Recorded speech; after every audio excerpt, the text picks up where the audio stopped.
ihan päin vittu. Ei tää voi näyttää täältä, ei tää voi näyttää enää, jotain on nyt pielessä ja pahasti. Ja niin olikin. Piti lisää 1000 kelviniä niinku lämpöä molempien kameroiden kuvaa ja siitä tuli katsottavaa. Ne on pikkusen kylmemmät nää ledit. Okay.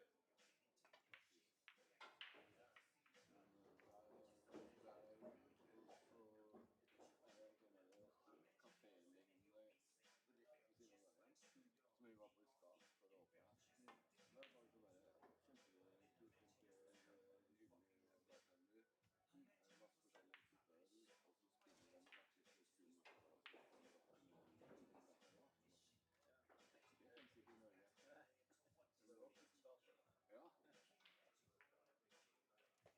Der var det så bare kjempekult, hyggelig bartender. Masse forskjellige typer øl, og så spiller de faktisk og spiller det finnes ikke i Norge. Ja. Ja, men så prøvde vi å tenke litt følelsen, og så ble det ikke tillatt å bare ute hele tiden, og så glemte vi på tida, og så ble det ikke noe på veien. Spiste halvparten.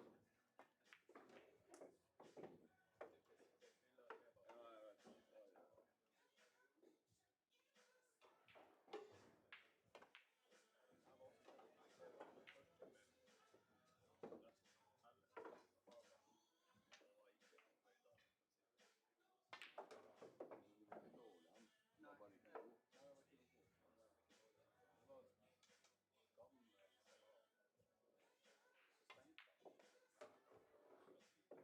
Joo, content-ID tunnistuskin on räjähtänyt taas itsensä 10 kertaa tehokkaammaksi. Mitä? YouTuben content-ID-algoritmikin on 10 kertaa tehokkaampi kuin vielä alkuvuodesta. Nyt niin kuin saman voimakkuudella, niin joka ikiseen video, mitä mä täältä julkaisen, niin tulee joku 5-6 tunnistettua biisiä. Volyymit ja kaikki niin äänivalkokussa, kaikki tämmöistä on niin Jussilla, kun ne oli aikaisemminkin. Se on vaan kesäkuusta niin rupesi ottaa paljon tarkemmin kaikkea. Voiko sitten jotain huomioon? Ei onneksi, mutta tiedätkö, että oli kaikkein parasta. Kaikkein parasta on se, että videot, joista ei ole transkripteja virallisesti, niin niistä on transkripteja. Jos otat YouTuben videoeditorin, niin leikkaa sieltä lyhyen klipin sinne ensin shortin. Se näyttää sinulle täyden transkriptin siitä, mitä siellä puhutaan. Ja se nappaa kaiken taustakeskustelun, mitä täällä on. Siellä on, jos sen ajaisi niin kuin, siis nyt niin viimeisimpiä striimiä, niin kaikki yleisökeskustelut, mikä on tapahtunut 3 vuotta televisiosta. Kaikki on siellä tekstimuodossa. Niitä ei onneksi pääse lukemaan kukaan muu kuin se, joka hallinnoi striimiä, mutta kuitenkin.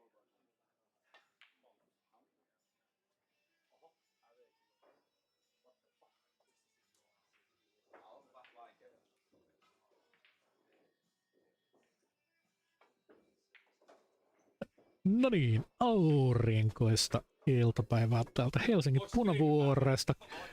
Karo pää kiinni, mä yritän selostaa. Itse asiassa just pistin striimin päälle. Eiku hetkinen, kumpi teistä oikein kyselikään?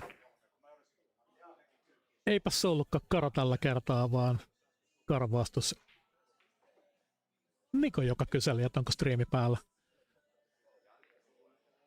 Meillä alkaa olla täällä sellainen pienehkö striimaamisen vastainen liike käynnissä. Ihmiset ei enää kehtaa tulla pelaamaan striimiin.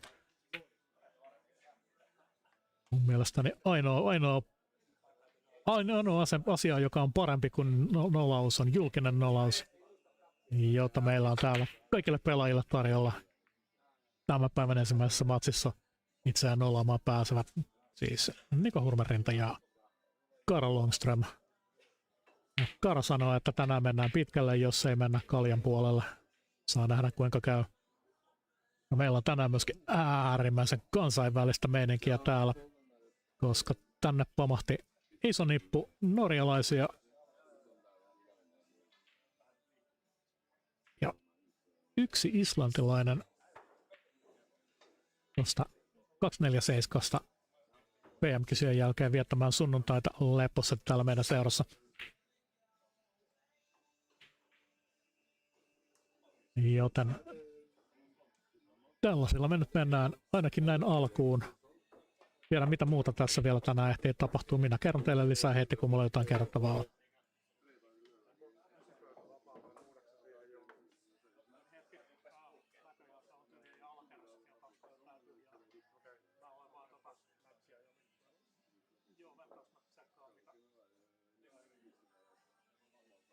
No niin, siellä on vaan yksi peli alkamatta. Yksi peli, mikä pitää pelaa ennen kappia, joten periaatteessa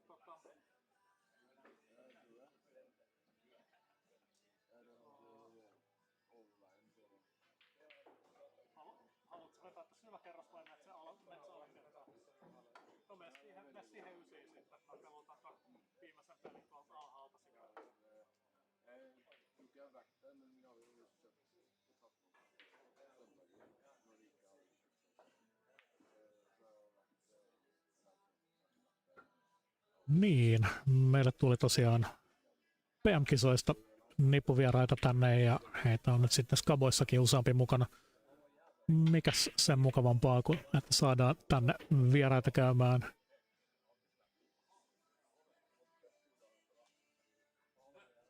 Meillä on tietysti muutenkin kansainvälistä peliporukkaa, kun Nathan pelaa Englannin lipun alla, Robin Itävallan lipun alla. Ei siitä sen enempää.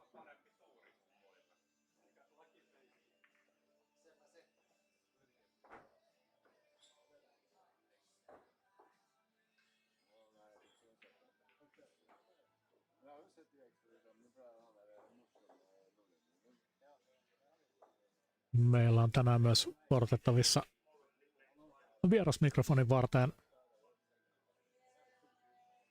pari viikkoa sitten leikattavana käynyt NY Jari on raahautunut tänne kävelykäppien kanssa ja sanoi, että aikoo hypätä jossain vaiheessa mikrofonin varteen. Ja minähän tietysti kiitän. Saatte tekin välillä jotain muuta kuunneltavaa kuin meikäläisen iänikuista kähinää. Mutta joo, minä vaikeinen taas säädän täällä taustalla juttuja.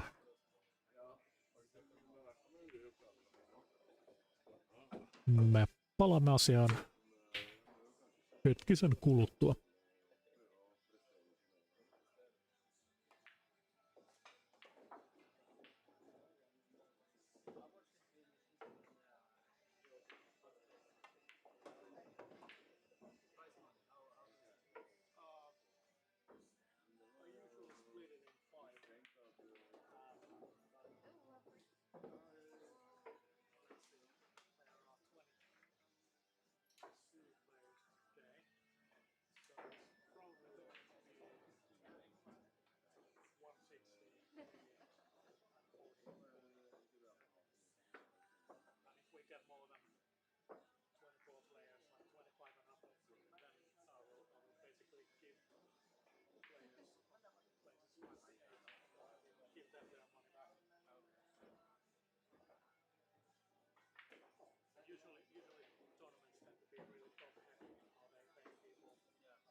If you're lucky, third and fourth get something.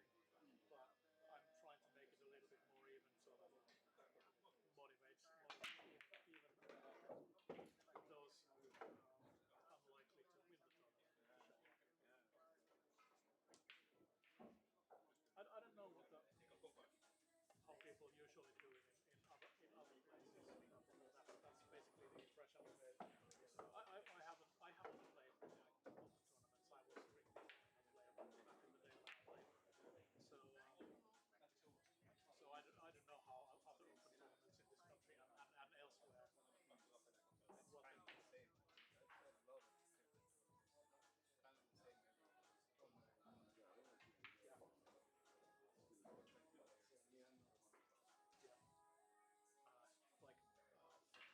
It's been like as long as I've been following professionally,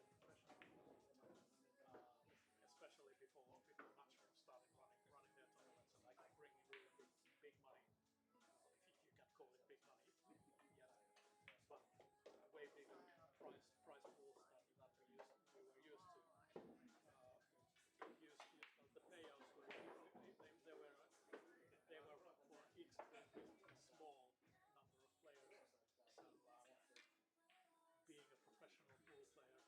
basically meant if pool was your only source of income, a lot of pool players were starving. It's fortunate that it's getting better. So I kind of want to do a similar thing. But keep all the players under the impression that they are not only taking attendance fees because I make money. Payouts further down the line, I think you will get more players. Yeah. But at first when I started paying like places 5 to 8, giving their money back basically. At first I was like, oh, afterwards I really dead ass someone just gave me my money back. Then I started giving people their money back and the smile on their faces. Oh, it turned out to be the right thing to do. It basically means that you get to play pool for 8 hours for free. Yeah. And meet players. And our weeklies are a bit of a phenomenon. I don't know how it happened exactly. Is it all tournaments here on Sundays or many days? We are planning to run more tournaments, and only Sundays we have plans to run Thursday tournaments as well.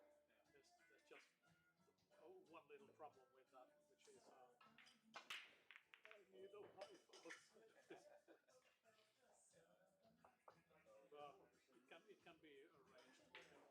For example, we don't need live streams from Thursday tournaments. And Thursdays when we used to have like 10 tournaments to 5 wins every Thursday, but then we started getting requests for like total beginners tournaments. Probably splitting Thursdays into one beginners 8-ball cup. Place get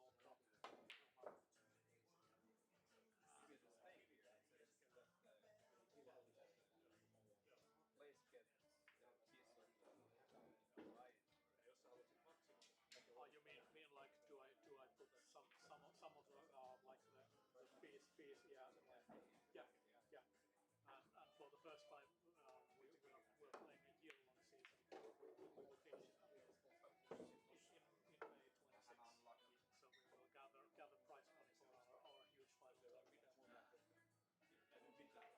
This time it's going to be with a lot bigger prizes. Like previously we've had those once every half a year, and it's been like 250 for the winner and 150 for the second place, or 300, 200, 100. Like that was the biggest that we've paid in those final tournaments. And then the pool owner gives some special prizes like on top of that.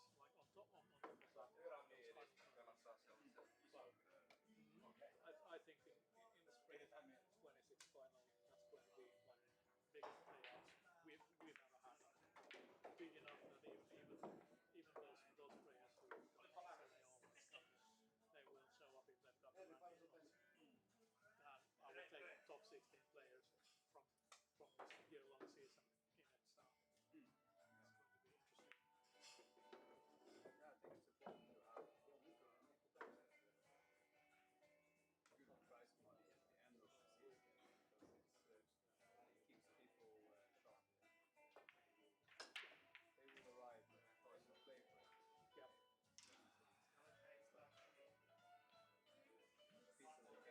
Yeah, but we also use this. Q-Score has this like ranking system set up where you can select, for example, the top 10 finishes or top 20 or whatever among the finishes. So we've got 36 to 40 tournaments between start and end of season. So from those 36, I will probably count like 25 tournaments. So you can actually have a life. You don't have to spend every Sunday here. But if I get someone to come here like 25 Sundays in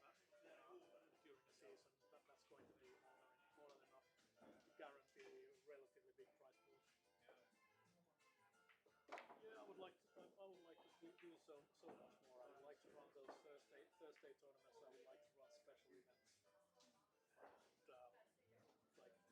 like we were talking about running a Vanpool tournament or something like that. Maybe an annual open tournament.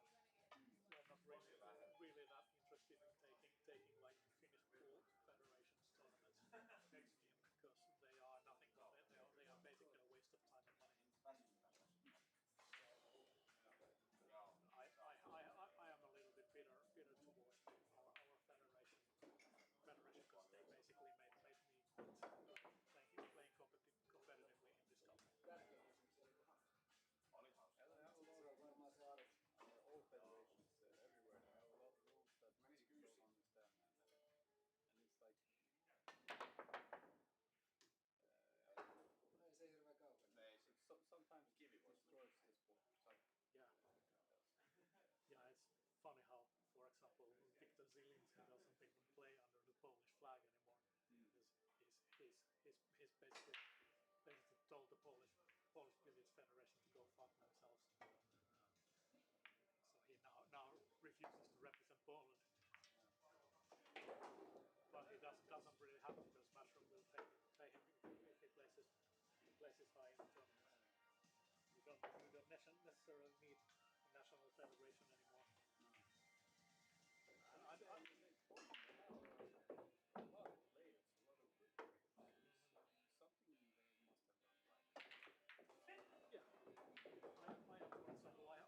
since 2009,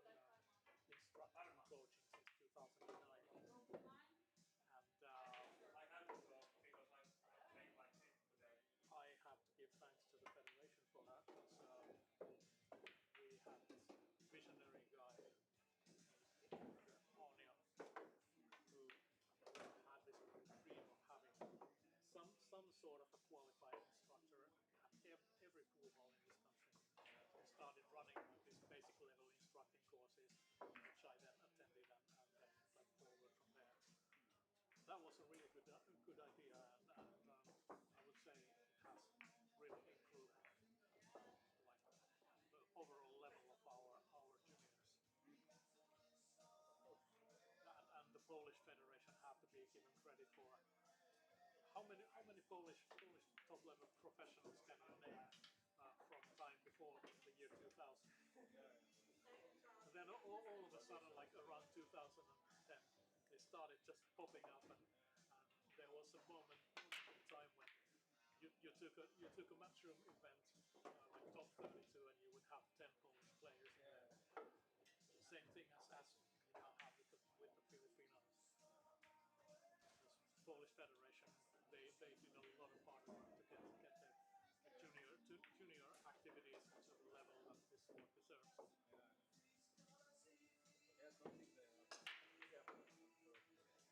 Yeah, but the business side of the whole sport, that's what the federations they just can't handle it. No. They don't have the know-how, they don't have the people, and most importantly, they don't have the money to hire those people who could actually make a difference. Yeah. So it's up to commercial entities like Predator or Matchroom. I think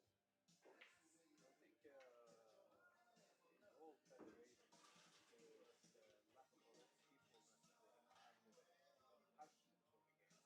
You need people in federations that has a passion for the game, or that's not haven't played pool again. Yeah. Yeah, and if you look at like the sport structure of pool billiards and billiards in general, we've got I don't even know how many federations for each type of we've got one for snooker, one for pool, one for carom, one for pyramid, one for headball, one for English table. I don't have a problem with that as such, but that structure it awards inactivity and not getting anything done. That guy who used to run the World Pool Association, Anderson, Ian Anderson, something like that, he didn't get anything done during his time as a chairman of the WPA. done, he managed to do was to sell the 9-ball World Championships to match indefinitely, and that's the only thing that he managed to do. So no accomplishments whatsoever. And what does he do now? He moved up the step. Now he works for the WBCS, which is like Q Sports top level federation, directly under the International Olympic Committee. So he's incompetent. I remember seeing one World Championship tournament. Mr. Anderson was watching the finals. When the final was over, the first thing the motherfucker did was he put his spine on the table. And this guy runs our fucking federation. So that has been the level at which this sport has been maintained by the federations. Yeah, they do a lot of good stuff, but there's a lot of people who don't. Yeah, they don't earn the money they get. Probably the case in a lot of Yeah. Yeah, because you know these federations and stuff, they basically make sure that they get their like membership fees and stuff like that. So it's basically a machine that generates a certain amount of money. Someone needs to spend that money. So, but there's nothing merit-based about it.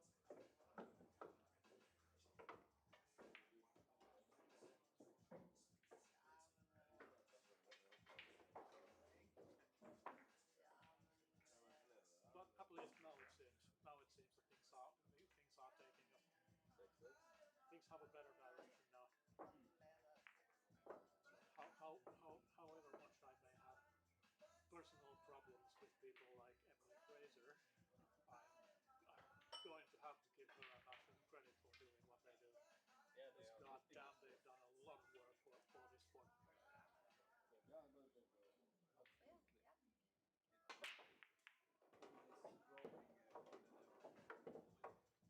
I would personally appreciate it if I saw and heard Emily a little bit less.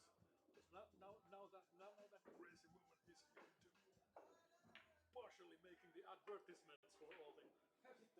She's the voice for natural TV ads. Okay, well, you will save some money by not having to pay an external voice actor or not hiring an AI. Huono vitsi. Oh, come on. Ihan hyvä vitsi, mutta... No oli se. And of course, the one thing that I will never forgive Miss Fraser, the Bumblebee 9-ball and the false color ball set. What the hell was that? Where did that come from? Then they fed us with some bullshit about a ball color contrast being better.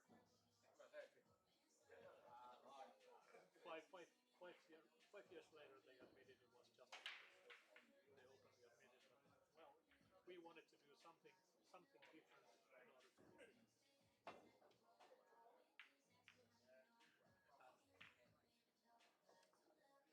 And related to that, the most hilarious thing in the last couple of months was I thought the WPA was supposed to learn something from things that have been happening in the world of pool in the recent years. What was the biggest innovation the WPA has launched in the last half a year? A new ball set for hay ball with blue and pink balls. So they basically did exactly the same thing Emily did for 9-ball. Hey, we've got a special branded different color pool balls.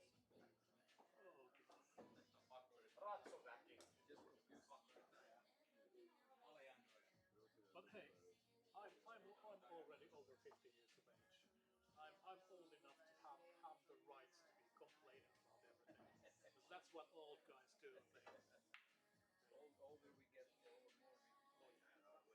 I have to have some enjoyment in my life, and since I'm already too old for some certain types of enjoyment, then complaining it is. And I really enjoy completing, as you may have noticed.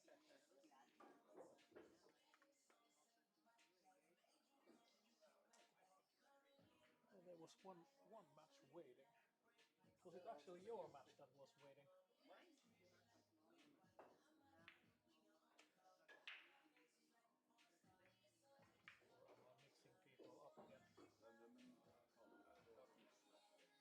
mixing people up again. Oh yeah, there's match number 20 is waiting for a player from match number 13. And sorry? Oh,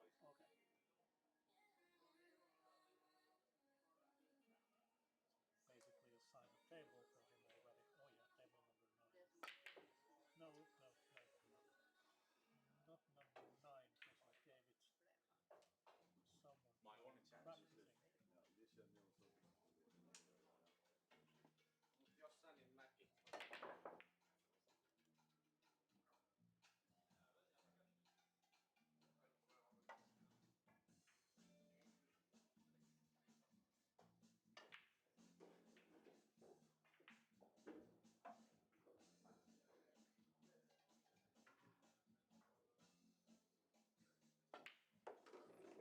Yeah, you're waiting for an opponent from a match that's at 6-6 at the moment. I know.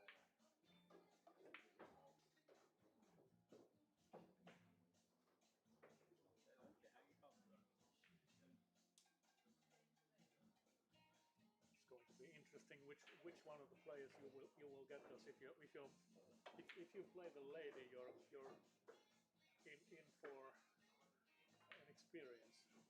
She's a pretty good shooter. She hasn't played for more than half a year, and she doesn't look like she can shoot much, but she can.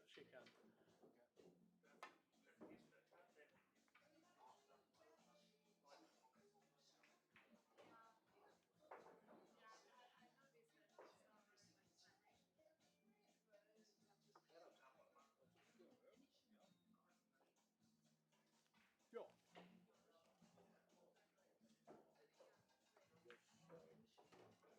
Hirveän. Täytyy mennä itse sorttaamaan tää tonne tiskille, niin mä muistan, että joku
I'm a match now, Yeah.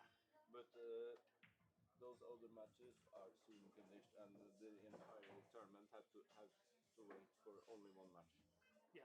That's not super fun to play when you know everyone's waiting for your match. I am hiding you downstairs in a place where no one can see you play. No, but they No, also- you're also- waiting and you're playing on this table. Ja, du kommer vara den Ja. här timning för Kara, does this mean that you're going to run out? Maybe. Okay, well, if you do that, then I will put you Yeah. on the stream table This is next. match here. He's leading 6-3 and he's running out. Okay. So you can get this on our live stream. Yes, but Kara, God damn it! you know, You had one thing. Yeah, I you know, had but one I still, thing to I still do. have a fighting chance. okay, I didn't mean to disturb, Nah, don't worry. but These people are. No, I don't know. Yuri is semi-serious. okay, but Nico, sorry.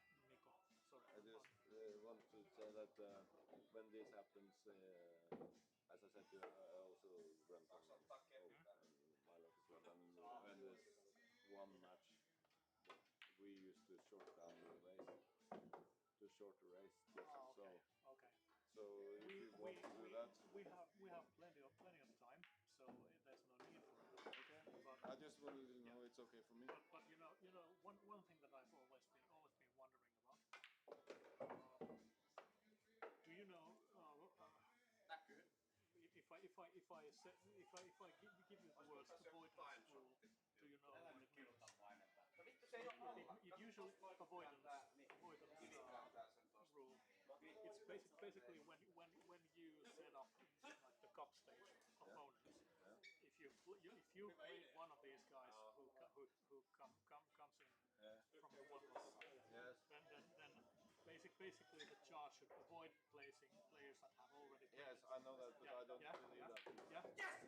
But Motherfucker! 4-6. It's not over yet. But yeah, this doesn't work properly. No, I know. And,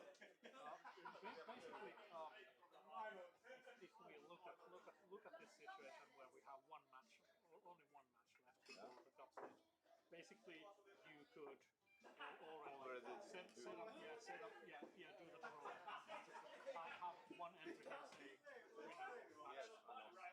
But Q-Score doesn't support it. Yeah, I know.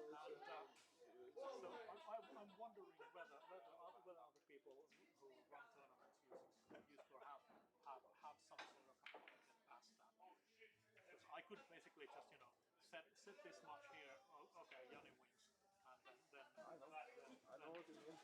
do this and then replace the player just like I know. I should have been an option on the Q-Score, but it is not, and that's pretty bad, I think.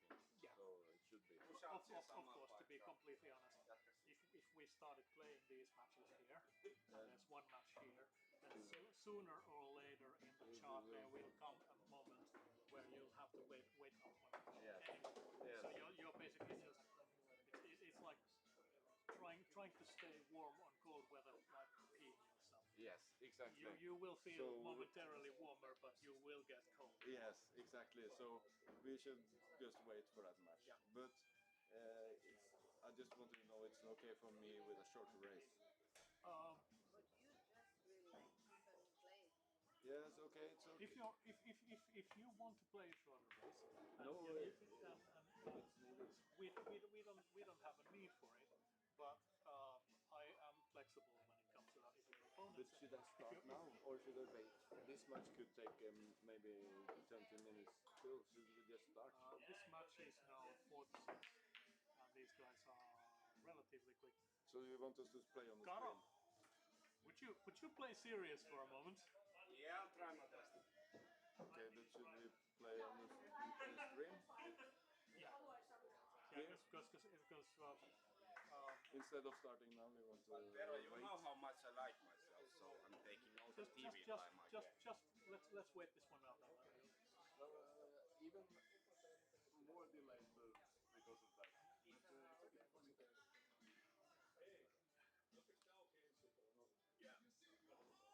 I've been thinking of also adding things like having some sort of jackpot system here. So if this kind of situation happens when the last match starts on another table, then the stream table could be used for like for a jackpot. Do you know what that is? Like everyone willing to participate pays €2 extra to get in, and then from those people we select 3 at random to try to break and run out. If you break and run, you get everything that has been saved from those €2, €2 attendance fees. That money is called the jackpot, and those and jackpots tend to get relatively large relatively soon. Because if you've got like let's say 3 tournaments where you have 20 people who participate, so you get €40 in every single time. After 3 weeks, that's already €120 extra. And you know everyone else is watching, and you know you're being streamed, and you're starting to have a little bit shaky hands and stuff. Breaking and running. Boom, motherfuckers! There it is! 5-6. He's catching up quick. No niin, nythän sä lämpäsit. Panikko. Mä alan kattelee jo volttiin hieman.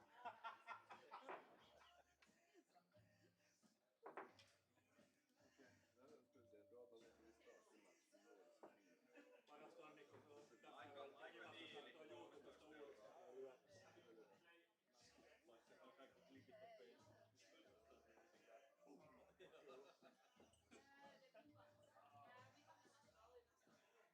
Ja viimeksi häpäsin itteeni tuossa striimistä niin pahasti, että ihan niillä ei mitään väliä. No niin, mä en tiedä kuinka paljon näistä kommenteista sinne kotikatsomoihin kuuluu. Niko ei todellakaan halunnut live-striimiin.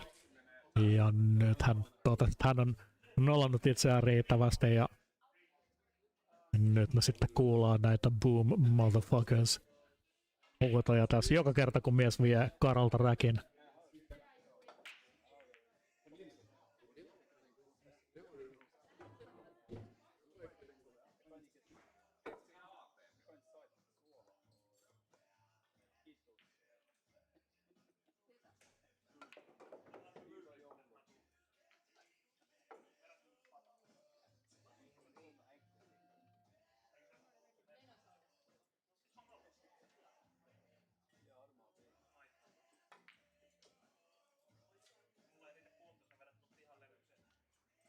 Mutta joo, meidän seuraava matsi tällä pöydällä tulee olemaan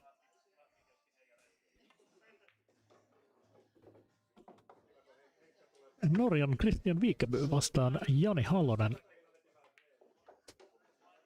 Ja se matsi alkaa tosiaan heti kun tämä tästä saadaan poikki. Me ollaan odoteltu jo jonkin tovin, että Karo laittaisi tämän pelin poikki, mutta piru viekö Niko on sitä mieltä, että Niko on pistänyt hanttiin oikein huolella. Mies on vienyt nätisti Karolta viimeisen pari räkkiä. Ja Karolla ei oikeasti... Tää oli just mitä mä olin aikeissa sanoa, että Karolla ei ole hirveästi tässä kohtaa mahdollisuutta räpeltää tätä. Se räpellys sieltä nyt kuitenkin tulee ja nyt on Nikolla chanssi pistää tää pelitasoihin. Ja hyvältä näyttää ainakin tähän mennessä. Ja nyt mä en sano yhtään mitään, että mä jinksaa. Koska kommentaattorikirous on todellinen asia.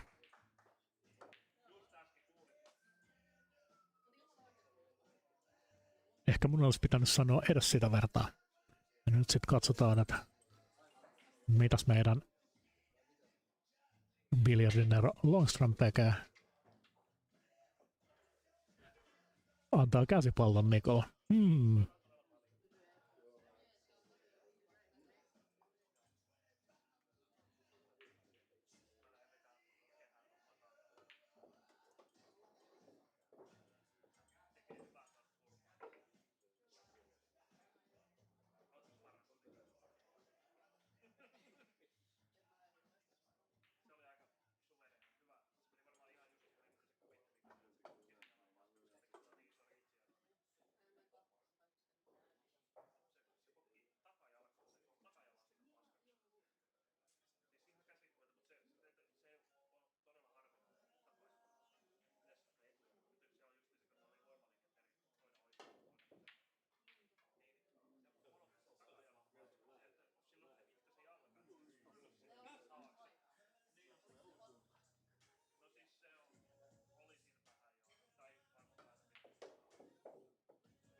Ihan ehdottomasti, ja tuolla suorituksella sä pääset striimiin vielä monta kertaa uudestaan. Eikä pääse.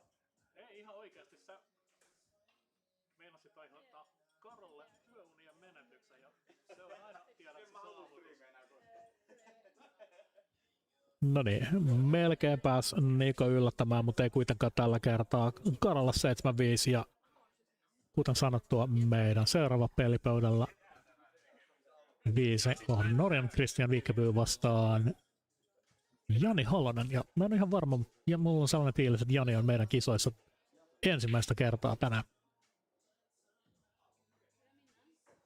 Saatan hyvin olla väärässäkin, koska mä olen aika usein väärässä, mutta mennään nyt sillä oletuksella kuitenkin.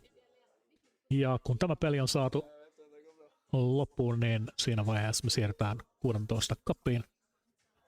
Veikkaan, että siihen päästään noin 45-60 minuutin sisällä.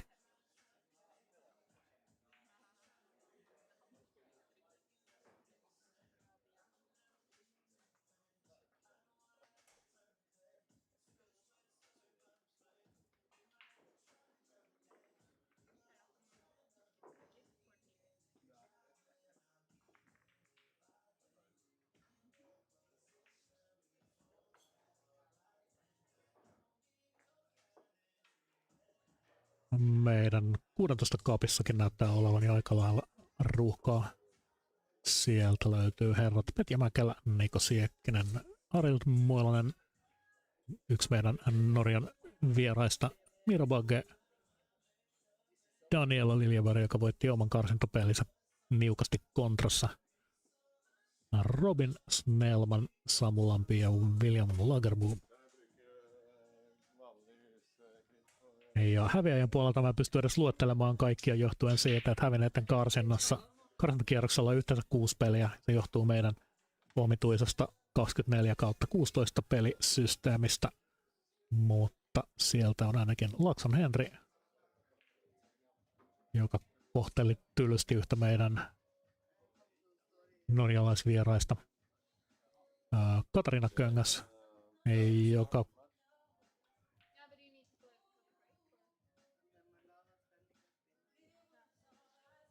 Multa tultiin juuri kysymään tabletin käytöstä jotain. Mut joo, Katarina Köngäs on kapissa, Kaaro on kapissa ja Nathan Virika on kapissa. Nathan kävi tuossa hetki sitten vähän kuumana, mä en tiedä mitä siinä oikein täsmälleen tapahtui. Ilmeisesti meikäläisen päätös ottaa yksi viime hetkellä kotimatkansa perunut ulkomaalaisvieras mukaan kisoihin, niin mä aiheutin Nathanille vähän ylimääräisiä paineita, plus että mies vihaa pelata striimissä ilmeisesti.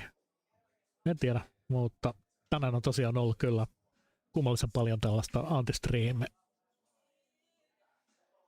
asennetta liikkeellä. En minä väkisin, jos ei ihmiset halua pelata striimissä, niin voi olla ottaa striimikin pois, kyllä se mulle käy. Mutta toisaalta, mitäs New Jari sitten tekisi kapin ensimmäisellä kierroksella, jos ei miehellä olisi selostettavana hyvätasoisia kapimatseja. No niin, Tero, pää kiinni.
So your last opponent wasn't a very considerate guest then, host then.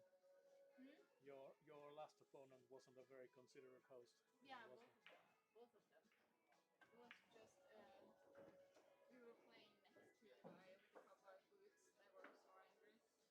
Mate, yeah. So I was like, oh, come to talk too loud.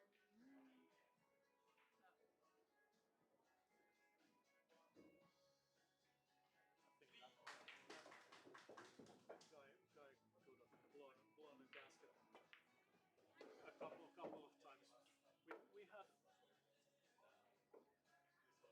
We had a guest from Norway, a female player with I think she was a Finnish. Yeah, I think she had roots in Philippines. I can't remember her name. She was Norwegian, but originally from the Philippines. She, can see it on yes, yes, something yes, that, yes. And she put on such a show. I mean, well, it happens when you bring a lady to a tournament. Mostly played by guys who don't really see women all that often. I hate to say it that way, but well, she put on a real show. I think had Nathan been in our circle back then, he would have been fooled entirely. and it's like She's really good. yeah, She could have been like a pro player, but a little bit different energy. Yeah, like for that guy that was so angry. yeah, Like first of all, not that good to throw a tantrum, and then second of all, like you should go inside before you get so angry with everybody else. If you can't play the table, if like loud talking yeah, is disrupting you, then go with it yeah, and see what's wrong there. yeah. I guess it's a thing that every player needs to figure out at some point. For me, basically, it happened when I had only been playing competitively for about 2 years. I remember I was playing in this. We have traditional like Christmas tournaments Yeah, where you can win Christmas hat or something like that. And I remember playing in one of those at my then regular pool hall. I remember I was so angry at my opponent because he was really acting like a jerk the whole time. Can't remember exactly. Either no or Sorry? deal with it. It's like either you should stop the game, let the tournament leader or referee know, Yeah, or you just have to deal with it. yeah, exactly. It's up to you. Yeah, yeah. And people most of the time they don't really want to bother the tournament director with that. I've had maybe during the 4 years, no wait, almost 5 years that I've been running these tournaments here. I've had maybe 2 or 3 such occasions when a player has come to me and told me my opponent is misbehaving, or the guy playing at the next table is really making this painful. But yeah, I remember when it happened to me. I remember boiling with anger in one match against this guy who he knew a song about a person with the same name as me, and he kept singing that little fucker, and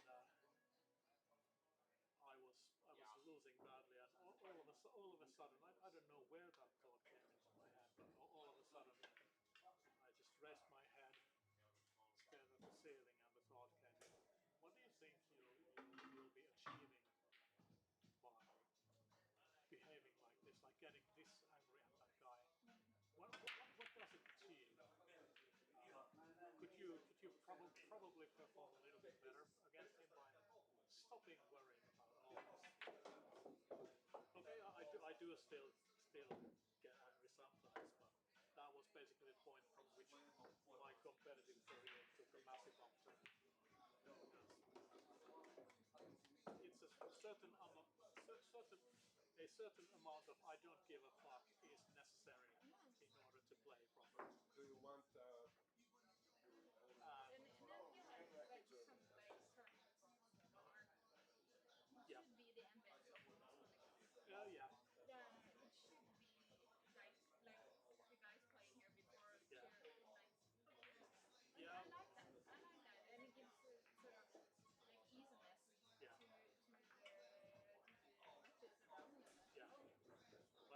also one of those things.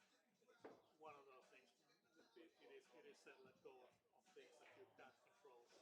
You can't really control the motivations of other people. So if someone really thinks of this as the most important thing in their lives, then let them have it that way. Yeah, but of course he needs to. Of course, respect other people. When his game is affected by him getting angry at Yeah. people just being people, then he should go within himself. Yes.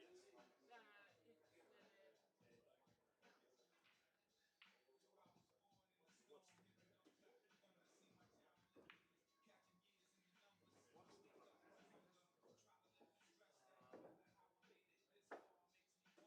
the going inside yourself and watching your own reactions and trying to understand.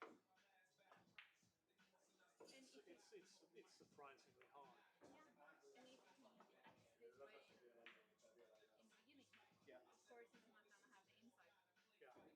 I think these days the word that they most use of this kind of approach is it would be mindfulness, like putting that extra step between where you are now and what your reaction is going to take you, inserting an extra step before actually taking that or executing that reaction.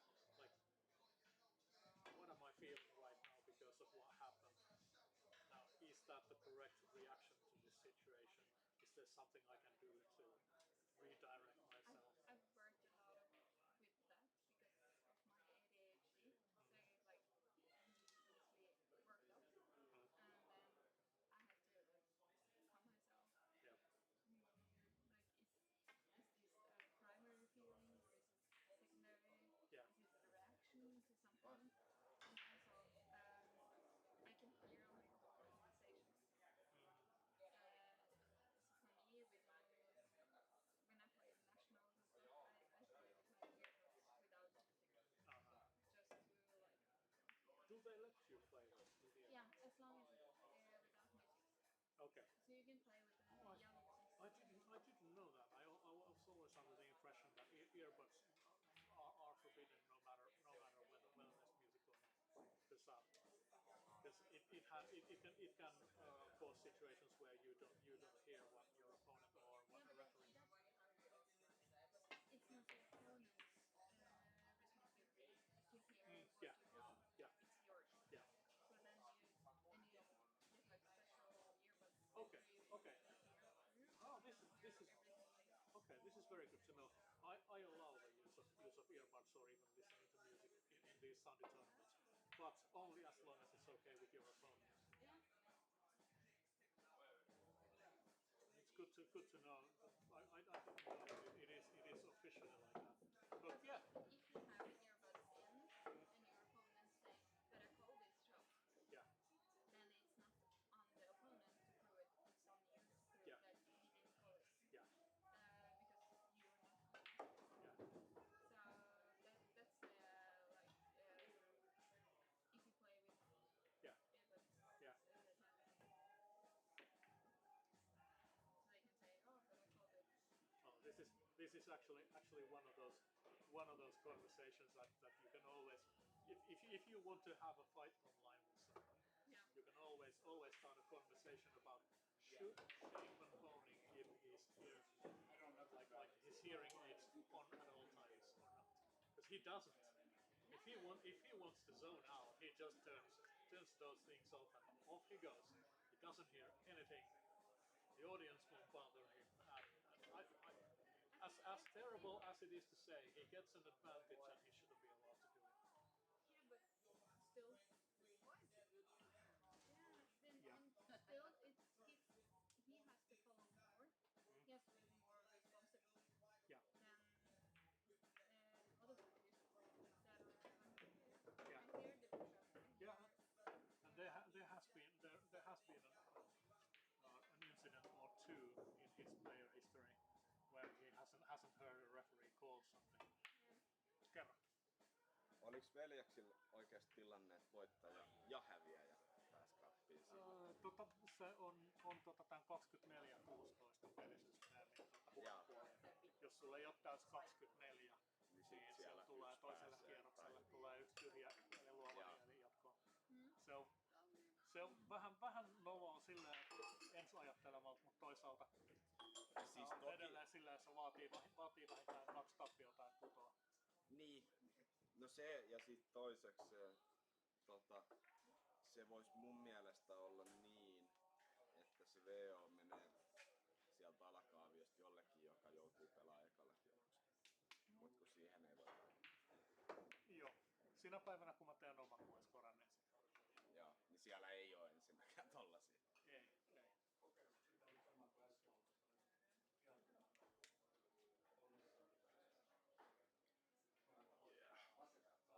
I don't know how much it is a topic in the Norwegian pool scene.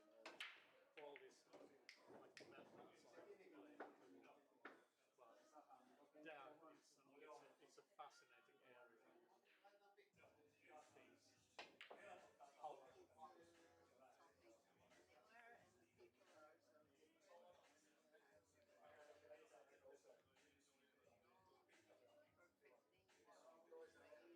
the ways or stuff, whether it is playing or psyching out or whatever it is. yeah. I remember when my competitive career started in 2006 and I played until 2016. I remember when I was starting, nobody really talked about how to control your mental state and how to achieve an optimal state of play inside your mind. But somehow, in the last maybe 5 years, the whole topic has exploded. It is really fascinating. And what makes it even more fascinating is the moment when you realize all these things that we discuss about mental performance and how controlling your trying to reach your zone, things like that. How all of a sudden at some point when you study those things, that thought just comes to you. This is not just for pool. These things work basically anywhere in your life. If you are the kind of person who can apply knowledge from one area in another area, then I am starting to understand those people who say that pool is not part of life is part of pool. I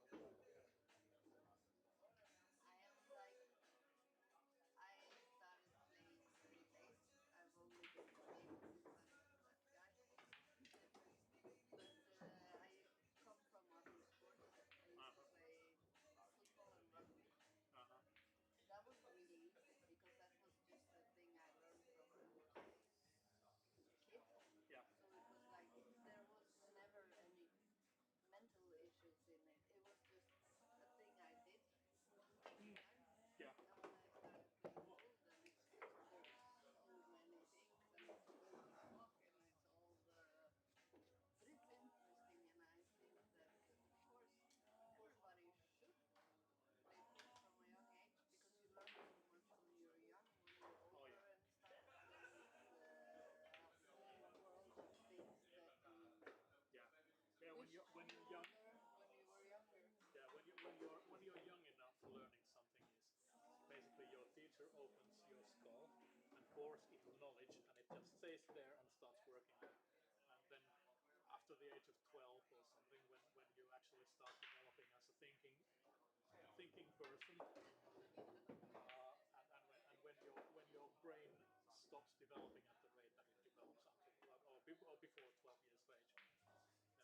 Then learning is always about putting something in and trying to relate that with something that you already know. So yeah, it would be good if you could learn some basic things before the age of 12. And those people who usually become world-class masters in what they do, they are those types that start. They are anywhere between 4 and 7, 8 years of age. So they have 3 years to get those first 10,000 hours in and make it automatic. Someone like Joshua Filler, I think, I can't remember what age he started, but by the time he was 40, everyone on Euro Tour was always. He came out with a full suit. Yeah. Poor man. I remember watching Riku. Maybe he was 14 or 15. Yeah. He looked like a really, really small kid at that Yeah. time. And he was playing so well. It was so fun to watch. Can I ask, do you have any Mitä New York any nojailee pöytään? you don't have Ja laittaa pallon pussiin. Vittu, ne on niin kovat.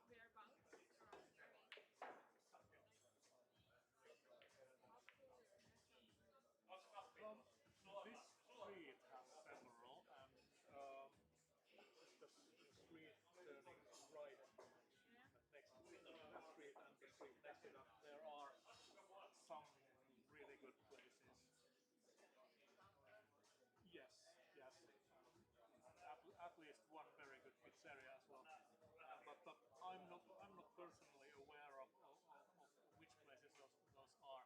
I just know that several players they find several good places to sell something. yeah, it's a lot around Sorry? it's a lot of eating places. Yeah. That's what I asked. Trying to if I spot someone who I know to have knowledge of this, I will let you know. Yes, Yes, you told me.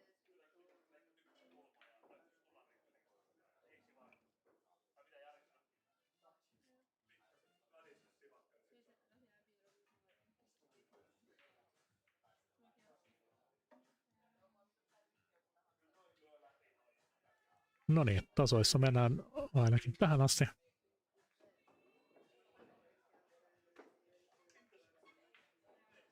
Eikö ole mitään syytä epäillä, etteikö tämä peli pysyisi tasaisena. Christianilla on pienempi tasuri tässä pelissä. Mies sen itselleen pyysi. Joten todennäköisesti tarkoittaa sitä, että mies on suhteellisen luottavainen taitoihinsa, mutta katsotaan miten tässä käy.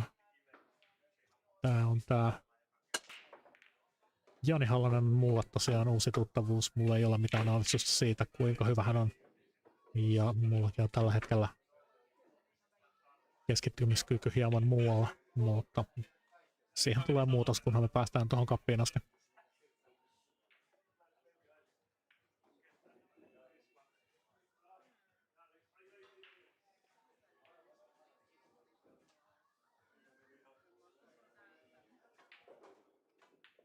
It's a bit of a shame that one of our like old timers isn't here. He's not really an old timer. He's a couple of years younger than I am, but he's like our resident culinarist specialist.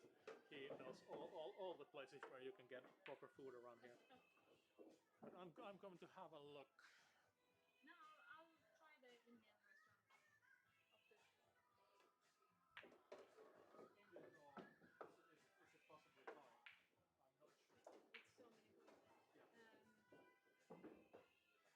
No, I don't think you're going to be disappointed much whichever place you choose. Haven't been.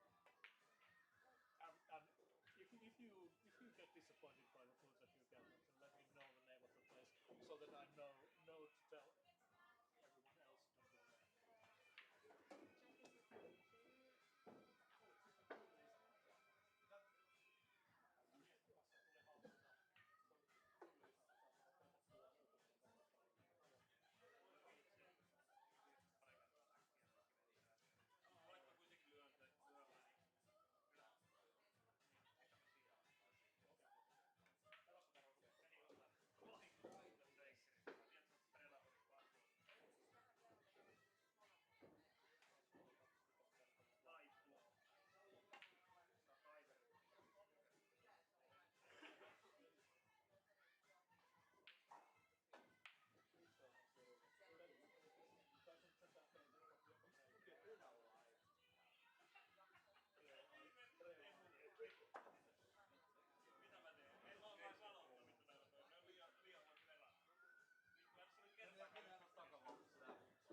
As if you can wreck yourself. Then why not have 5 beer? Eikö se oli just kato kun Formossa meni kisat, se meni siellä. Sitten se on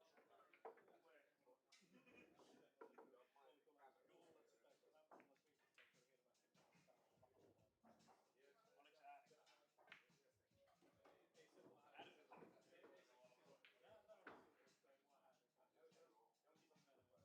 Ärsyttää. Joo,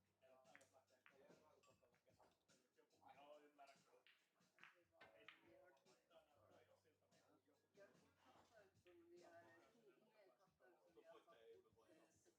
Ei se Jag katsoin vielä, ingen katsoin som jag satt hyvä Juuso ei ihan tiedä. Mulla nää menee vähän kurikurisesti nää hommat. Mitä liikkuu? Mutta Petri siinä oikeesti nollottaa tunnin oppii.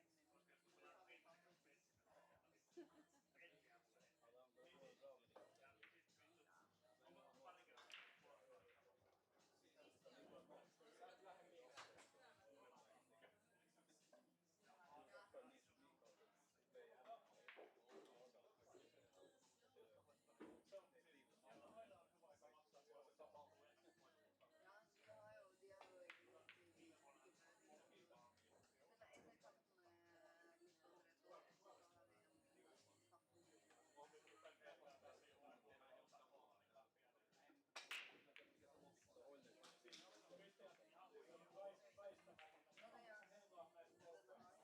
riittävästi Petristä, Petriä tulee.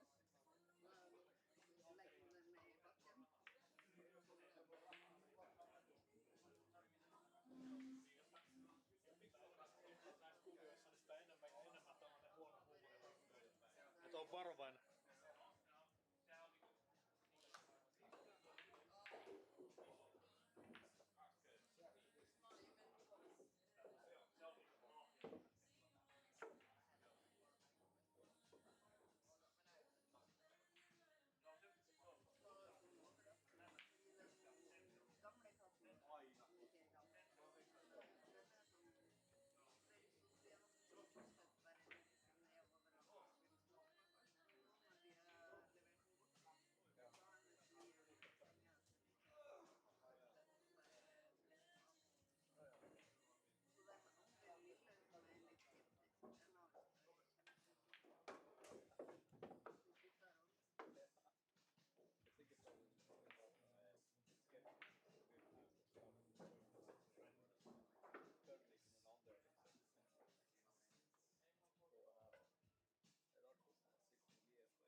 vet inte vilken den även när jag men mot som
mig beina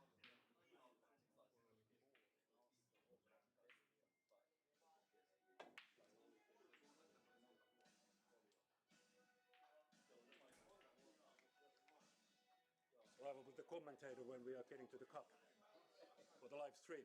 Okay. Yeah. Nice. Couldn't play this weekend, but maybe next week. This one next week. Crutches, yeah.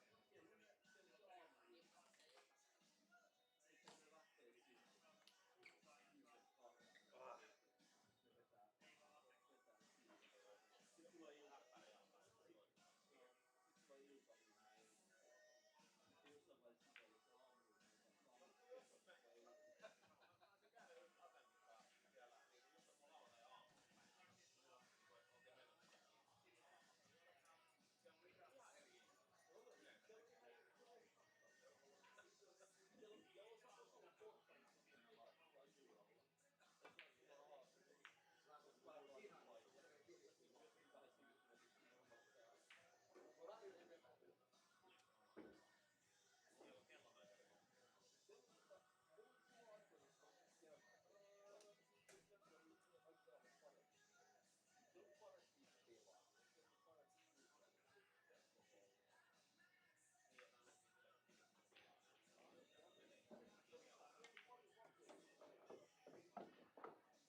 Siinähän se oli.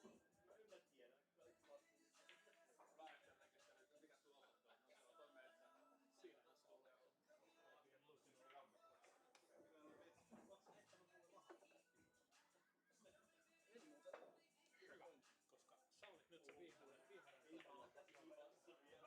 Elikkä mun kirjanpito menikin kohdalleen. Kerrankin.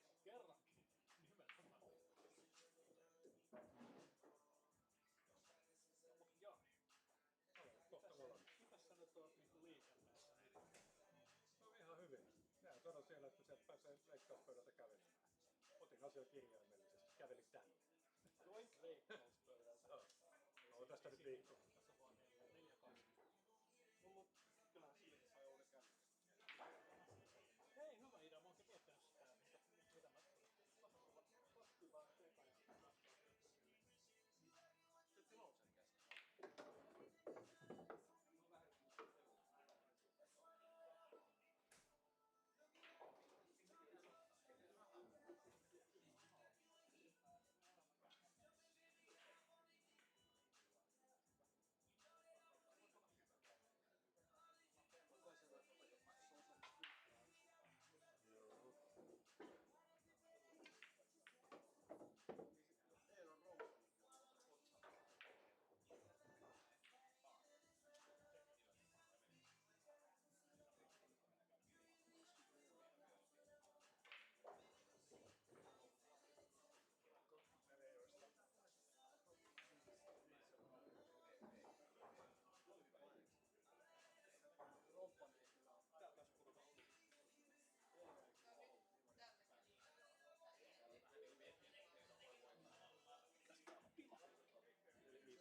Viime kaudeksi on meitä kerrotaan se kuppi.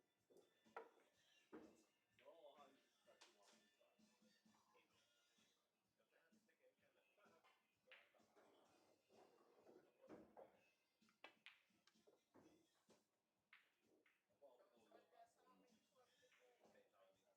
Haluaa vielä. Tai mulla on dedit niin nopea.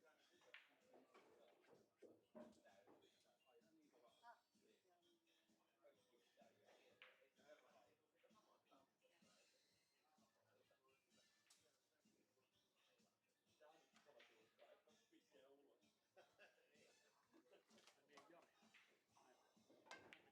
Omituisuuksia omituisia tältä päivältä. Mä yleensä teippaan kaikki nämä vehkeet tähän pöytään kiinni. Mutta tää onkin tällä kertaa pesty semmoiselta pesuaine, joka pitää huolen siitä, että teippi ei tartu.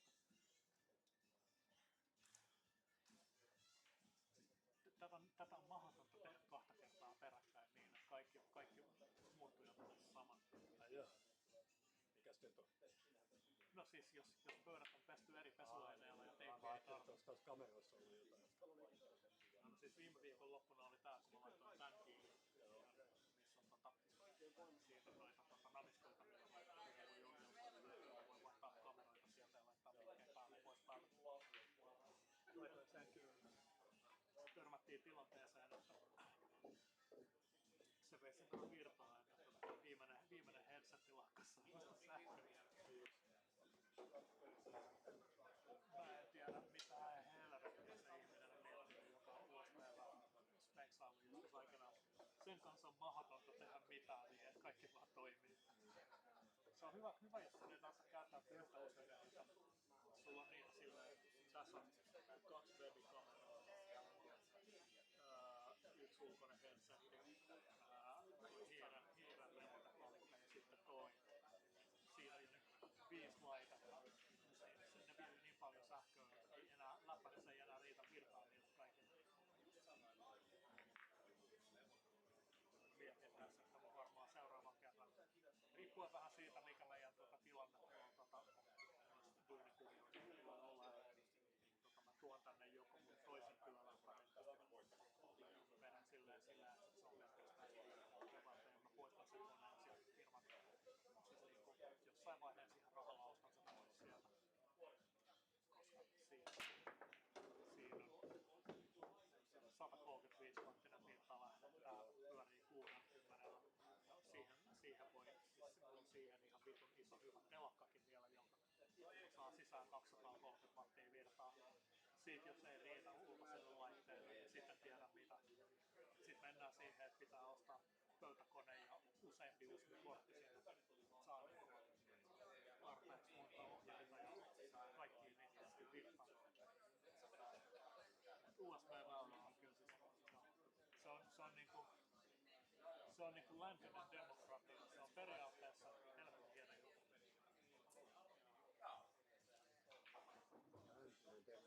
Niin, siis mä en muista, oliko se Gandilta tätä kysytty.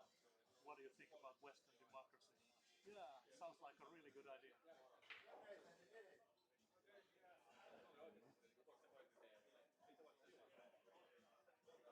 Mut joo, headsetti on siinä, kaikki asetukset sun muut on sitä varten valmiina.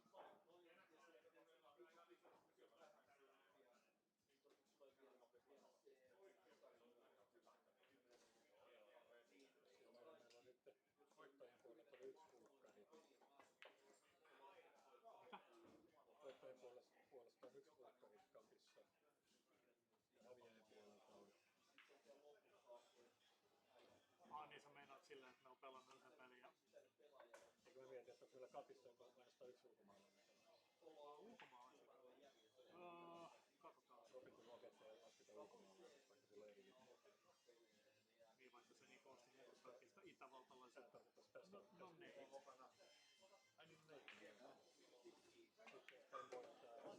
en voittaa riskiä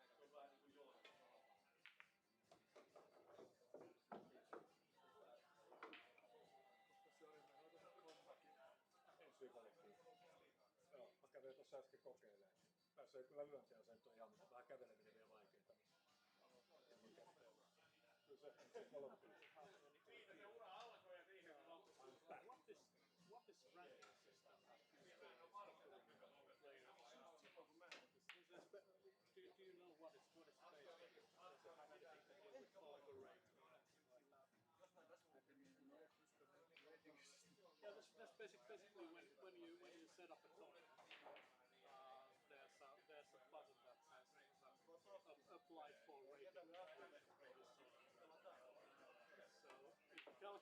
calculate some sort of rating, but I think it's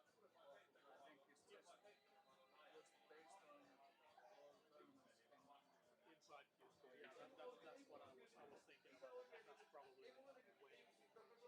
Because many people have been asking me, would it be in any way possible for us to include our Sunday tournaments into father rating?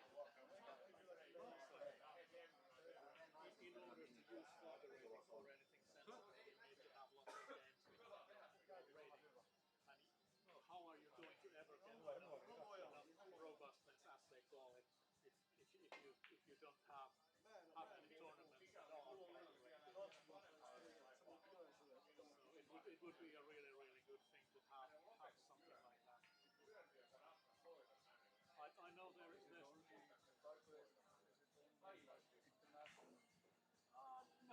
no. For example, like American local level tournaments, a lot of them are like father rated, and they even when they publish like the invitation for the tournament, they may say for father rate 620 or less.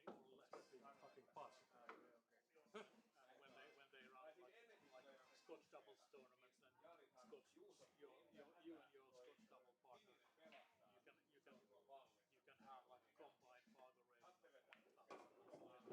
Then allows for one to be at 700, and then the other person barely knows how to hold it.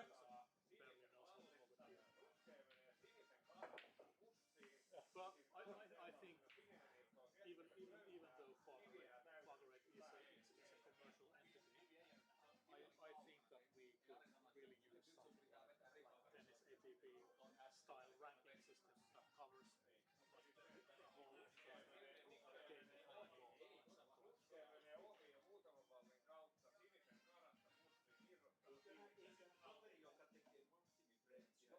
But hey, we have Norwegians in the conversation. Now you've been listening with at least one of them. Do you have any idea whether there's an option when you're running a tournament through Q-Score, when you set it up, there's a button that says apply for rating inclusion. So there is some sort of a player rating mechanism for Q-Score tournaments. No one that I've ever asked has been able to tell me whether it's a Q-Score internal rating, or does it have something to do with Fargo rate or one of these international rating systems. I don't know. I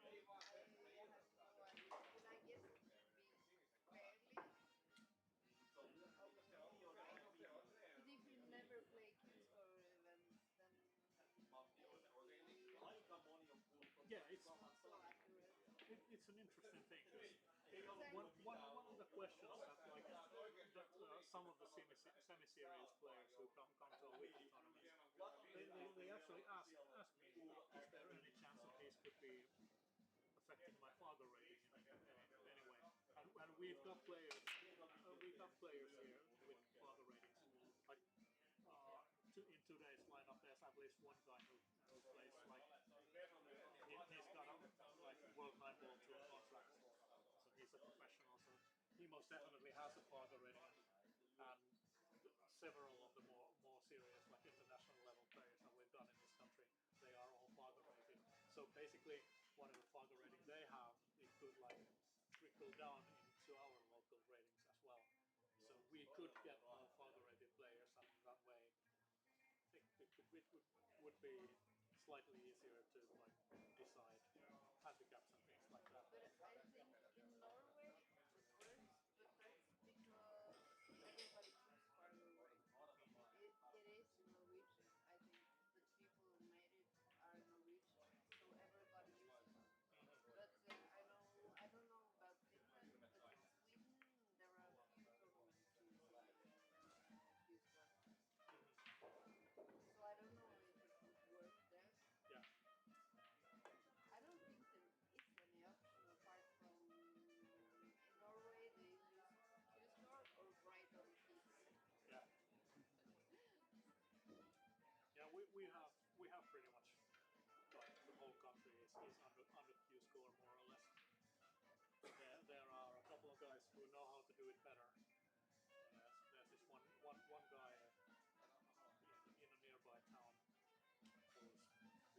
basically got his own Flagger rate system, got a ranking system that works very, very similarly to Flagger rate. I think he may have actually stolen the original blueprints for Flagger rate. Setting and handicap is that difficult. The problem is when you have new beginners and quite experienced players, because the quite experienced player will always be much better than the beginner, but Yeah. depending on the pros, then there will always be a big difference between the quite right players and the pros, just because the pros are pros. Yeah, yeah. I know every rating system is you can manipulate all of them if you're so inclined. Vittu mikä pölykärrys tuolla on tossa.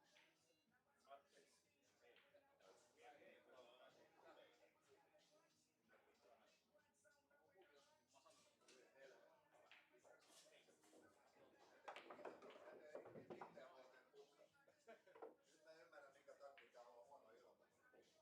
Ja täällä on jengillä yskä koko ajan. Siis sit tää koko lattiamatto, nää yhdistettynä.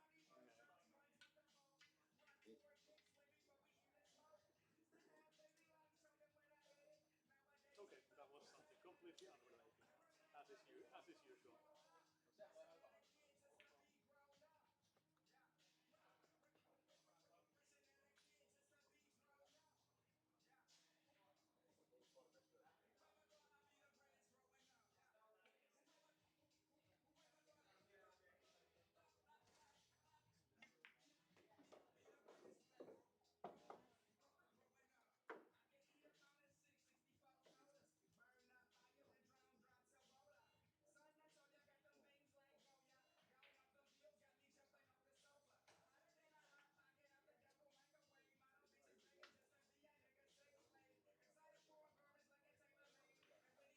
Jari, yleisesti ottaen mun suurin ongelma rap-musiikin kanssa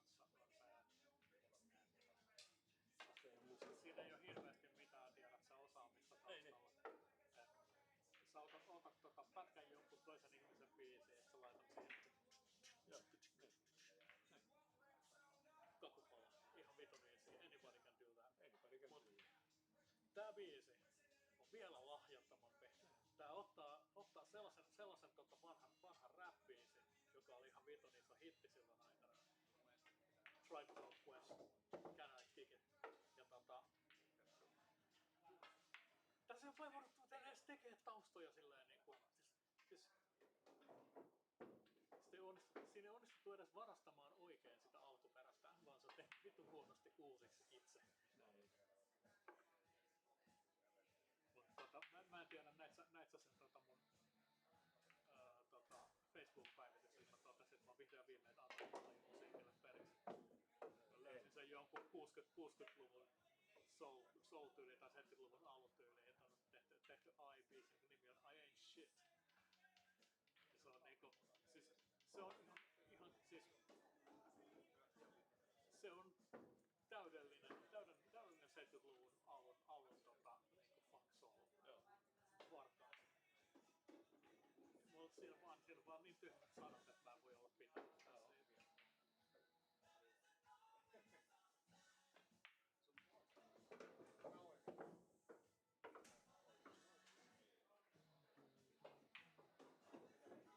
Siinä kuinka tarkkaan katsomaan peliä. Se on nyt, onks tää niinku, onks sitä mulla kaverin kakkosen tasolla? Siis mulla ei oo mitään ongelmaa sillä, että pelaa kakkosen tasolla, pelaa hyvin, koska niitä tulee. Ja nyt mua hävettää, mä aiheutin kaiken. Inksasi vitu kuuluu.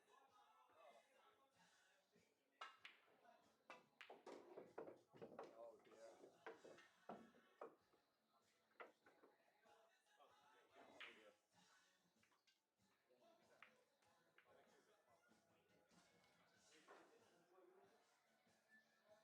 No niin, alkukierrokset on saatu pelattua ja meillä on nämä 16 kapin arvonta edessä. Käynpäs painamassa maagista arvonappia. Ja Ja kerron teille heti seuraavaksi, että mitäs meillä on kapissa luvassa. Mäkelän Petja pelaa näköjään Kotariinaa vastaan. Niko Siekkinen saa vastaansa Nathan Virikan. Arild Moilanen, eli yksi meidän norjalaisvieraista, pelaa juuri äsken pöydällä ollutta Jani Halosta vastaan. Miro Bagge saa meidän islantilaisvastuksen Dadi Mar Gudmundssonin. Voi hyvä luoja, tanskan kielen kirjoitusasu on kyllä hyvin mielenkiintoinen, mutta pientä kaavistusta, miten näitä nimiä äänetään.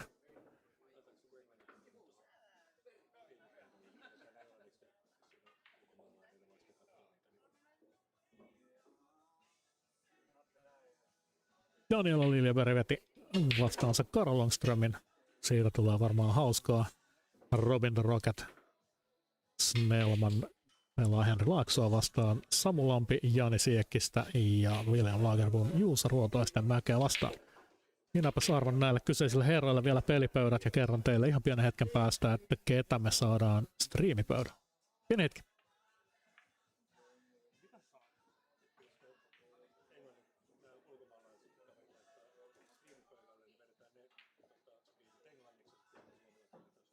Joo, haluatko ottaa englanninkielisen tieto heti saman tien, mä voin ottaa Miron tätä meidän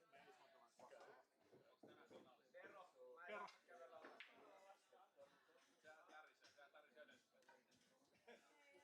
Niin siis, voit sä vaan sanoa ihan suoraan, että sä haluat striimiä, mutta mä en päästä sua striimiin. Sä voit mennä tonne pöytään 9 ja et sitten et kohtele Danielaa kaltoin, okei? Joo, ei kun mä otan sen takia. Sano tois naamaa, sille kasvatusten, niin tiedät sanoa. Mä sanoin just Terolle, että mä otan sut väkisin, mennään ysipöydälle. Take you from behind. Väkisin. From behind. Ei oo tänään Robin hävinnyt heikkoa sun henkkautta. Et sä hävinnyt pari viikosta välistä vasta. Nyt on revanssi.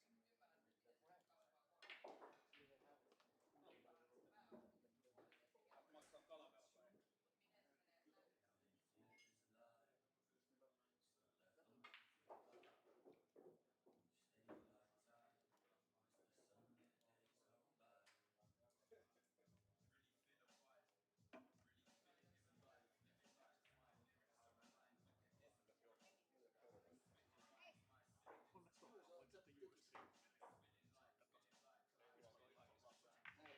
Joku kuotti. Joku pohjoismainen mestari. No, toivottavasti. Saat säkin vähän vastusta välillä. Se onkin hyvä kun kysytään. Nyt rupes pelottaa niin paljon, että millä pöydällä me meitä. Mä tässä justiin arvan sitä, että mihin pöytään mä laitan. Mä just laitoin sinne jotain muuta. Mä seiskoon. Eiku hetkinen, sori, mulla on seiskokin. Mä laitoin sinne jo Niko ja Nathan. No sitten varmaan 8. Koska ysillä mä laitoin 8. Mennään 8. No,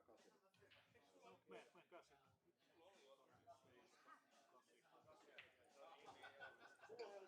Hellas no more. Hellas no more.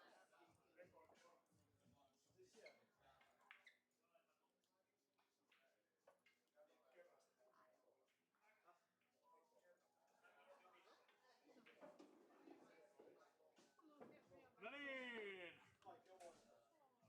The Cup of 16, we know the pairs now. On table 5, the streaming table, Miro Bagge versus Johnny. And he's already at the table, isn't he?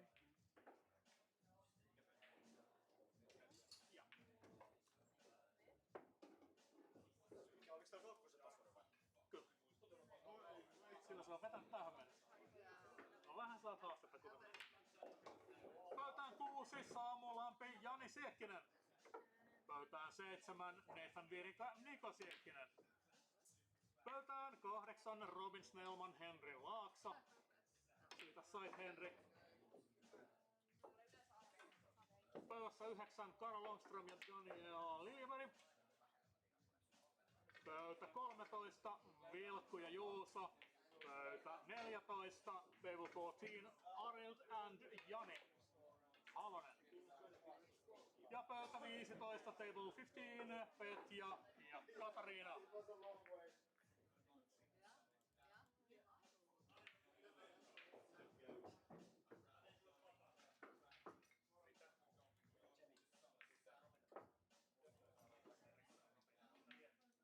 onko tää ollut koko ajan kakkosvuosi? Joo, että mä kurkkaan, mitä se pelit on mennyt tähän mennessä. Se on yhdellä voitolla ja yhdellä tappiolla kopissa. Ei se ihan hurjasti ole vetänyt.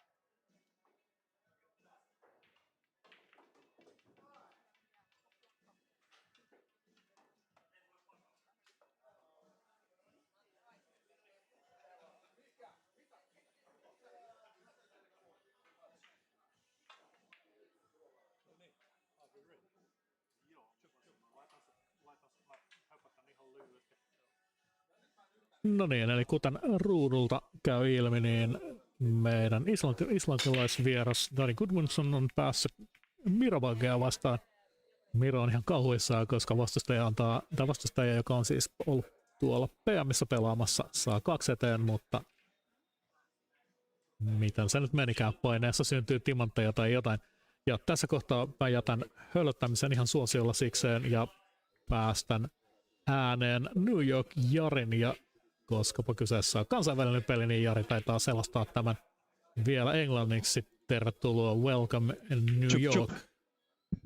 Everything okay? All right. Hey, thanks, Tero, and welcome to Groovetown Jack Sunday Now Ball Tournament.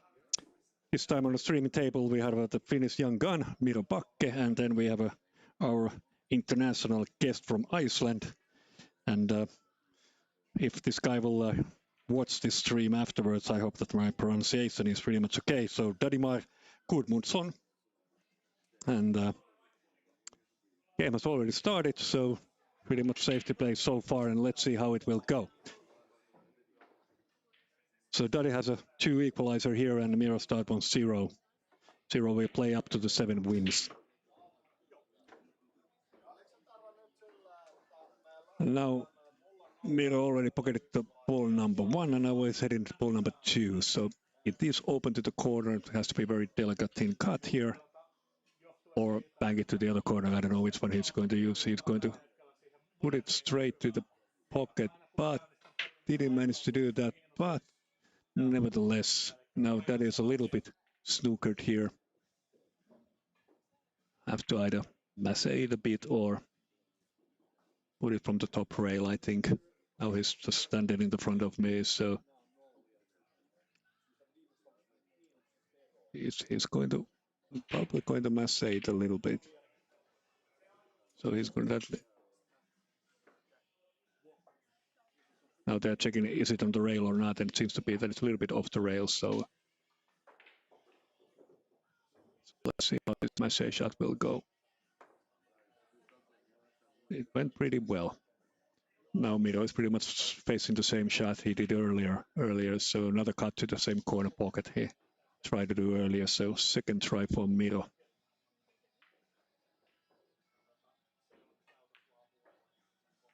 And he missed also this time, but it's also once again another good shot for Daddy.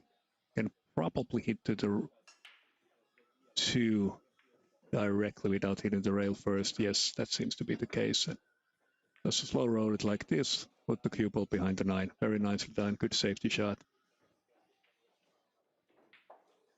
And now Miro is measuring a little bit that from the rail with a lot of left high spin, he can hit the 2 and get the cue ball and almost pocketed the ball. That was pretty nice try considering the circumstances. So let's see now. 2 is just hanging over there, so it's a hanger. Nothing else to getting the cue ball. Not the optimum, but really is open to the here from the right hand corner from the shooter point of view. Let's see. He was trying to put it to the left side. All right, but he managed to do that. But nevertheless, ball number 5 went into the corner pocket. Now the 3 went to the right corner, and now it's probably a bank shot. Or safety. Let's see which one. That was a good try for the bank shot. Now it's in the middle of the table, so Miro is checking if the 6 open to the corner pocket. I cannot see it from this angle, is it or not? But if he's playing on this side, okay, so it was not open, I think. Okay, now it's Daddy's turn. Just to delegate the cut, maybe 2 rails to get to the 6.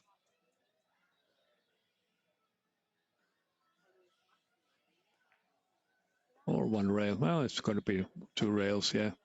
Should have maybe a little bit harder. Now it's a little bit difficult to get to the 7, but nevertheless, it's a pocketable shot.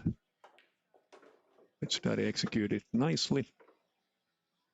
Now it's a definitely 2 railer. I think that there's no need to come to the this side of the table where the 8 is right now. Just throw it nicely into the corner pocket. Use the rails. Just like this.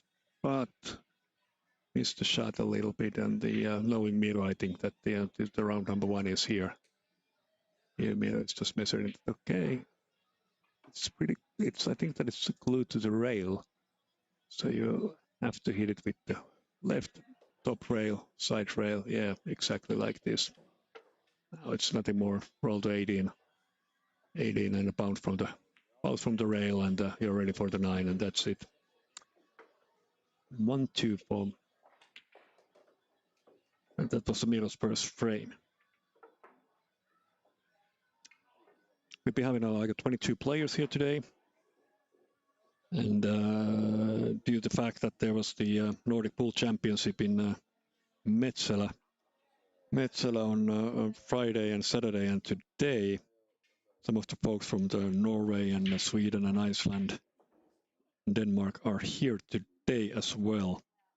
So we have 3 guys, Marte Suulen Amod and Christian Vikeby and Mari Hoff Pedersen from Norway, who was supposed to come to the cup, but unfortunately only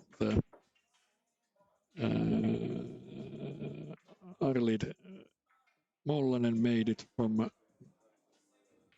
Norway, and then we have this Daddy from Iceland. So there are 2 foreigners in our cup. 3. Of course, Nathan Virika is here as well. Good break from Miro. I think that the 1 is open. Probably lost a little bit the control of the cue ball here, but it looks pretty nice layout from my point of view. Sitting here like 3 meters from the table, and it's open because Miro is going to try to put it in. Slow roll it nicely. Cue ball to the center of the table, getting 2 in. Now it's just behind the 4 or the 3, a little bit overshoot that one, but still pocketable. You can get to the 4 as well if you can pass the 8. I don't know. Either you have to stun the shot and get to the side rail pretty quickly, or you just put the top spin and the cannot see really from here. Let's see how Miro is preparing this. I think that he's just going to push it behind the 8. Yes, nicely done. Now it's on the 4 nicely, not straight, which is pretty good. So you can put the 4 to the center pocket, get to the side rail and get to the 5. Like this. Once again, there's an angle. So you can now choose how to go to the... All right, it's just screw it back and get it back to the center table. Now this is just a slow roll this one in. Boom. This was should have a bit harder if you stun the shot like that to get the enough momentum for the cue ball to get to the more on the right side of the table. To the left side of the table. But nevertheless, this is a pocketable shot still, so it takes the extension, and I think that he needs the rest as well. Or maybe he doesn't, I don't know. I think that you should take the rest, yes. too long for a guy in the middle age, so just checking it out. And now either you baby it nicely in and get to the 9 on the side rail, or you hit it harder and try to put something else. You hit it harder, which was a pretty good choice. Now this is possible to put to the pocket, but in this shot you have to worry about the cue ball going to the center pocket if you hit it directly. All right, he wanted to bang it. Not a bad solution, but didn't make it. Now it's a little bit in a no man's land, but knowing Miro's capabilities and his shot collection, I think this is a doable. And the question actually is that he can keep the cue ball on the other side of the table, not even trying to get to this side. Just like this. This was a good shot, but it went in. All right. Now let's see if Jari makes his first. That was a good shot to the side rail. Nicely for the 9. Now it's just pocketing the 9 and looking forward for the next track. There you go. All right, 3-1 for Dadimar Gudmundsson. So let's see what the other players are doing on the other tables. So we'll get your update from that as well. So Petja Mäkelä and the Katarina Köngas, 4-2 for Katarina. Niko Siekkinen, Nathan Virika, that's 2-2. Arlind Moilanen and Jani Halonen, 2-1 for Jani. Daniel Liljaperi and Karo Longström, 3-3. Robin the Rocket, Henri Laakso, 3-3. Samu Lampi, Jani Siekkinen, 2-2. And William Lagerboom, Juuso Kotosmäki, 3-2. All right, let's go for the next round on this our streaming table. So 22 players this evening, this Sunday here in Groovetown Jack. It's good to see so many international players here as well. And of course, we did have also a lot of lady players today. Unfortunately, they didn't manage to get themselves into the cup. Lost the control of the cue ball, so it's ball in hand. And 5 is the only bit problematic, or if it is open to the corner where the 7 is actually as well. I don't know. It's something that Brito is probably going to look after a while. Then it's all right. But if it's not, then you have to do something. Let's see. That's the side that Brito wants to go. So he's using 2 side rails to get over there. Like this. Nicely on the 4. Okay, now the question is that I don't know if the 5 is open to the corner pocket where the 7 is or not. Looks like it is because he's playing the top spin. No. Okay, I don't think that this is actually what he was looking for. Yeah, I think they wanted to have a little bit less speed and to put it in the center pocket. So now there's the combo shot, but a bit challenging angles from this point of view at least. But let's see how the young talent is solving this. He's measuring that one pretty carefully.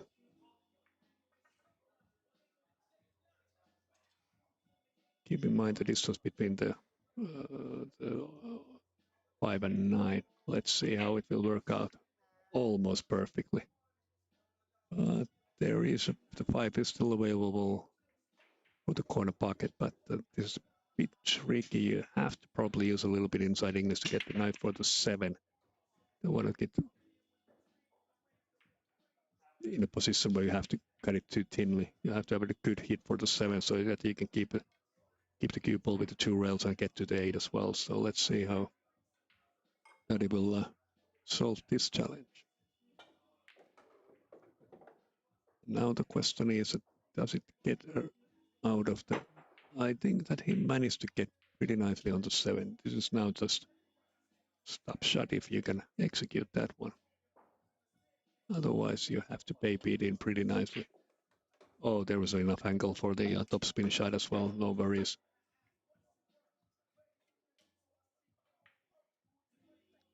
Now Now it's just putting the 8 to the pocket and leaving the cue ball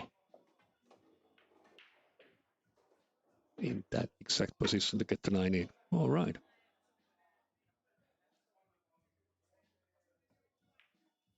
This is it. 4-1 for our international visitor, Dadimar Gudmundsson. Well played.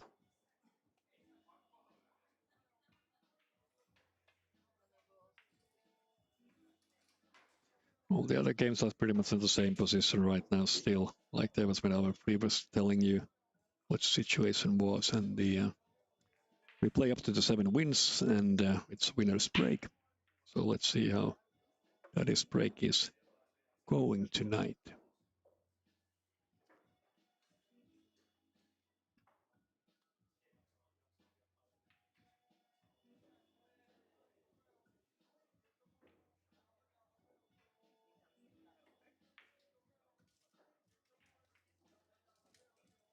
And we also have the Jani Siekkinen, who was playing in the Nordic Championship yesterday, where he lost to, I think it was Arseni Sebastianov, who actually won the whole Nordic Championship, the men's side, today after beating Petri Makkonen. I think it was 8-4. Petri did have a couple of places over there, but the not good rolls, and Arseni was executing when it was needed and won the whole tournament. So congratulations for Arseni for the first position, and also for Petri for the second runner-up position. Now, Mira took a little break here. That's why we are waiting, and now that is breaking. And we have the match from box break here.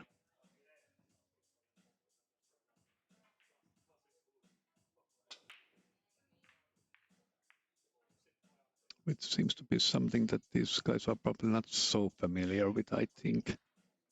I think that all the Finns who have been playing here in our tournaments before, they know the box break pretty well already, but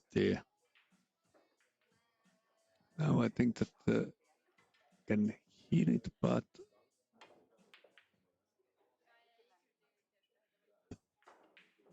okay, I think that the Daddy can see the 1. Well, there's not much he can do about it. He used the 4 on the rail as well, but I don't think that's the shot he's looking for. Oh, it was a shot he was looking for. And now it's a pretty interesting setup. That's a very thin cut to get the 1 to the center pocket. Now the question is, can he keep the control of the cue ball to get to the 2? Okay, he didn't want to do that. All right, fair enough. I think that he was looking for a safety shot, but it's a little bit too thick, and a little bit too much momentum.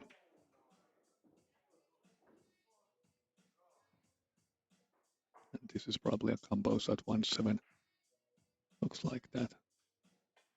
That's what Study is looking for. Pretty long combo, so pretty hard shot to execute. But table is still open. We are still in the first ball here, which will go in now. Getting to the 2. I think that he wanted probably. I don't think that he wanted to break the cluster yet, but probably have to do it. 6 is probably not open anywhere except to the center pocket. Probably, I don't know from this angle, but let's see. All right, it's a bit challenging now to get the bridge hand on the right position. Right position, so close to the corner. Trying to figure it out, all the possible ways to put it there. Yeah, take the breath.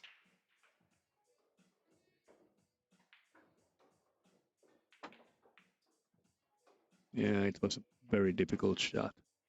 Well, now the 6-9 problem is solved, and with the good shot, with the good backspin, he also snookered Daddy here, so this 1 rail kick shot. Trying to hit to the 2, which he did it. Where is the cue ball going? Okay, now it's open to the corner pocket. But now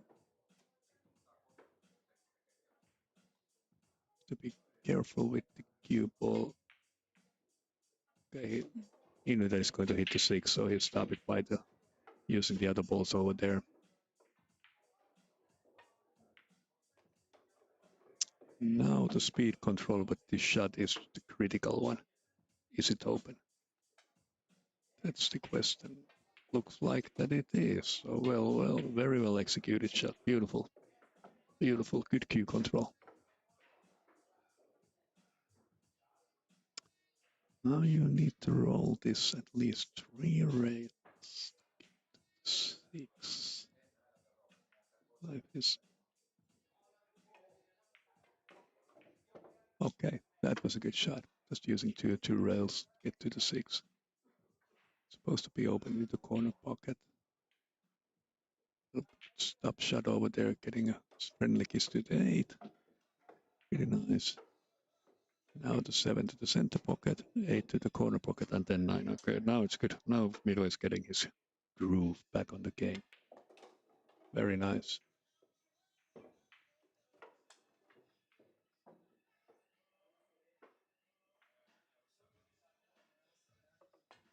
All right, well done. That was beautiful. Beautiful, good shots all the way through. Very good positional play as well.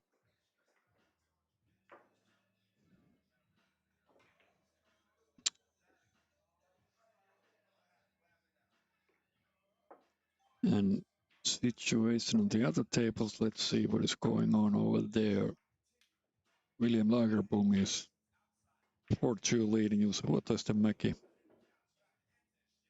Nathan Virika is leading 4-2 to Niko Siekkinen. Karo Longström is leading 5-3 for Daniela Liljeberg, and Robin the Rocket, Henry Laaks 4-4. And Sam Lampi and Dani Siekkinen 3-3. All right, next round.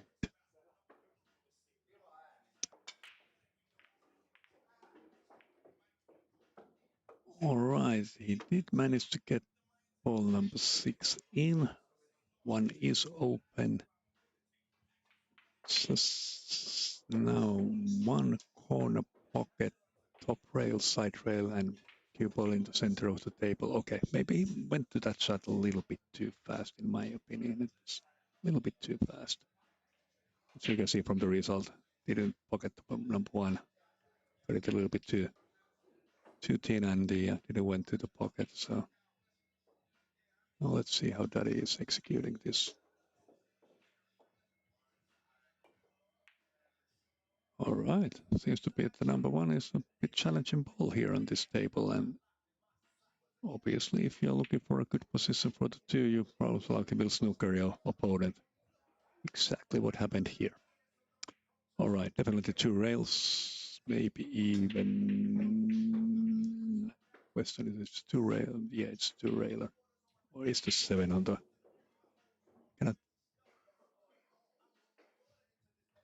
Yeah, he's looking for a 2 railer, but now the question is it's 2 railer or 3 railer. Probably for 2 railer. I think that the 7 is a little, and then the 2 is a little bit. Have to put quite a lot of spin over there. Yeah, that's what happened. It's the ball in hand. That should have needed a little bit more spin hitting the first rail to open up the angle more. But it's ball in hand for Daddy.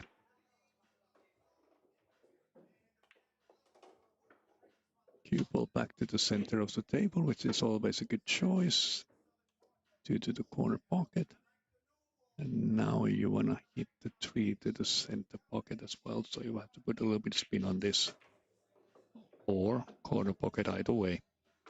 Both of them are pretty good. But from this position to get into the 4 is now getting a little bit.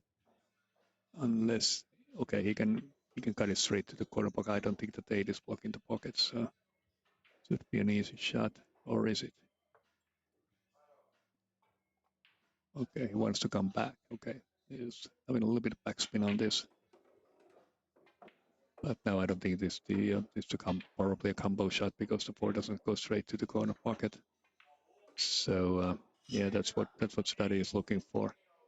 already tried to make one of these long combo shots, but didn't manage to do that. So second try, ladies and gentlemen. Let's see how he will execute this one. Not very well, but now the question is that the 5 ball is blocking the corner pocket, and now Miro is just looking at, okay, is there's safety possible? Get the 4 on the rail, get the cue ball closer to 5,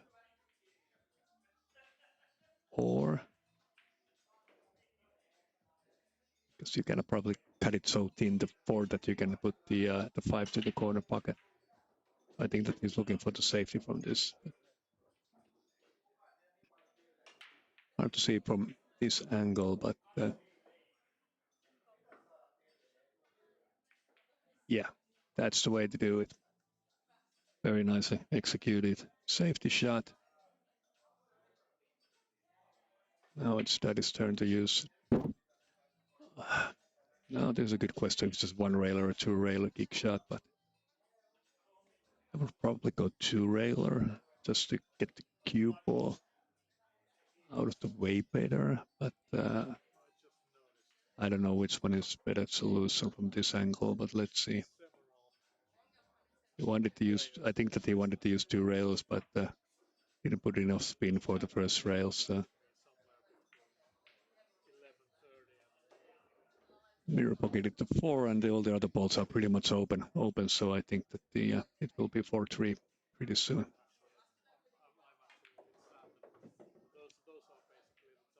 Yeah, now you just have to go 1, 2, 3 rails to get to the 8, or 4, or 5, or whatever floats your boat, mate.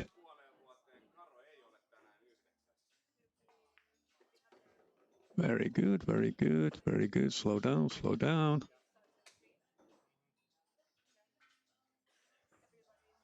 And Kairo Longstrom is the first one who executed his match, and he is now on the top 8 after beating Daniela Liljeberg 7-3. That was pretty fast from Kairo. I will take a small break. Need to go to the toilet, so hang around there. I'll be back.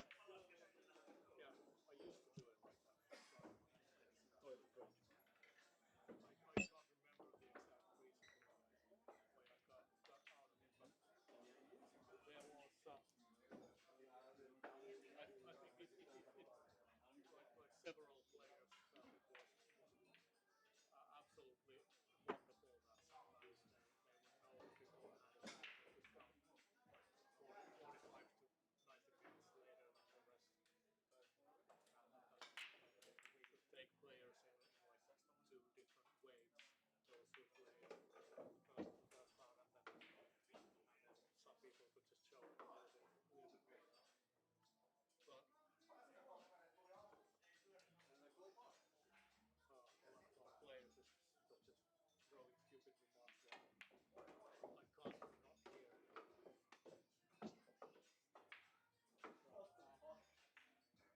Yeah, I can't remember exactly why I chose to change the Sunday tournament format. Like our Thursday tournament used to be like show up 10 minutes before we start and then you're in. Yeah.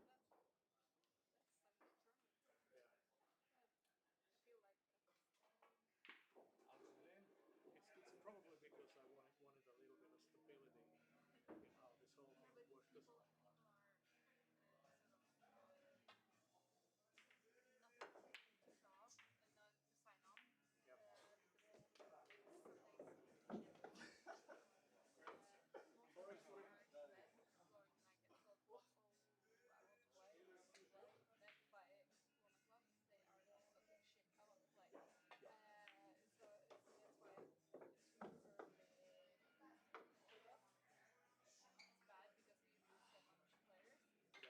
Yeah, for example, I have if I count now those Icelanders in this I have over 40 players sign up for this Sunday, and 22 of them show up.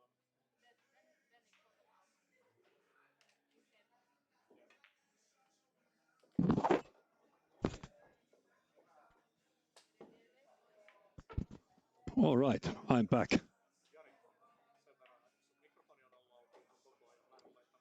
Okay. No.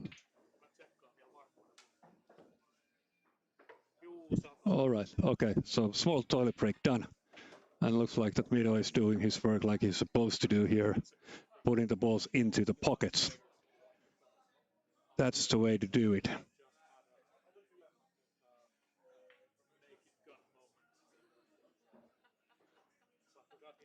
Now there seems to be a little bit confusion here. What is the score? But I think that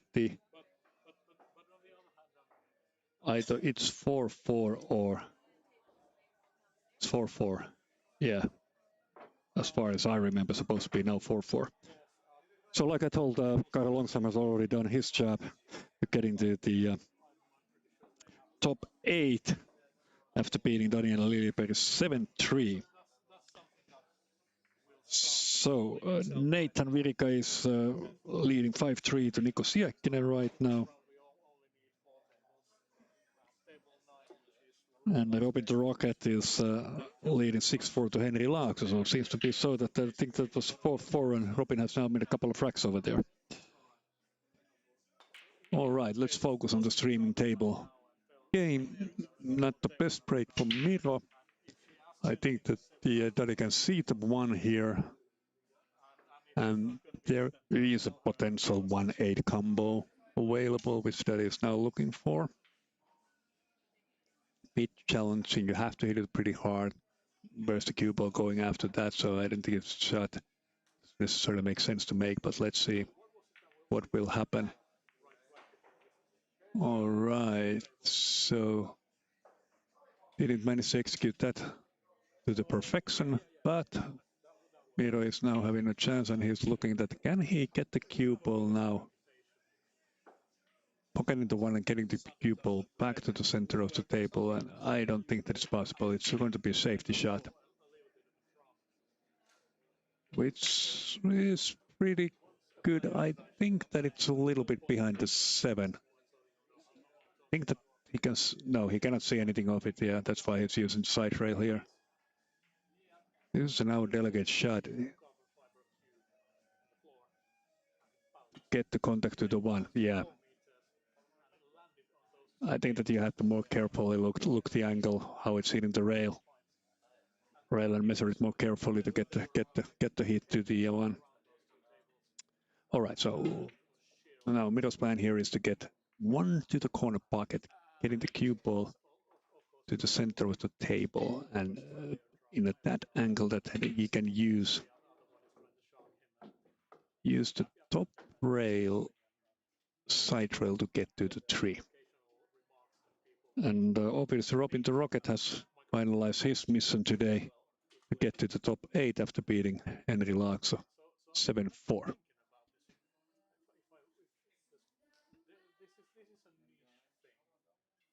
Now Miro is just putting a little bit of shirt into his trousers to avoid the contact with the balls here on the table. That was the difficult part to get to the 3, but I think that he can see enough of the 3 to cut it to the corner pocket here on the from his point of view the right hand side, which is exactly what he's doing. Nope, he played safety, which didn't go so well.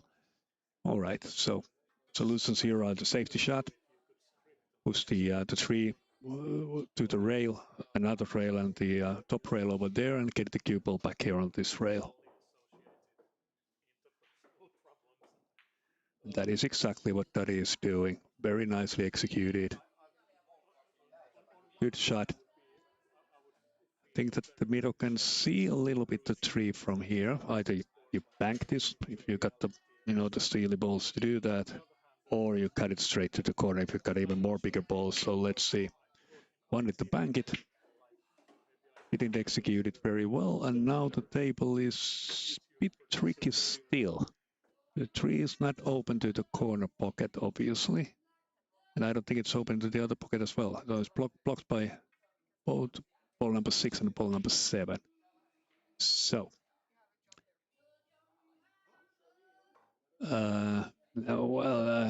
You can cross bank this, doesn't make sense though. You can bank it to the the top corner pocket over there. Or you can make a brilliant safety shot. Or you can do something like this, which I didn't see. Next time, using the 9-ball as a cushion here and get the 3 to the corner. If that was he was in the thing too, beautiful shot. All right. Now the question is that is he looking for the thing that he just have to stop the shot over there? Okay, he was looking for the 5-9 combo, but I don't think that this is the right way to go. This is too close to the rail to get to the center pocket. And of course, as a player, you need to keep in mind that you have already done. This is a third combo shot that you're trying to do, and none of them have been executed, so it's a little bit difficult. Like I told, difficult shot to make. Nevertheless, a lot of courage to try that one. Needed. And now let's see what Miro is thinking here. I think that he can pocket the 5 to the center pocket. Yes, getting to the 6. And now, question, I don't think that Miro is looking for any combo shots here, but this is a little bit too slow. Now he needs to baby this one in with the good cut, getting to the rail and getting to the other rail to get to the 8. But not too far, because you don't want to be on the too far on the rail, otherwise the 8 is going to be okay. Still possible to shoot this one, so using 2 rails here as well, or bank it. Oh, nice one. This young gun is definitely on fire here. He's even doing the TikTok dancing moves here. Well done, so 5-4 Miro Bakke.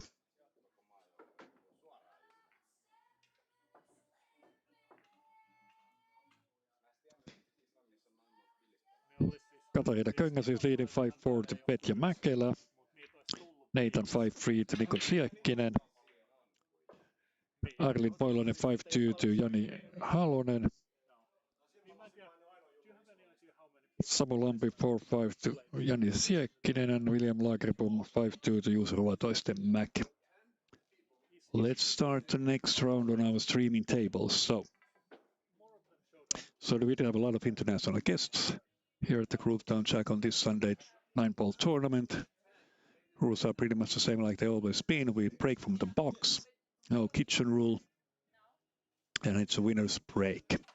And we run to 7. Up to 7 wins.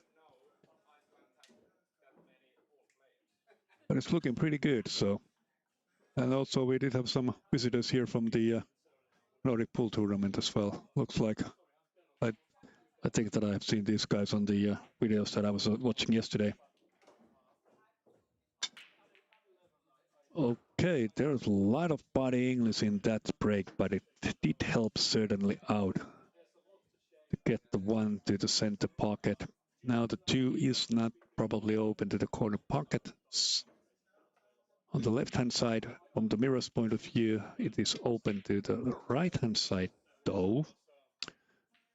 Which means if you do that, it's going to be a bit of hero shot. Yes, that's what or he's looking for the 9-1-2-9 combo as well. Possible. There is a 4-ball there to, to helping a little bit if the aiming is not accurate. But didn't work out. Didn't work out. I think that was a little bit unnecessary try, but players decide whatever they do on the table. So. All right, and Daddy was making a safety shot over there. I think that the Miro can see part of the 2, but I think that he needs to jump this anyway. Yeah, he's going to jump this one.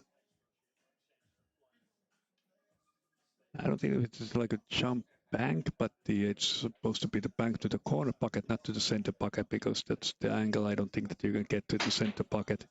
Oh, well, that's the one way to do it. Getting 2 balls. Jumping and getting 2 balls into the pocket. Looks pretty good from the statistical point of view, to me at least. All right. Back in the game, and now we're looking at number 3. I don't know if you want to cut it to the center pocket or you just want to, screw the cue ball back.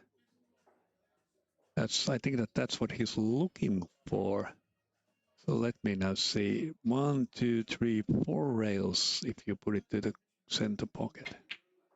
Yeah, that was the right solution from my point of view, but I think that he rushed it a little bit to shot. Now, you don't rush when you're getting older. You get more experienced, as they say. All right, so we will see a jump shot from Jari. I think that this is something that you need to cut straight to the center pocket. Try to get the cue ball to the top rail and get it back to this, sorry, this side of the table, where the 4 is now laying near the corner pocket. So first jump shot or second, not sure, from our Icelandic warrior Viking. Beautifully executed. Friendly kiss for the 7, and that was a nice shot. Thumbs up for that one. Well executed. All right, now it might be got his chance to get the game even 5-5. So let's see how we can manage from here. All right, so it's not straight in, so you can use both the top rail and the side rail to get a better position for the 5. Now the question is where you want to put the 5.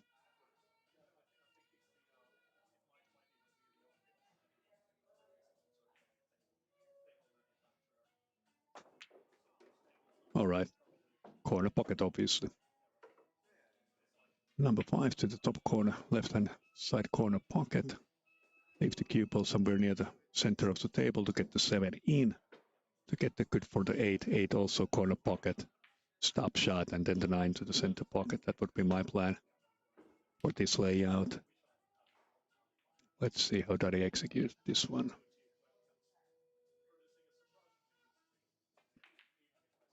First part of the equation done. Now the 7. Now you can probably use the top rail to get to the 8, so you don't have to screw it back. I think there's a little bit angle over there. So I think that's what he's looking for. Either he's looking for getting the 8 to also to the center pocket, so getting the cue ball a little bit on the other side of the table. Yeah, that's, or I think that there's an angle to get the 7 in, but I think that you need the rest for this shot. Now it's more or less to making decision: 8 corner pocket or center pocket. That determines the speed of the cue ball in this shot. Corner pocket it is. Very good. I really don't necessarily like the angle here, but doable.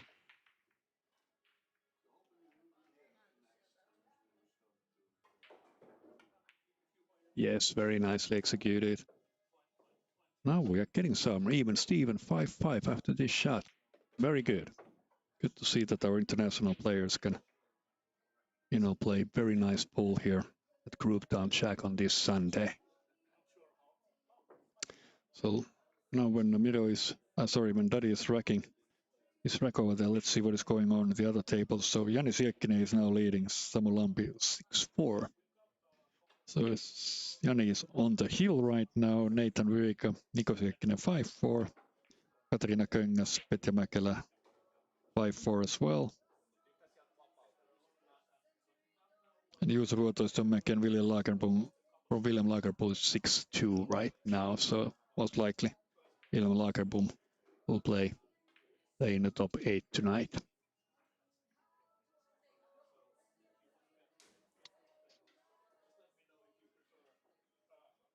And Jari to break.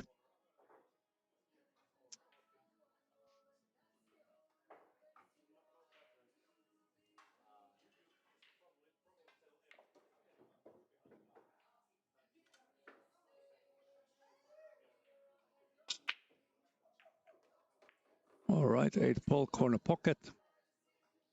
I think that he can see the ball number 1, but getting to the 2 from this is a very challenging. I don't know if he can pass the 4 so that he can hit the rail first, and then hit the ball number 1 to the corner pocket. It helps a lot to get to the number 2. Otherwise, you have to take whatever the table gives you after this shot. So let's see. Sitten tulee panna semmonen ilotulitus katsojille. Mä katon nopeasti pelipareja täällä. You wanted to put a lot of top spin, get like a force follow shot, but now the table is open for middle. So the 5-9 is now the stop here. That I think that the 5 is probably open to the center pocket or not. I don't know. Maybe. Obviously, there are some flies over there. That's why Miro is using his hands to get those flies off the table, so to speak. Very well executed. Friendly kiss to the 3. Looking pretty nice. And now from 3 to the 4. You want to probably put it in the center pocket because there's a lot of traffic to 6 and 7 over there in the corner pockets. So I think that he wants to do. No, well, it's still doable, but then the 5 is still the problem here on this layout. I think that this is kind of hard to see from this. How thin is the 4 to the center pocket? That's what he's looking for, but I don't. Hard to tell. But he can get to the side rail. And if I'm looking the angle right here, he can probably hit the 5-9 as well. No. But like it is nevertheless good safety shot. So there was the backup plan. He could see the 5 from here if the ball would have went in, but the now Jari is a little bit snookered here and probably looking for the let me now think. Either this is a good 1 rail shot out or 2 rail shot. Now the 2 rail it's definitely a 2 rail. Interesting is that he looks only the probably knows the diamond system because he doesn't calculate much. Let's see how now. Okay, it's a hit. Almost went to the pocket. That was a legal shot, and looks like that it's also a safety shot. Well, sometimes you get lucky, but nevertheless, that was a good effort, and the now Miro has to figure it out what to do here. 1 rail kick shot, center pocket. He missed that one. All right, now this is getting interesting. I really want to see how Jari is actually solving the 5-9 problem here. What is his solution for this formula? Looks like that it's not going to be easy. I would definitely put the 4 to the center pocket, use the side rail, and get the angle right and hit the 5-9. Doesn't matter if you hit the 5 or you hit the 9. Just try to get the ball in that direction.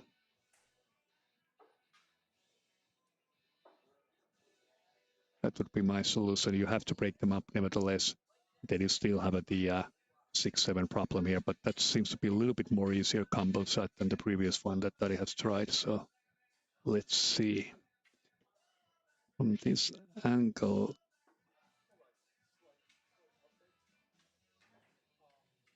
either you're using 2 rails to get to the 5-9. Okay, he wanted to. Okay, if it's open to the center pocket, then this was the right shot. I'm not sure. Cannot see it from this direction. Maybe it is. So let's see.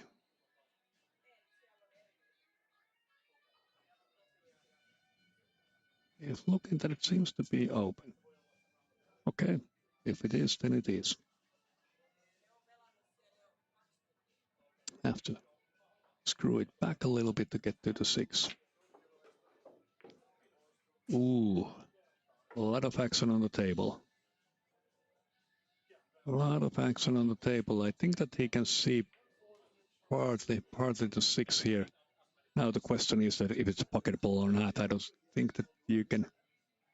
So cross bank would be one alternative. If you can see some of the 6. Use a little bit maybe cut-induced throw here to get a little bit widen up the angle to get to the center pocket. But there's a lot of ball flying after. Okay, was just a safety shot. If the 6 doesn't go behind the 7, this was a good choice. Cannot see it from here. Yeah, looks like that it doesn't. So let's see what Miro is doing. The combo shot or the crossback. Wow, that was a shot. That was a shot of the day. Very well executed. Beautiful shot. Quick thinking. These young guns, they are thinking with their feet a lot. That was a good shot. Shot of the day.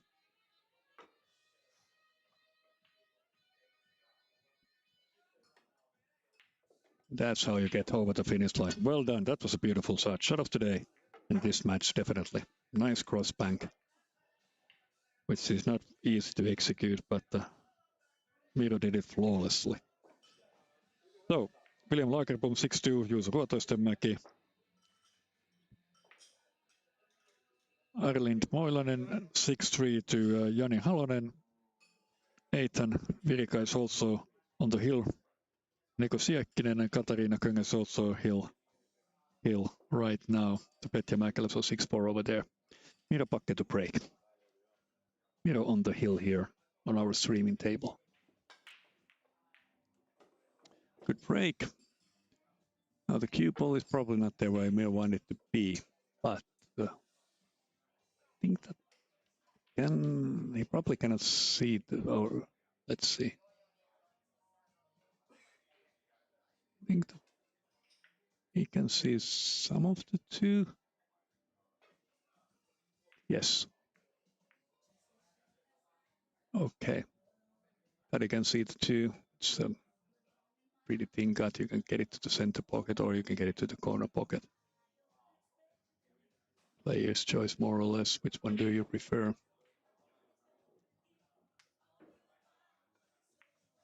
Center pocket was his solution, and now the 4th combo shot for Daddy. Let's hope that he will make it this time. The previous one was the 9 to the center pocket, but didn't execute that one, and this is the 4th combo he's trying in this game.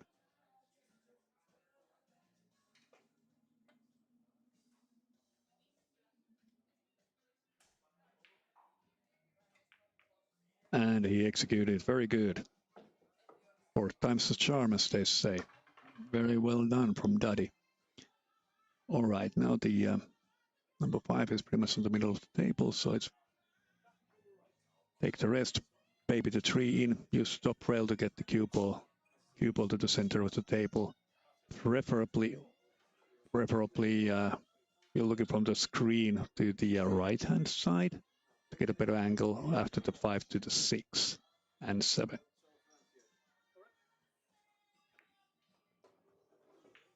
Okay, he probably overheated a little bit because now the cue ball is on the top rail here. And now probably opened to the both corner pockets from here. Also the center pockets are possible. So from this angle, now I think that the have to look out for the cue ball a little bit because there's a cue ball going if you got this to the corner pocket. Okay, he once again wanted to hit the 9. 9 and okay, this was a little bit shot for nothing in that sense. That didn't bring any results. Not even the lucky snooker for the opponent, but the Miro can see the 5 and he makes the good professional choice. It's too risky shot, not in your percentage range. You make a safety shot and look for the next opportunity. So here we have a potential bank shot.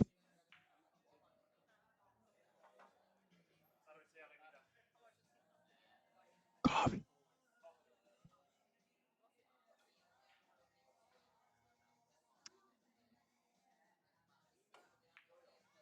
All right, I'll cut it a little bit. Where is the cue ball going? Okay, so cue ball hit the 7 and went to the corner pocket, so it's a ball in hand. And I think that the ladies and gentlemen, we are now witnessing the end of this game here, right now. 6 balls, same corner pocket.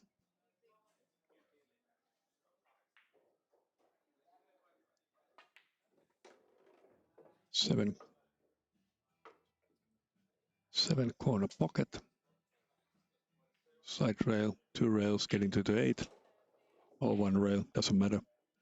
But now we will see how good the technique is with these young guns. He's going to screw it back, and he does it absolutely perfect. Absolutely perfect shot. Yes, like I said, this is it, ladies and gentlemen. Well done for Miro Pakke. And big thanks for Daddy to coming over here in Helsinki to play against him. Good effort from both players. Good game altogether. Now I have a small break until we have the next game here on the stream table. See you soon, guys.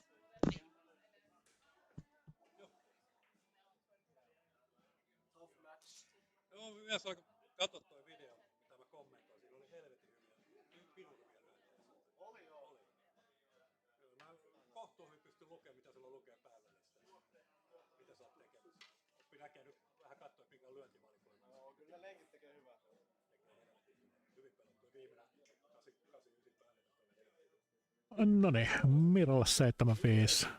Se ei ollut ollenkaan hassumpaa. Ja Petri, olet ihan oikeassa. Kyllä se todellakin oli New Yorkin raspikurkku, joka oli äänessä. Meillä tapahtuu näköjään tällä hetkellä suhteellisen nopeaseen tahtiin. Nathan Virika just pudotti Niko Siekkisen jatkosta. Katariina Köngäs on hyvin lähellä tehdä saman tempun Mäkelän Petjalle. Meidän ulkomaan pelaajista Arild Moilanen on ainoa, joka on jatkossa tällä hetkellä. Se voitti Haasan Jani 7-3. Mira Balke voitti tämän pelin siis 7-5. Karo Longström kohteli Daniela Liljebergia kaltoin 7-3. Robin Snellman puolestaan Henri Laakso 7-4. Ja Siekkisen Jani lähetti juuri Samu Lammen kotiin 7-4. Joten meidän seuraava striimipeli on jo tiedossa. Se tulee olemaan, no te näette ihan just kunhan tulokset päivittyy ruutuun.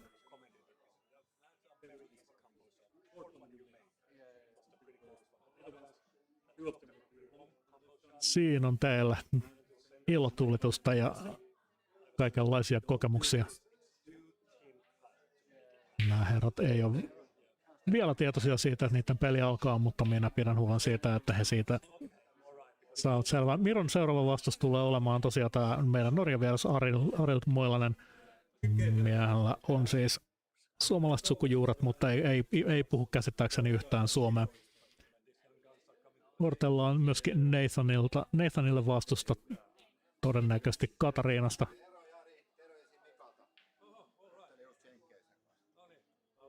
Ja Siegolle odotellaan tosiaan Ruotoisten Mäkin Lagerboom-matsista. Siellä Vilkku on hiilillä, joten eiköhän se ole Jani Siekkinen William Lagerboom. Yes. Robin tuossa juuri tuli ja toi kommentaattori kaksikolle terveisiä Mikalta. Kiitoksia Mika. Mukava kuulla susta myös.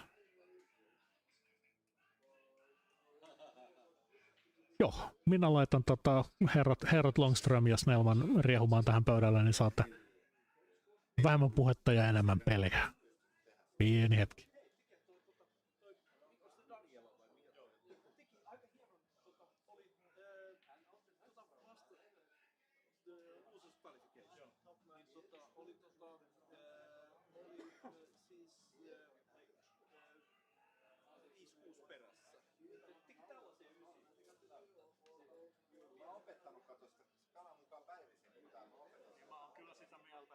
Tarvii oppia pelaamaan, niin sen ei kyllä pitäisi pelaa sun kanssa ollenkaan. Eikö mä en opeta, vaan mä annan vähän vinkkejä vaan. Niin, nimenomaan. Mä sanoin Danielle, että älä missään nimessä ala pelaa niin kuin minä koska kukaan muu ei pelannut kuin minä. Se menee ihan vituksi tää. Ei kyllä. Pelas paremmin kuin sinä. Jes, minä annan herrojen Longström ja Snellman aloittaa, kunhan he aloittavat. Täytyy käydä tekemässä hieman kisavedollisia tehtäviä tuolla alakerrassa. Voi olla, että Jari palaa ääneen jo ennen kuin minä ehdin takaisin, mutta se on sitten sen murhe. Palaamme asiaan.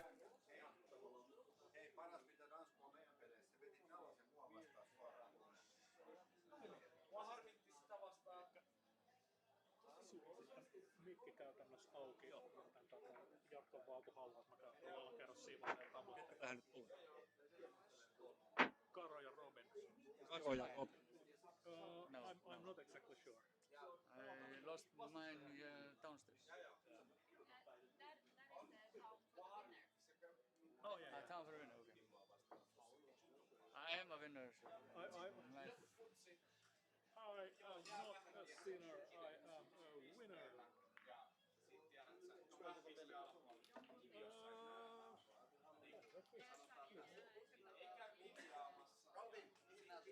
Muistaa sen oikein, mitä tää on.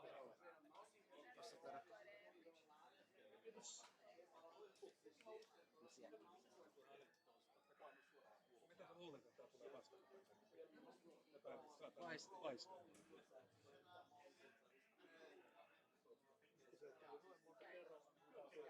Täytyy myöskin vielä piikkaa.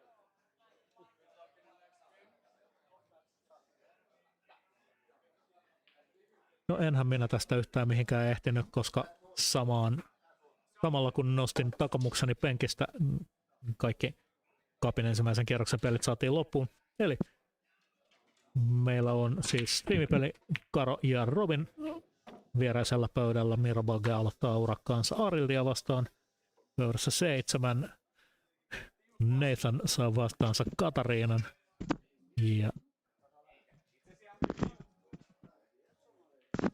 Ja perimmäisellä pöydällä... No niin, sitten jatketaankin suomen kielellä täällä. Perimmäisellä pöydällä Siego aloittelee Vilkkua vastaan.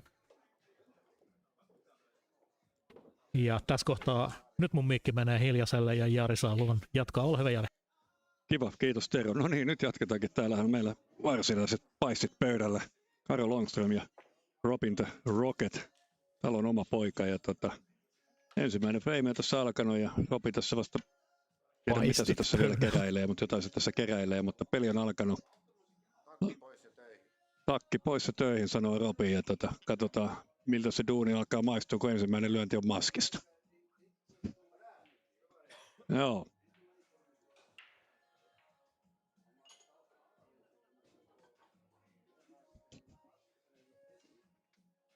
Ja Robi tässä suorittaa samalla tiellä vähän blokkaustakin ja siivoaa paikkoja ja kantaa laseja tonne baaritiskille. Ja Karo täällä vaan ihmettelee, että eikö tässä joku pelikin pitäisi olla käynnissä. Siellä se vilkuttelee, että eikö tässä joku pelikin pitäisi olla käynnissä. Ja. Joo. Joo, Robi siinä hoitaa. Joo. Ja väärä keppi. Robi, väärä keppi. Otetaan se hyppykeppi heti. No niin, päästään takaisin peliin. Eli tässä meillä on paikalliset kuuluisuudet nyt pöydällä ja nyt katsotaan, mitä tässä Robi nyt sitten keksii. Safety. Eli safety lyönti tästä näin, eli tästä kakkonen tonne pöydän pääty. Ups.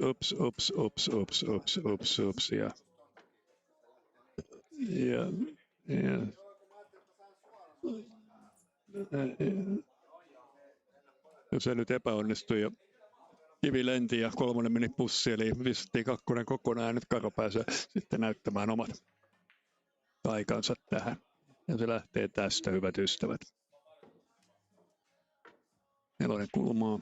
Siitä sitten nätisti pikkasella stanarilla noin, päästään vitoselle. Ja nyt se on Karo voi valita, että laitetaanko vitonen kulmaa ja päästään kutonen samaan kulmaan. Näinhän siinä tehdään, mutta se ne jäikin nyt vähän vajaaksi. Hitto sentään.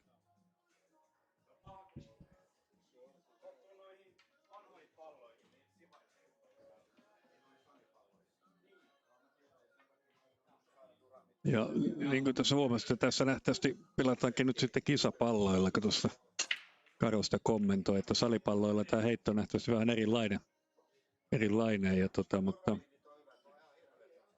mutta Duramiteilla nyt sitten pelataan ja salipallotukulma pingispalloja Robinin mielestä ja nyt sitten katsotaan, miten tämä homma lähtee liikkeelle. Ihan on pingispalloja jo, että siitä, että Robinin toinen lyöntikin epäonnistui. Ja nyt kyllä mä veikkaan, että nyt tämä pitäisi kyllä sitten Karon viedä tämä. Oi.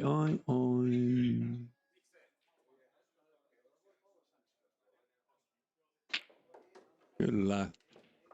Siitä hyvä kyyti. Näin se kyyti tehdään, kun se tehdään oikein oppisesti. Mennään ja lyödään se kyytipallo säkkiin. 1-0 Karo Långström. Robin Snellman. Ja tosissaan 22 pelaajaa tänään ollut. Ulkomaalaisia vahvistuksia myöskin aika paljon täällä tänään. Ja ollut Islannista, Norjasta, Tanskasta. Tiedä, oliko Ruotsistakin taisi olla jokunen, mutta nyt näyttää siltä, että meidän ulkomaan ystävät niin sieltä on ainakin tanskalainen Arlin pelannut itsensä nyt 8 joukkoa.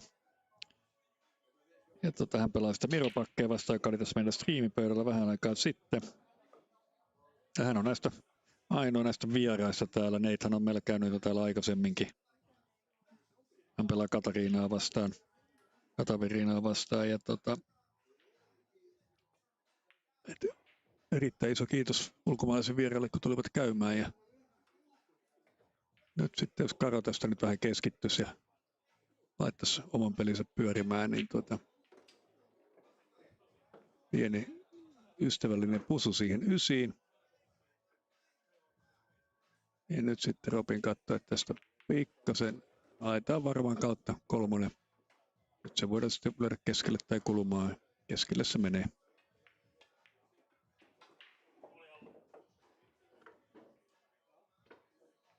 Ja pieni friendly kiss siihen 4. Ja se jäi nätisti auki. Vähän ohuton leikkuu, mutta eipä tuo haittaa. Ja nyt vaan toivotaan, että se 6 jää näkyviin, ettei olla maskissa.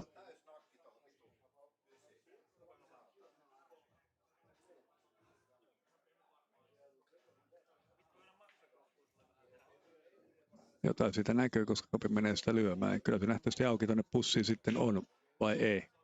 Ei, kyllä sitten nyt Robin joutui safety hakemaan. Ja ihan kohtuu hyvä safety siitä tulikin. Siitä kyllä pikkasen luulen, että sitä Karo näkee siitä hieman. Ja kyllä sitä vähän taidetaan näkyä. Pikkasen joutuu varmaan ehkä svervaamaan, mutta ei, kyllä sitä näkyy ihan suoraankin pikkasen.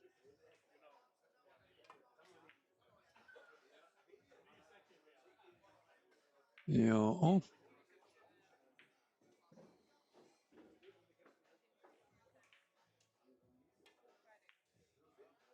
Pikkasen ohkaisena Robin sen leikkasi, jolloin se ei mennyt pussiin.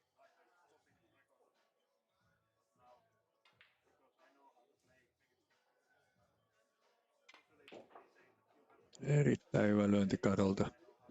Täydellisesti 7 päälle, just sopiva kulma, pääsee 8 näppärästi. Näin. Ja siitä sitten vaan 8 kulmaa ja 9 päälle.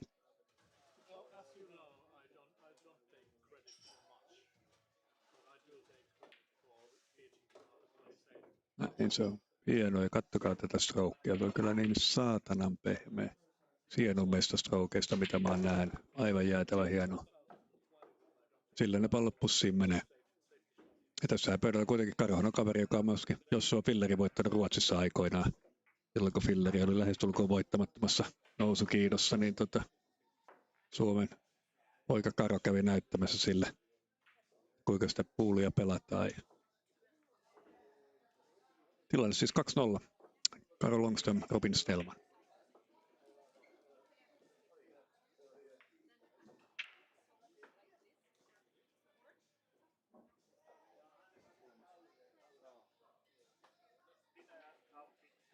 Tässä myöskin kaikille katsojille tiedoksi, että te katsonut, niin Nordic Championships niin Arseni Sebastianov eli Arska siellä sitten vei finaalissa voiton Petri Makkosesta. 8-4 taisi olla lopputulos ja onnittelut Arskalle hyvästä suorituksella ja Petrille myös hyvästä runner-up-positiosta. No niin, nyt Robinilla sitten paikka, kuiva breikki Karolta. Ja nyt tälle kakkoselle pääseminen nyt on sellainen, että miten, haluuko se osua siihen kakkoseen, saako se irti tuolta vai kuinka tämä Robin tämän ajattelee. Se pääsisi tuosta seiskan vierestä. Ihan varma tästä kulmasta, mutta että haluaisiko se osua, että katsotaan, hakeeko se sitä. Kyllä se varmaan sitä hakee, että se olisi päässyt just näin. Tätä se hakee, että se olisi osunut siihen kakkoseen. Juuri näin. No, pikkuhiljaa alkaa ymmärtää, mitä tämä Robin ajattelee. Ja ykkönen kulma ja kakkosen osuma, niin se saa auki tuolta. Ja nyt Robin vaihtaa sitten säfti tuossa kesken freimi. Yksi lyönti ja se oli siinä, niin säfti meni vaihtoon. Mutta yrityshän oli äärimmäisen hyvä Robinilta ja nyt on pikkasen ohut leikkuu Karolla tässä. Ja sitten kivikontrolli on sellainen, että se on pakko tulla 4 päälle. Nyt tuli se 6 siihen sitten valitettavasti eteen. No nyt siinä olisi tällainen nätti rail bank. Nätisti näin, mutta nyt ei kyllä vauhti riitä, mutta se onkin erittäin hyvä lyönti, koska se jää täydellisesti maskiin nyt sitten Robinille.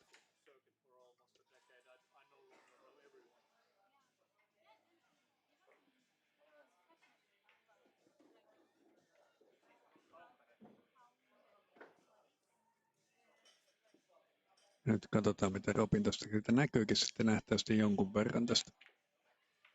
Robin lähtee sitä safetyä hakemaan. Ja saikin siitä ihan hyvän safetyn aikaiseksi. Kyllä, siinä näkyy, mutta se on lähestulkoon päätyvallissa suoraan kiinni. Ja tässä nyt ei ole sitten vaihtoehtona mitään muuta kuin tehdä vasta safety. Näin. Ja nyt se onkin sitten sellainen, että mä en ole kyllä varma, että voiko tätä hypätä. Pitäisi päästä ihan tuohon 4 juureen. Ja se on kyllä niin saatanan lähellä. Anteeksi kirjoilu, mutta se on kyllä sellainen, että en tiedä, lähteekö se Robin sitä hyppäämään. Ei lähde nähtävästi. Nyt se on sitten lyötävä päätövallista. Tultava tuosta ihan sitä 7 vierestä. Aivan niin kuin, joo, se olisi ollut hieno lyönti, mutta ei tällä. En tiedä, oliko nyt palleista niinkään kiinni, kulma oli vaan väärin. Me pääsee sitten Karo-pöydälle ja 2 keskelle, 5 keskelle, 6 kulmaa. 7 varmaan kulmaa tai keskelle ja 8 kulmaa. Ja alkoi olla aika selkeä layoutti. Ja tulee nyt sitten päätyvallin kautta. Näin, 7. Boom, ja nyt vauhtin kontrolli on se, mikä tässä ratkaisee. Jäädäänkö ysin taakse piiloon, ja kyllähän sinne sitä sitten jäätiin ysin taakse vähän piiloon. Ja nyt joudutaan sitten hakemaan päätyvallista kikillä vauhtia tuohon 7.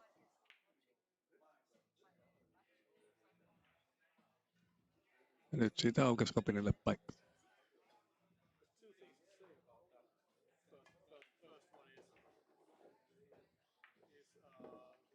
No, ei tämä nyt ihan ideaali päälle veto ole.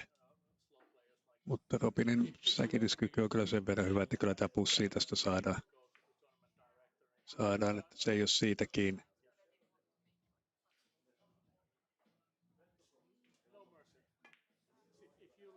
Mutta kyllä se nyt tänään oli.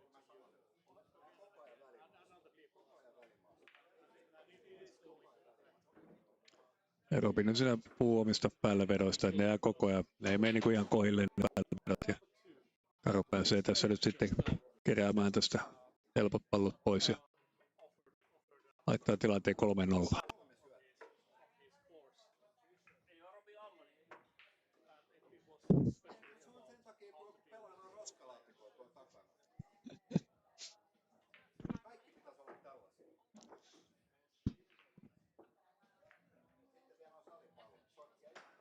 Nyt lähdetään sitten freimiin numero 4. Tilanne siis 3-0 Karo Longströmille.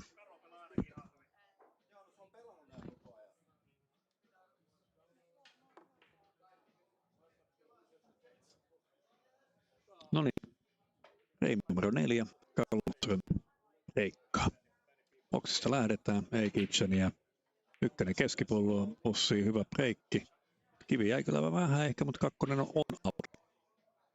Ei tässä nyt oikeastaan ole sitten hirveästi mitään ongelmaa, ei mitään liian lähellä euna eikä mitään tällaista vaativaa, että tässä nyt periaatteessa kyllä Karo kyllä tämä kakkonen ehkä se vaikea tässä nyt on pienen takamaskin takia, kun tuossa toi nelonen on, mutta tästä tämä menee pussiin, niin tässä on hyvä nautin paikka. Ja meneehän se erittäin nätti lyönti vaikeasta positiosta takamaskista lyöty, todella nätisti laitettu ja te vaan rullataan nätisti näin, päästään neloselle. Joo, on vähän suora, mutta ei se nyt niin haittaa. Saadaan kuitenkin pikkasen siitattua sitä pussia. Noin. Oikein hyppäs sinne se nelonen sinne pussiin. Sille ei annettukaan mahdollista tulla ulos sieltä ollenkaan. Joo. Ja nyt sitten kutonen kulmaa ja pikkusella asalla nyt sitten tuossa vai keskelle. Aha, tää yllättikin. Mutta oho, sano Karokin.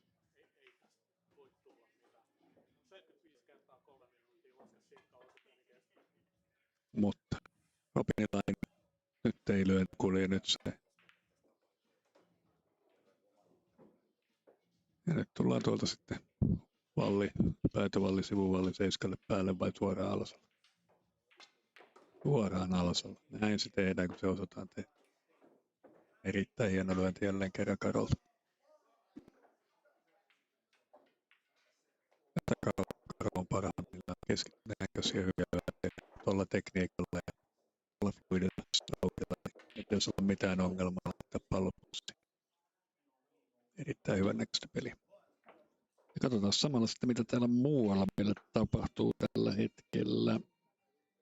Mites tää meidän muut pelit täällä menee? Eli Katarina Köngäs, Neita Virka 3-3. Arlindi meidän Tanskan vahvistus. Miro Pakke johtaa 2-1 tällä hetkellä. Jani Siekkinen ja William Lagerpool, niin William Lagerpoolille 3-0.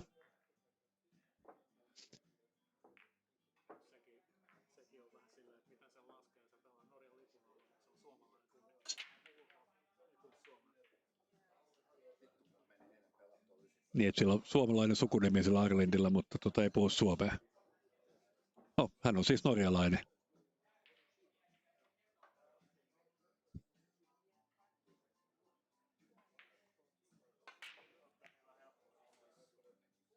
Nyt sitten Karolta vähän heikompi breikki ja nyt on sitten Robinilla se paikka lähteä tasoittamaan tätä peliä, koska jos Karo pääsee 5, niin sitten alkaa kyllä Robinillakin olla aikamoinen ylämäki edessä.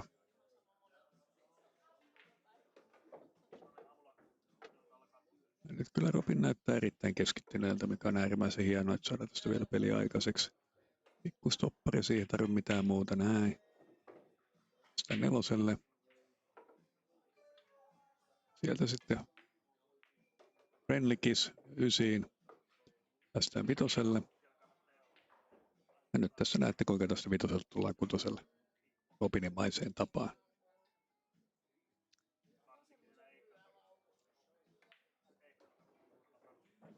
Eli lyödään se tuonne oikeaan kulmaan. Näin. Ja sieltä kauhealla sivarilla osuma 6.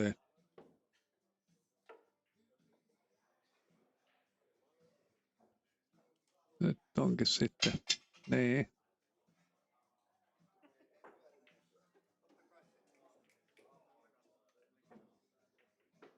Mutta nyt tämä onkin vähän huonompi paikka. Siinä on pänkille paikka kyllä.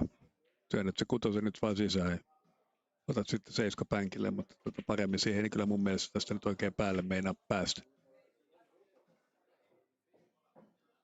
Ellei tossa sitten, mä en tiedä, että näet tuota kulmaa, että sitten olisi sellaisen forced paloon.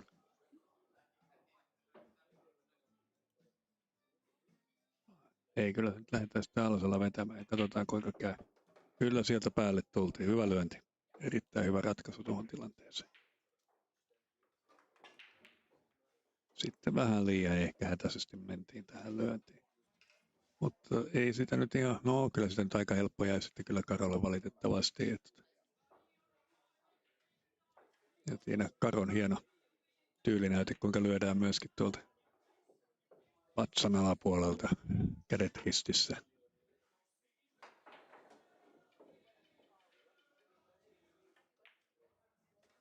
Ja tuolla meidän toisella kutospöydällä, niin Miro siellä tekee erittäin hyvän hyppylyönnin. Ja tällä lyönnillä niin tilanne on siis 5-0 Karo Långströmille tässä meidän striimipöydällä. Ja katsotaan samalla, miten muut pelit ovat tässä edenneet sitten sillä väliin.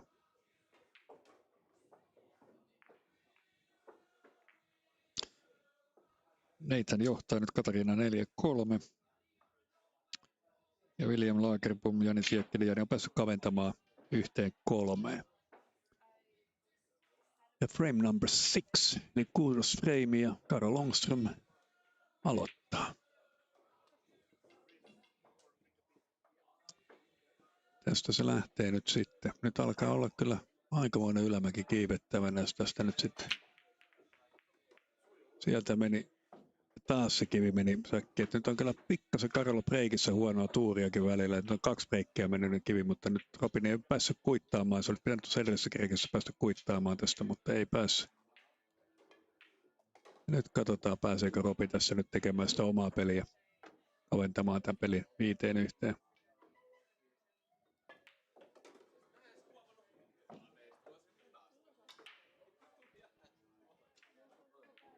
Ja nyt pidetään pieni breikki. Täällä tulee hyviä ystäviä paikalle. Morjesta Toffa, kiva nähdä. Kuin myös. Mä oon täällä. No ei tässä mitään, klenkataan kuulee ja ollaan selostamassa.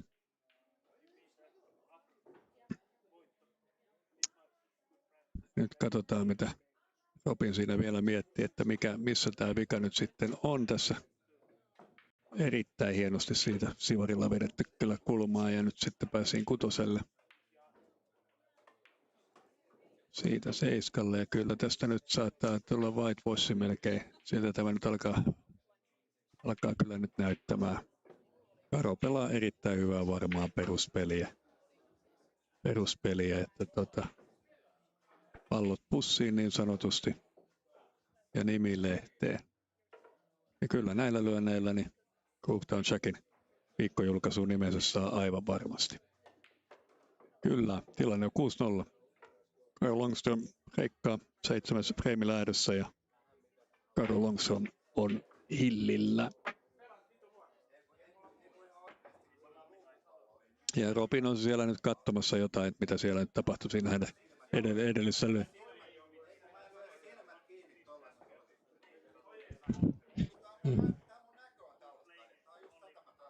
No, nyt Robin on ollut sitten hieman näyssä vikaa. Toivottavasti se ei näin ole, mutta joku...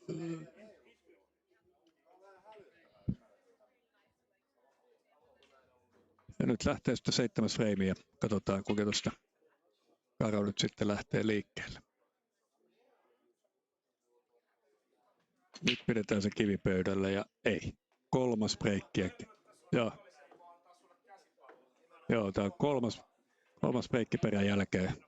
Karolla nyt sitten kivi uitettuna, mutta nyt ei kyllä nyt, nämä on ne viimeiset hetket. Joko se tehdään nyt se ensimmäinen frame tässä, tai sitä ei tehdä. Ja sitten tässä tulee white voice, tässä tulee 7-0. Ja niin kuin me kaikki tiedetään, niin näissä piireissä, niin tätä tullaan muistelemaan vielä monta kertaa tämän pelin jälkeen, jos tämä päättyy 7-0.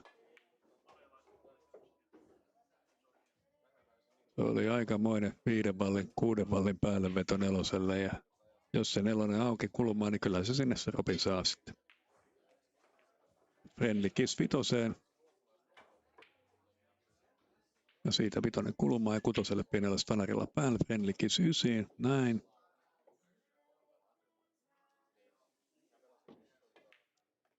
Kutonen säkkiin, 7 päälle. Ja nyt katsotaan, että kestääkö tämä loppuun asti. Täällä on aika suorana 7 ja tarvitse stopata siihen ja ottaa kasille.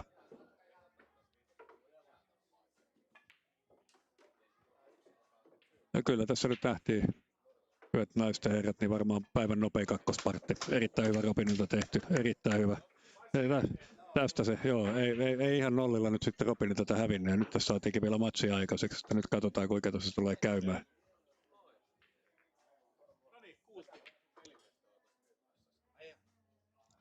Ja nyt se on sitten Robinin breikki. 8 freimi. Tilanne Karolle 6, Robinille 1.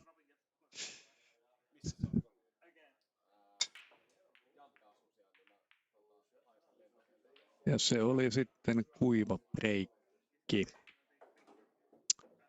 Ja nyt pääsee sitten Karo pääsee nyt sitten yrittämään. Ja tässä on nyt sitten mahdollisuuksia joko pänkätä tätä tai yrittää suoraan tai tehdä safety. Ja sieltä se pänkki nyt sitten tulikin pikkasella tuurilla, mutta forssi oli just sopiva.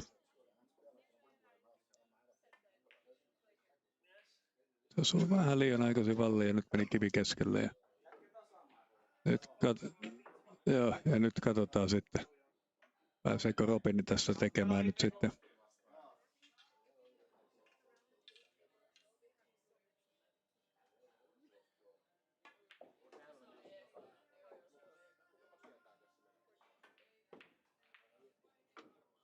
Sieltä 3. kulmaan päätyvallista.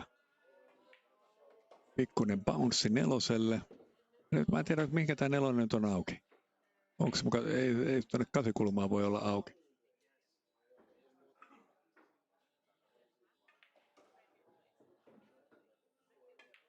No kyllä se oli sinne auki nähtävästi.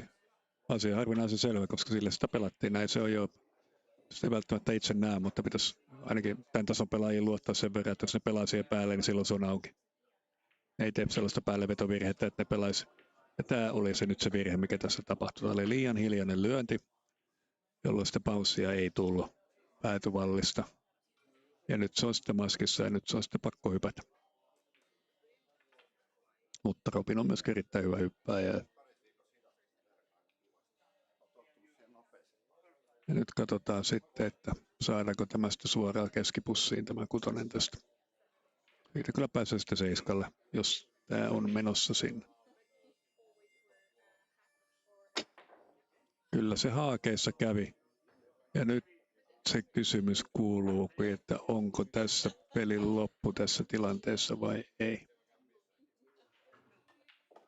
Kyllä se nyt siltä näyttää, että tässä on pelin loppu, eli 7-1 päättyy sitten tämä meidän striimipöydän matsi.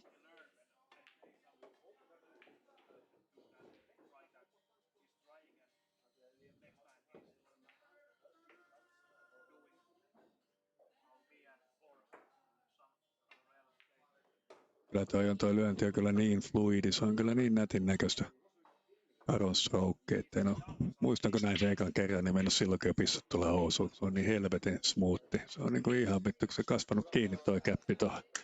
Erittäin hyvin Karolta vedetty 7-1 ja Karo sitten pääsee siitä jatkamaan sitten seuraavaan peliin.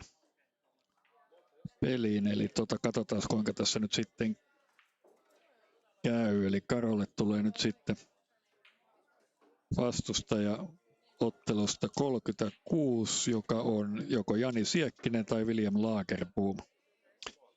Mutta Kari on niin välijärissä tällä hetkellä. Nyt pidetään sitä pieni breikki.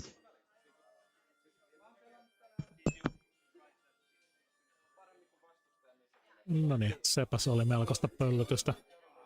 Ja me saatiin taas kertaalleen oikein kunnon tekosyyden kavalkaadi. Karo jatkoon ja Karolle vastus matsista Jani Siekkinen, William Lagerboom, joka on tällä hetkellä tilanteessa 3-3. Mitäs muuta meillä on menossa? Nathan Virka on kommentoitisessa Hillillä Katarina Köngästä vastaan.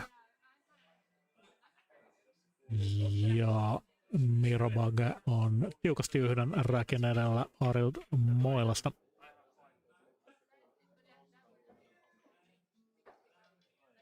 Eli meillä menee tässä nyt pieni hetki siihen, että me saadaan seuraavaa matsia tähän varsinaiselle striimipöydälle, joten minä teen niin kuin yleensä aina tässä kohtaa. Ja väännän tästä yhden kameran tuohon seuraavan pöydän ääreen.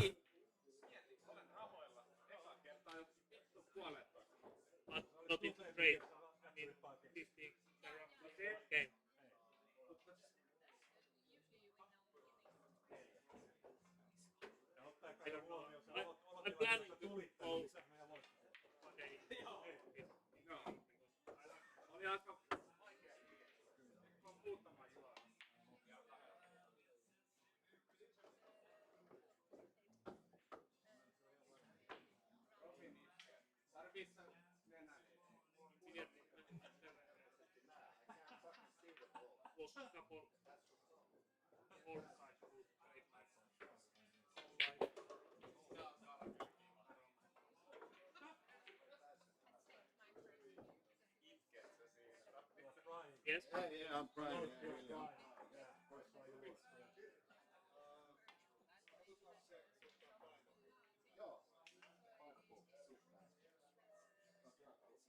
Noin ikään. Meidän toinen kamera seuraa nyt matsia. Moilanen Bugge, eli Arild Moilanen on näitä norjalaisia, jotka on ollut tänä viikonloppuna tuolla Pohjoismaiden mestaruuskisoissa pelaamassa.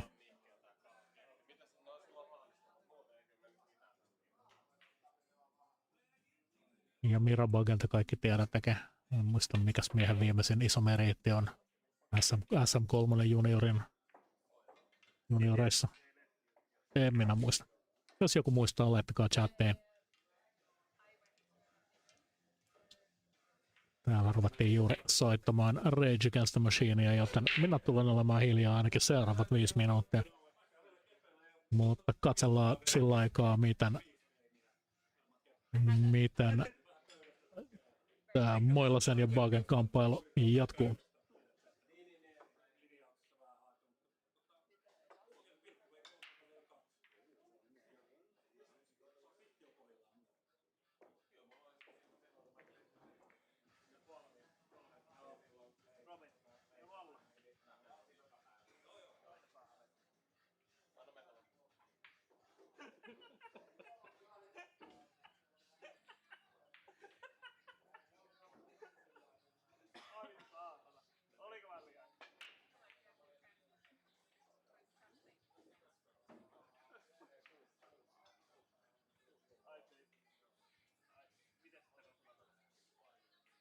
Basically what he said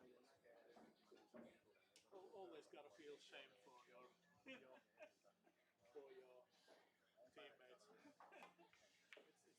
And he's like the one of the best. Yeah. Like he just behaves like that all the time. He's a bit like a child in that sense. He doesn't know how to handle loss. But that's also one of the things that makes him such a tough player. Yksi kerta kun meitä tulee tänne. Niin. Vähän tahalla tulee näin, että saa tulla tänne. Liian kova. Niin, ei voi, en mä halua tulla tänne ottaa. Mulla taitaa olla positiivinen rekord. Puolesta. En usko. Ei varmaan olekaan. Tässä on pojat. Mä ite sanot, ei ookaan. Niin, mutta Robinin vasta mulla oli tähän päivään saakka. Tommosia asioita ei kannata sanoa ääneen, kun vieras istuu kaveri, jolla on päässyt tietokantaa joka kerta.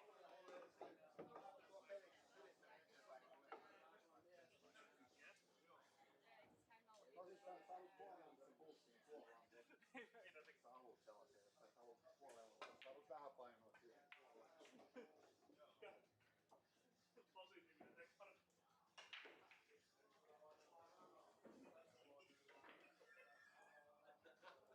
Mä tainnut muutama enemmän kuin mitä oot laittanut. Missä nyt kun... Nää väittyy tässä... Katsotaan. Ai jaa. Oletko näitä puolia?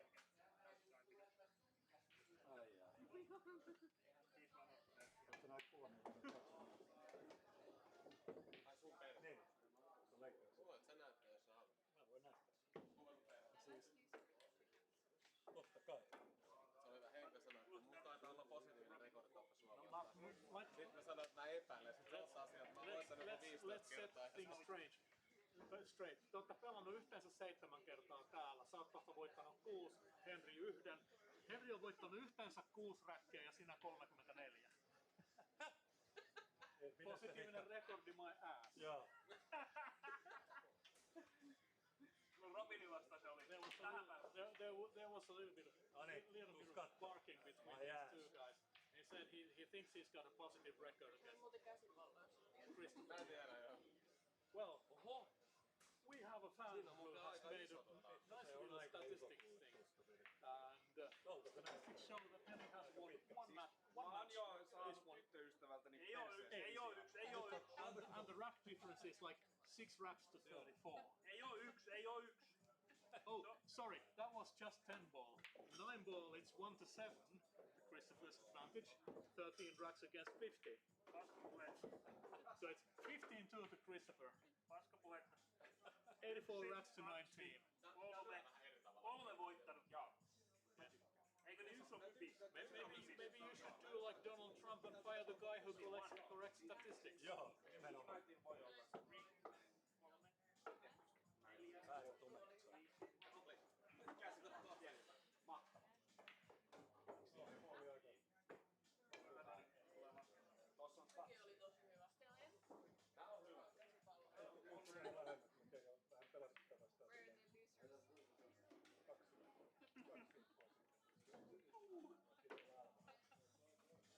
Taas kertaalleen pitää täältä selostavan puolelta lähettää propseja Niklas Lindgrenin suuntaan. Miehen statistiikka Verme tuli taas kyllä apuun just oikeassa kohtaa. Täällä oli pikkusta barkingia menossa. Se yksi pelaaja juuri totesi, että hänellä on todennäköisesti positiivinen saldo näistä kisoista yhtä tiettyä toista pelaajaa kohtaan. Kaivettiin Niklaksen työkalu tuolta ja katsottiin, niin lopputulos oli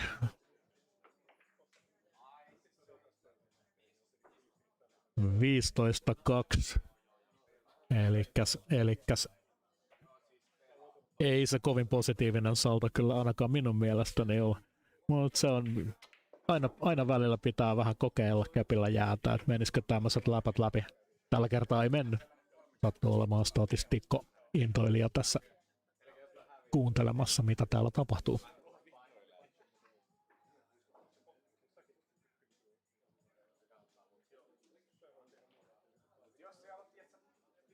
Samalla kun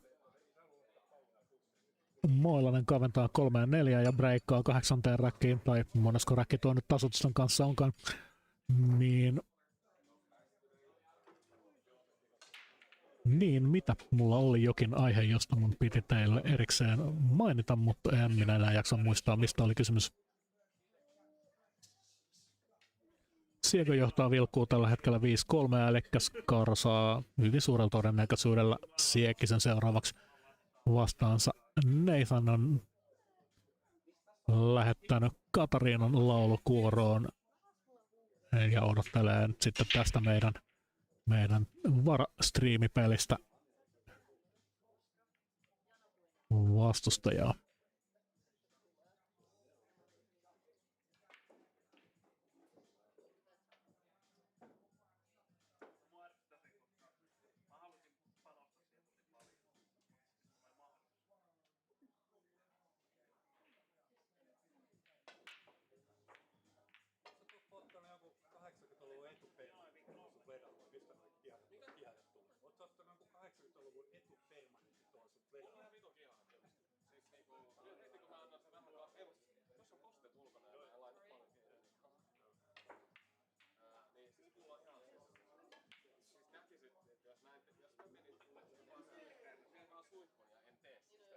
Niin joo, siitä piti mainitsemani, että meillähän olisi itse asiassa ollut ulkomaalaisvahvistuksia tänään oikein jonoksi asti. Meillä on kaaviossa siis tänään ollut yksi Islannin vieras. Kävi tuossa ilmi, kun vihdoin ja viimein jossain kohtaa turnausta satuin tsekkaamaan sähköpostini, että sieltä olisi ollut islantilaisia PM:istä tulossa tänne enemmänkin. Niitä istuu täällä nyt tällä hetkellä 3 kappaletta kavereita katselemassa tätä meidän skabaa ja ottivatpa tuosta 1 tai 2 pöytää vielä kokeiluunkin sen lisäksi. Harmi, ettei saatu poikia noihin vähän tiukemmille pöydille, koska mä uskoisin, että PM-tasoisen pelaajan kannalta on paljon mukavampaa pelata pöydällä, joka vähän vaatiikin jotain. Mutta kyllä me taas tänään saatiin oma biljardiviihteemme. Toi oli erittäin hauskaa toi Kari ja Robinin matsi. Robin suli ihan täysin ja syytti taas ihan kaikkea mitä tahansa maan ja taivaan väliltä, kuten aina. Ja jos Robin katselee tätä jälkilähetyksenä tai olet ehkä suoraankin kuulolla, niin that's the way it is. Ja Karo sanoi jo heti alussa, että nyt Robin turpa kiinni, että saadaan pelata rauhassa. No se meni perille niin hyvin kuin se nyt voi mennä perille. Ja loppujen lopuksi Karo sen pelin vei. Ja sen lisäksi heti kun matsi oli ohi ja Robin lähti röökille, niin Karo siihen perään huikkaamaan, että jos tarvit nenäliinaa, niin omalla tavallaan se on just tasan oikea kuitti heittää.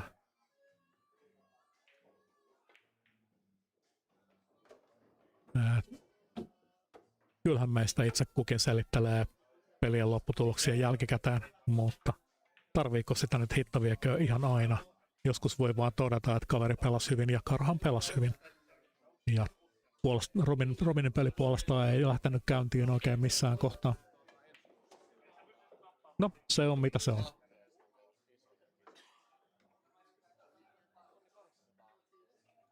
Sen verran tuossa juttelin noiden islantilaisten kanssa vielä, että ensinnäkin tietysti toivotin heidät tervetulleeksi milloin tahansa takaisin.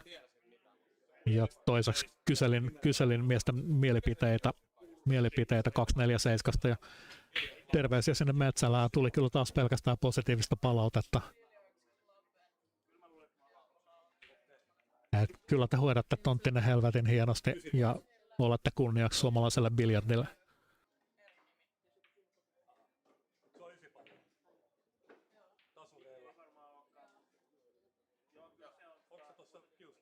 Joo, mutta me ollaan joku 20 julkisesta. 96 mulla. Se on vasta siis silloin, niin siinä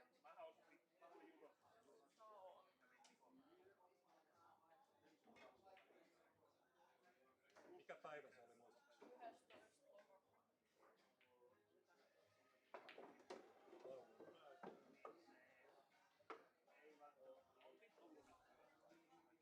Ahti Diamond Open. Siellä on vähän äänipaneet siinä turnauksessa. Se oli oikeasti pelaamisen arvoinen. Sen takia siellä onkin sitten kaikki. Sinne on rahan vuoksi lähteä. Sä näytät Jari vähän siltä, että sun silmätkin tarvii jonkunlaista operointia. Lähinnä kyllä. Jana kuitenkin.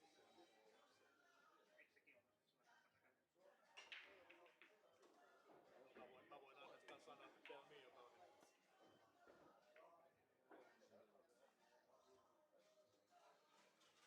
Jansku, häiritseekö nuo kamerat sua jollain lailla, kun sä olet tommosia isoja? No mä voin kertoa, että ne on tällä hetkellä suunnattu tohon pöytään, ei mitään hätää. Usually I'm disappointed when I win. Because the win has probably come in unwished way. What do you mean? Siis kamerat mä voin aina ottaa piuhan päästä irti, mutta ihmisille mä en voi mitään, sori. I'd love to help, but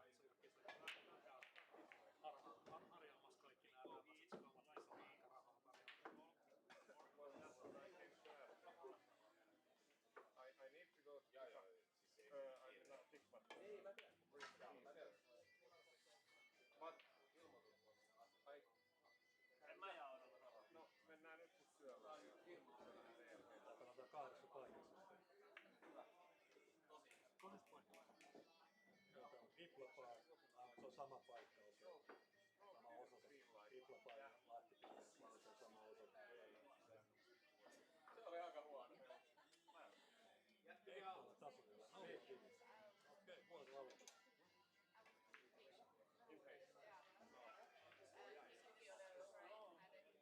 Lyhentämättömänä palkintopositio. Okei, se on aika kova. 96, 100 pelaajaa 4 tonnia.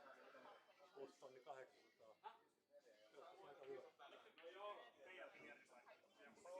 Focus and patience is like what one needs. I'm not sure if I maybe have I'm not sure if I maybe patience, but focus.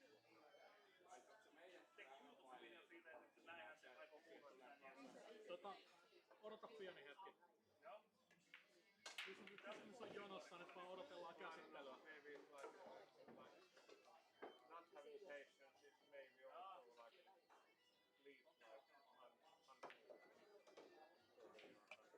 Et sä näin helpolla pääse. Mun täytyy hoitaa finanssiasioita. okay. Ei hätää.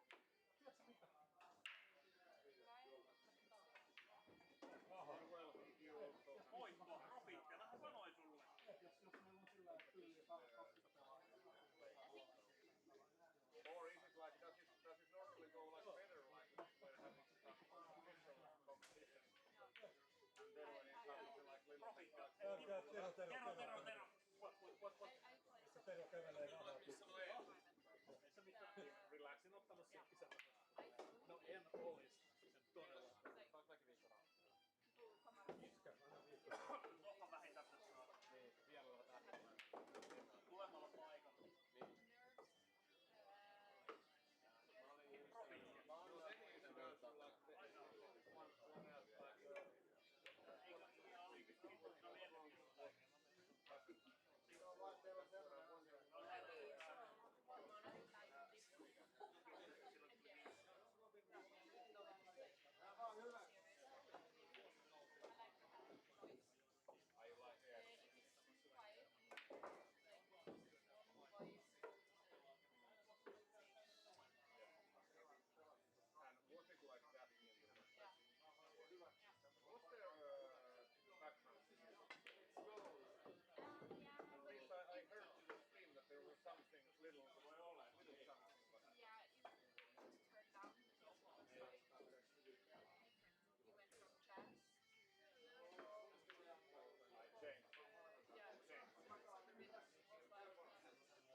Eikö sä päässyt 8 joukkoon? Saat omas takaisin. Joo. Saat omat takaisin, yli 20 pelaajia. Kyllä. Parikko päivä takaisin. Joo. No se ennen ainakaan ollut. No helppo. maybe it's like too much like different. Tero. 20 tällekin. I don't know, was it how would you compare like what you Ilmeisesti tullut tappion kärsineenä takaisin. Janille en saanut erää. Et saanut erääkään Janilta, et sä sit mitään rahaa ansaitse. Okei. Odota pieni hetki. Mun täytyy vaan katsoa tätä kööskore. Siinä kuulen nyt silleen vilkku on käynyt, että kyllä sä omas takas saat. En sen enempää en anna sua. Hei, kiitos. There you go, pretty boy. Thanks. Funny guy.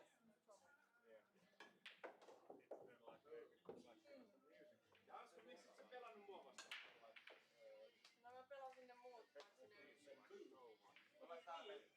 If we would play here some then somebody hey.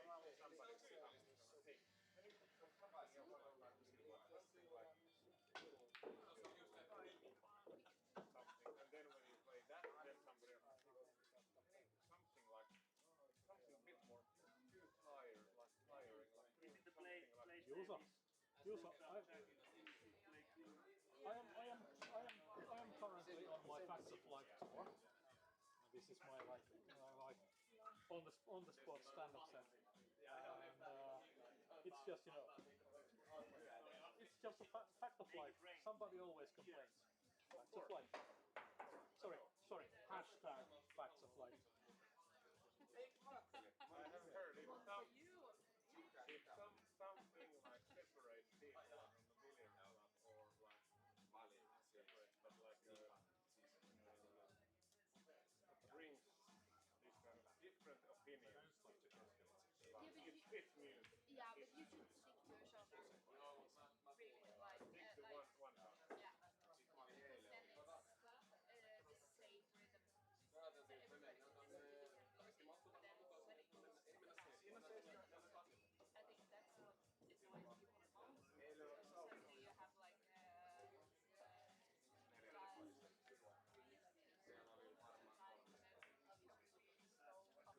Mutta sä ajattelit laittaa tää streamipöydälle.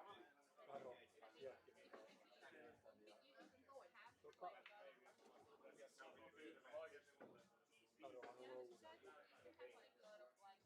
Arohan on ollut. Me laitetaan ton pelin voittaja vastaan Nathan. Sitä minä tässä. Onhan sun mikki auki.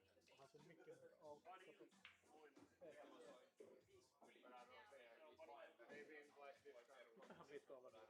Tero ei osaa kyllä. Mä en osaa laskea. Kyllä mä ei kyllä niin joo, totta kai.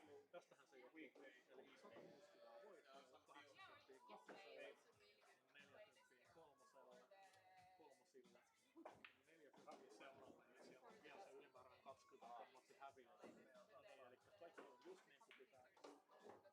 Päästäänkö me tähän vai venaat sä tonne? Etkä päästä, mä laitan Nathanin tähän vaan sen takia. Siihen on syy. Okei. Sä näytit jo, missä pysyy. Joo. No mut mä menen puoleksi tunniksi nyt sit vaikka kävelylle ja tuun sit takas. Toi on 6-5, eli et sä kyllä Mä menen puoleksi tunniksi. Jos mä en pääse nyt pelaamaan, niin mä pelaan puolen tunnin päästä. Tää menee sykleissä. Jos sä lähdet nyt menee, niin sun ei tarvii enää tulla takaisin. No mut jos mä lähden nyt menee, niin mä varmaan saan jotain. Mäkin oon kattanut tollasia lähtiöitä kovin hyvällä. En rahallisesti enkä muuta. Sitten mä tiedän sen, että sä et jättäis meitä tällä. Jos sä lähet, mä vedän ilmakorttiin. Joo. Toimii aina. Se on. Havain. Snaggerilla. Kato mikä kortti.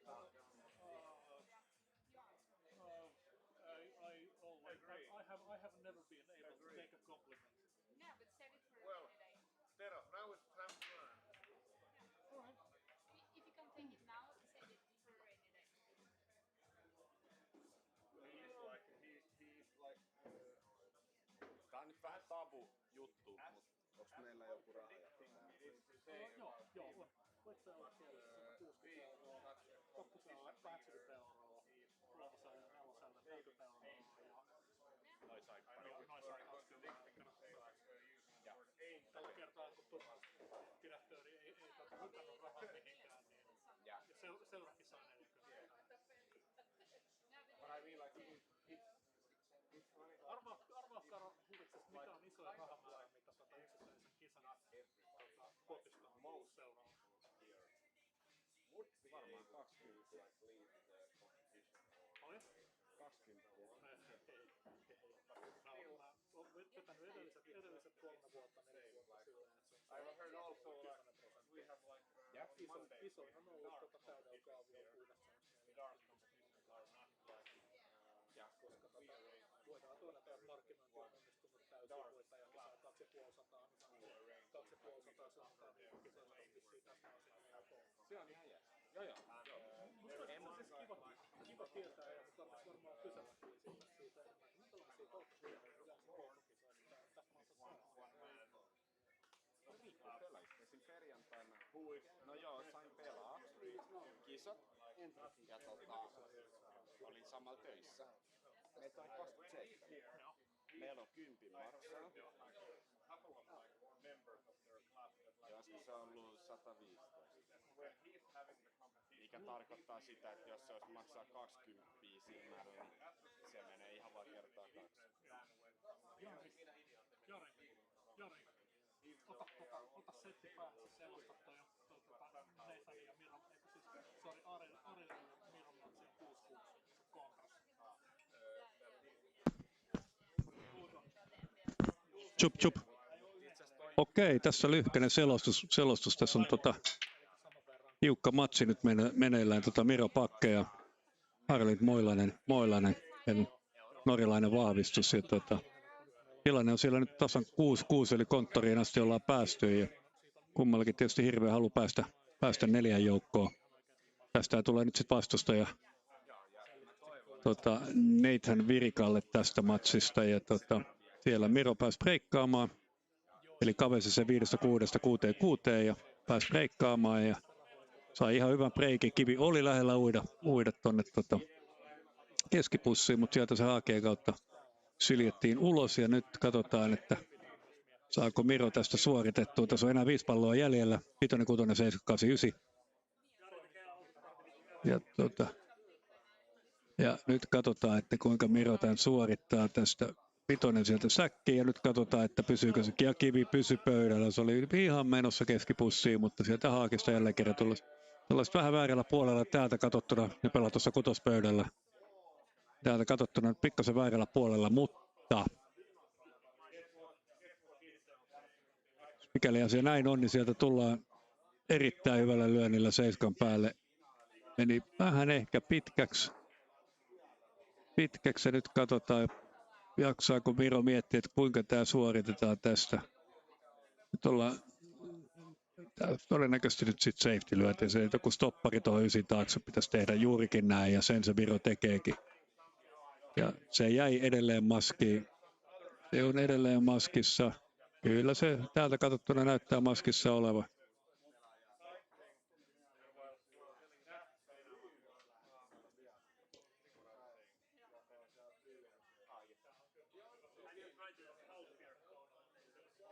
Ja käydään nyt sitten mittailemassa, että päästäänkö vallin kautta säkittämään 7. Nähtävästi siltä se vähän näyttää, että se on mahdollista. Ja nyt katsotaan, jos tämä lyönti onnistuu, niin siitä kyllä päästään 8 päälle vielä. Vallin kautta säkkiin katsotaan, kuinka onnistuu. Osuma saatiin, mutta riittääkö se? Nyt en tästä näe, onko 7 keskelle auki. Miro sieltä oikeasti juoksee. Kyllä se taitaa auki olla, koska Miro on niin innoissaan. Ja sitten ehkä siinä se nuoruuden into nyt oli vähän liikaa. Mentiin liian nopeasti siihen lyöntiin. Juostiin siis käytännössä katsoen lyöntiin. Että siinä olisi nyt pitänyt rauhoittua, katsoa se paikka. Mennään ja laittaa se pussiin. Mutta nyt mentiin vähän liian nopeasti katselemaan tätä. Ja tässä tämä pelikokemus aina punnitaan tällaisissa paikoissa. Että pitäisi malttaa pitää tunteet niin piilossa, että nyt katsotaan, kun sitä vanhempi herrasmies todennäköisesti tästä sitten tulee viemään. Kyllä, sieltä 8 nätisti säkkiin ja siitä peruspäälle Ysille päätyvalli sivuvalli. Ja kyllä tässä nyt niin kävi, että Miro nyt voi kyllä syyttää ihan itseään siitä, että se 7 ei mennyt. Kyllä tässä näin kävi. Miro olisi pitänyt juostiin siihen lyöntiin, olisi pitänyt rauhoittua. Jätetään tähän, odotetaan kohta alkaa striimipöydällä matsi. I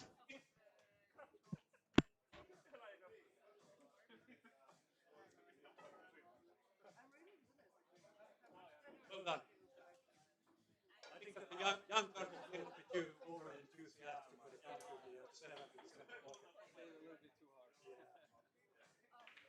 We run to the shooting position. Sorry. That's where the experience comes to the pitch. You have to relax, you have to look the situation, you have to make the right call. All right, so you're in the semi-final. Congratulations, yeah. Okay, are we starting now? Finish the other ones. 5 minutes. Yeah, all the others are finished.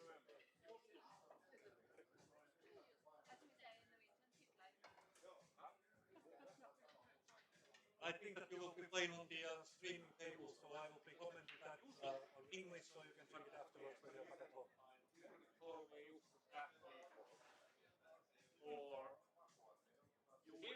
or students. To him, like him and you ladies. I know. I was just thinking, are you a former snooker player? I play snooker as well, yeah. Not former, current. You have the brains of a snooker. I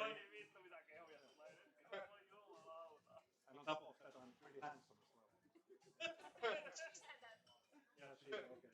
Thank you. Pretty modest guy. As you should be with the new team. Yeah. Sorry, we are. And Only sad for like tomorrow. Yeah, leaving tomorrow. Yeah. When we're coming back here, we don't know. So back is relative. So you were I was planning to go back today, but no, but Iceland, Denmark, Norway, Norway. Norway, Finland. Finland. Norway. Okay. and Norway. Iceland. Yeah. You're from Norway, so yeah, all right. Oslo. Been there several times. And I have watched the best TV series from Norway ever, Exit. Yeah, That's pretty good. so much cocaine. Kyllä. 20 tulee tänne. Joo, odota sen aikaa. I used to work. Juoksit vielä viimeiseen lyöntiin. Joo, mutta sitä ei ole sitä juoksua kannattanut tehdä. Joo, se on varmaan vessassa. Kyllä se on. Never been in Oslo, only northern part. I'm from the north Yeah. region. I live in. I was like, what, 25 years ago I was in Lofos Islands. Beautiful. People pay a yeah, lot of money to go there. Yeah, the color of the sea, the turquoise, you can see like, I don't know, 40 meters downwards. Absolutely fantastic. That was something I've never seen in my life before. Yeah, we were fishing and we did catch this, what do you call it, the catfish? The big head, what looks like a lizard or something. And we were kind of reeling that, and of course the water is magnifying how big did it look like, that head is something like that, like, oh, the fuck, what is this? And then it has a very sharp teeth, so we get to the boat, and then it started to eat everything, you know, the pores and everything, like, then we started to kill it. It's almost like mother-in-law. Almost like a mother-in-law, yeah, exactly. Cavalier guy had one halibut in Norway. Halibut, yeah. Evil. It's funny because I'm from the south and I've never been to Norway or Vestfold or anything. Like the furthest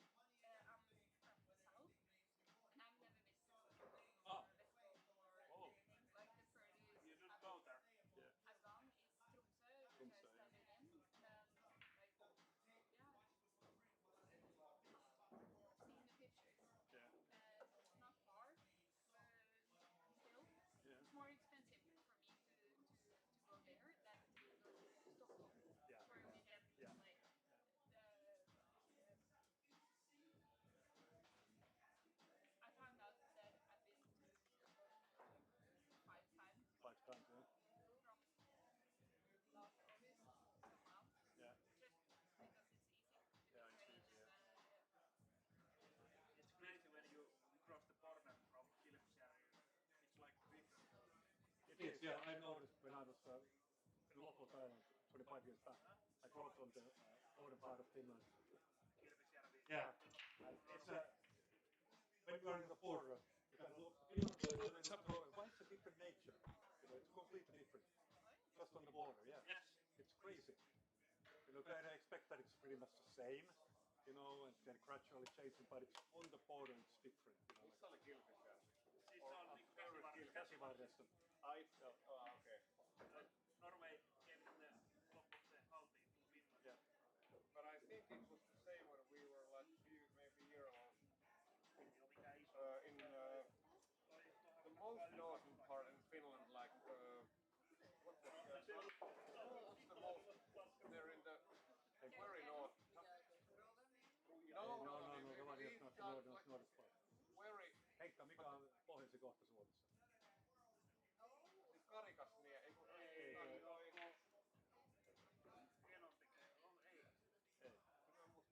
Well, the point was that like we were there with my mom and her husband, and we went from Finland to Norway, and it was the same. I felt the same. Like we did after crossing the border, This is we how you do didn't it. drove Use broken very door far, tracks for camera and it stands.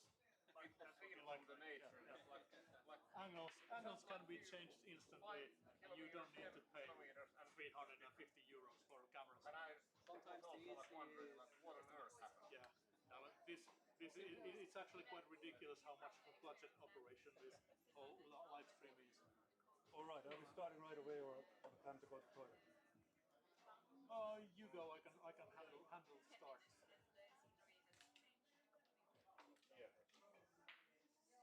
No niin, New York lähtee, kuten näette, haukkaamaan hieman happea ja me laitetaan täällä meidän semifinaalit käyntiin ja me tullaan laittamaan tähän striimipöydälle Nathan Virika ja Arild Moilanen, eli yksi meidän Norjan vieraista. Nämä herrat pelaa. Arildin tasuri on 0 ja Nathanin 1. Ja tuohon viereiselle pöydälle menevät Kara Longström ja Jani Siekkinen. Mä oletan, että ne herrat varmaan haluaa vetää tasoista.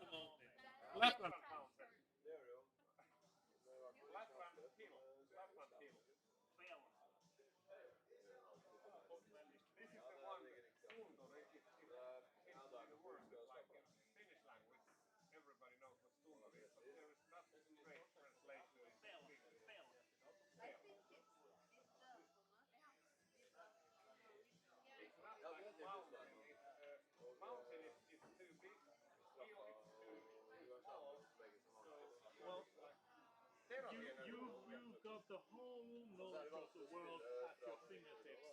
Stop googling for cat pictures and find the dictionary. God damn it! Instead of using the Google, we want to use you and your knowledge and intelligence, how to use knowledge and all the rest of it.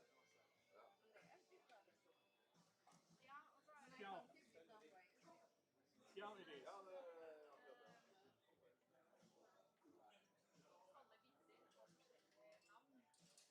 Torsten Hoffman ja Ralf Suke. Torsten. Eikä tiedä se. Torsten Hoffman. Mitä tuo Ralf Suke on? No niin, let's get the show on the road. No niin, New York saapuu takaisin. Nyt on nenä puuteroitu ja mies muutenkin operoitu selostusvalmiuteen, joten päästän tästä Jarin suoraan saman tien ääneen. And since we're an international operation and we've got two unnatives playing, I imagine Jari will be going English. So go ahead, Jari. All right, thank you, Tero, very much indeed. So, welcome everybody. New York Jari here again, and we're going to have a very interesting semi-final match between Nathan Virika and Arild Moilanen here on the streaming table. And we are just waiting for the Nathan to come over so that we can start.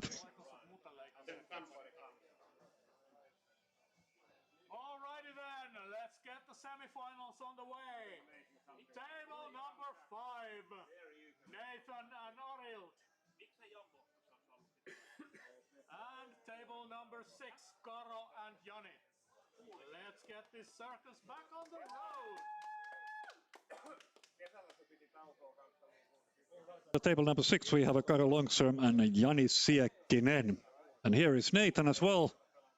The man with always those fashionable boots and the camouflage trousers on.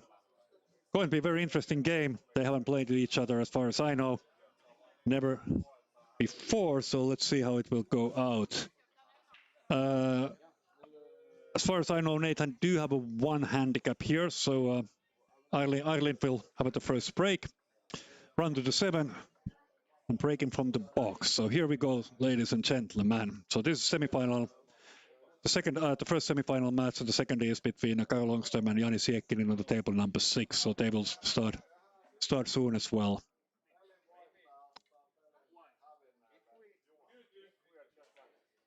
And of course, when we are in the semi-finals, the winner of this match will be on the final.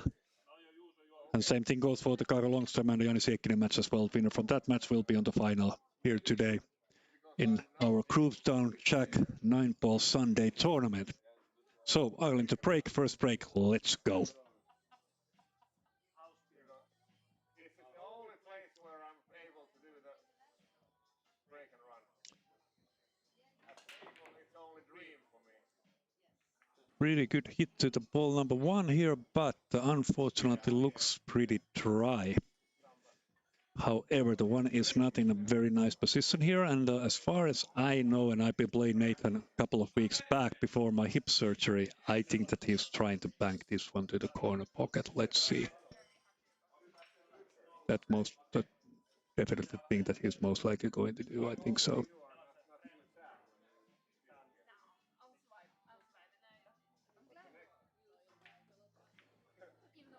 And then you can say that no, I didn't know nothing how he was playing. He played a safety shot.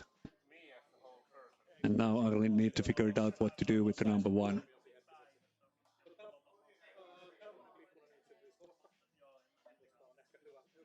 So this is interesting to see now that number 3 is a little bit, you have to use quite a lot of spin to get to the number 1, but if you get a solid hit, it might even push a 4 to the corner pocket. Almost went. Just the way I was thinking, and now there's a combo shot for Nathan, and I think that's a pretty easy combo. Now the only problematic thing here after getting this combo is to get it the right position for the 1, so that will not be stuck on the rail after this shot. Otherwise, you're not in a very good position to make it. And he decided to push both of them in, which was pretty good. 2 is open. Center pocket and a corner pocket, and I'm not sure what is their angle now, but I think that he's going to put it to the corner pocket and just to roll the. Ooh, missed by a couple of inches over there. Try to slow roll it in, but missed a couple of inches the pocket over there. But now I am not sure if the 2 is open to the corner pocket. The 7 is so close. Yeah, exactly what I was thinking, but that was a pretty good try. Pretty good try to bank it from that angle. Good hit, but not good enough. And now the obviously looking to the poster of Nathan, I think that the 2 is open, so he can actually see sliver of it. And if he can see it, he's a very good guy to put in the balls into the pocket. So now the question is that a couple of friendly kisses on the way to the rail and back from the rail. And now I'm not sure, the 6 might be a little bit problematic. If it's not open to the same corner like the 7, then you have to play for the 5. Different angle to get to the other side of the 6. And now we will see, is it open or not? The same corner where the 7 is actually going or not.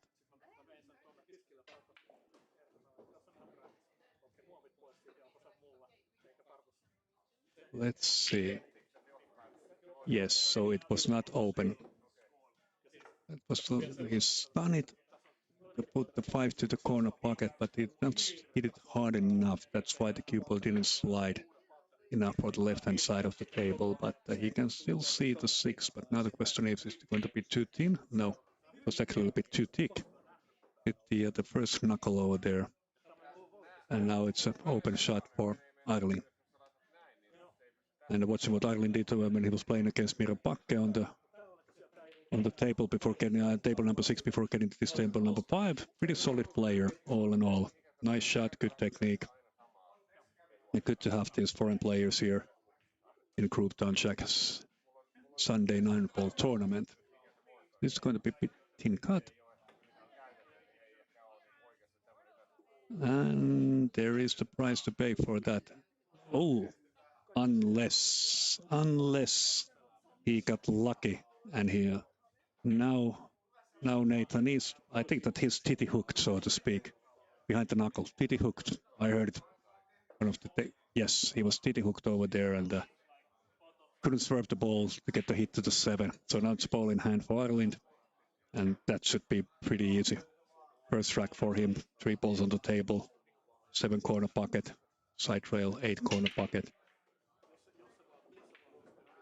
Unless, no, it's not straight. No, it's not even straight. So,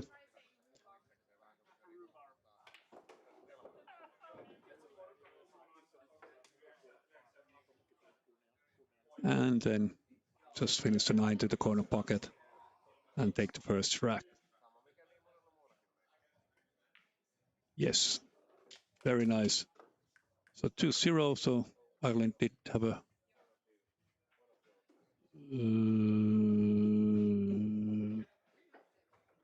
sorry, 1-1. Yes, 1-1. Nathan was having the 1 handicap, so it's 1-1. And it's a 1-1 also on our second semi-final table. Karo Longström and Janis Jekkinen 1-1 over there as well. So we are going pretty synchronous with these tables right now. Okay, so Ireland to break. And this is a frame number 2. Ireland to break.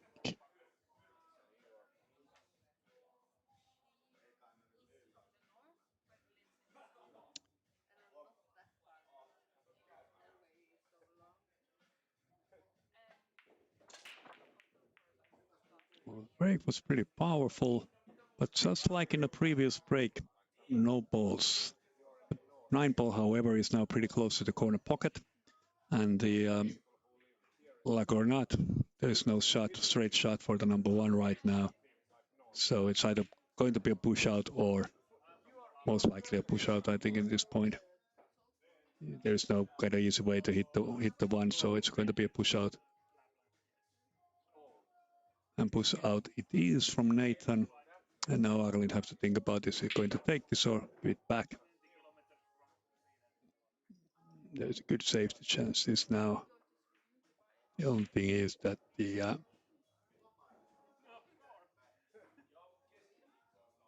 either your attacking mode or safety mode. And he chose the safety mode. And I think that they managed to get behind the 8. Or Nathan can see. No, cannot see nothing from the 1. Have to use the 1 rail. So 1 rail kick, which he managed to do.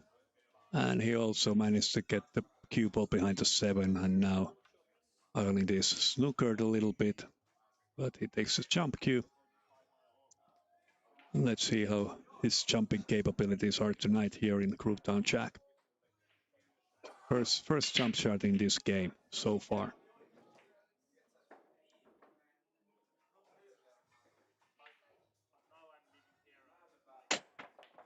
It's a pretty solid hit, but he lost the control of the cue ball. And now we have a situation where I think that the Nathan want to utilize the 2-9 combo after the putting to 1. I think that that's what he's looking for, yeah. Take the easy quick win.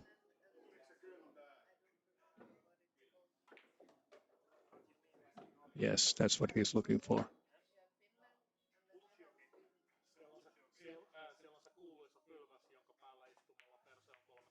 But like it is with all those combo shots like we saw in the couple of games before, they are not very easy to do. There's always the risk to kind of overestimate the angles and the speed and everything else and the distance between the balls, the object ball and the ball that you want to put to the pocket. So always a difficult shot to make.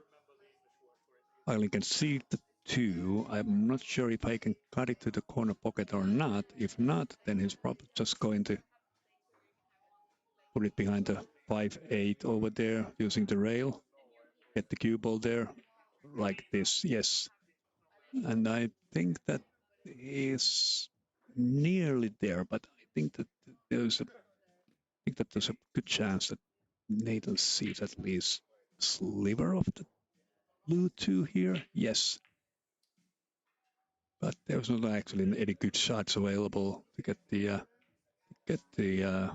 your opponent snookered, but And I think that now it's going to be the same thing again.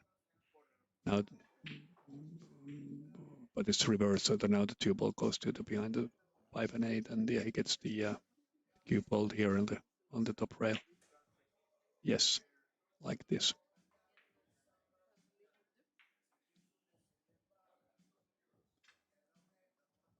I think that he can still, I'm not sure if he can probably see again a little bit. So these are not very good safeties. Should be better. Oh, obviously there was something you could see, but he missed the ball, so it's a ball in hand for Ireland. Foul number 1 for Nathan at this point. And, not sure.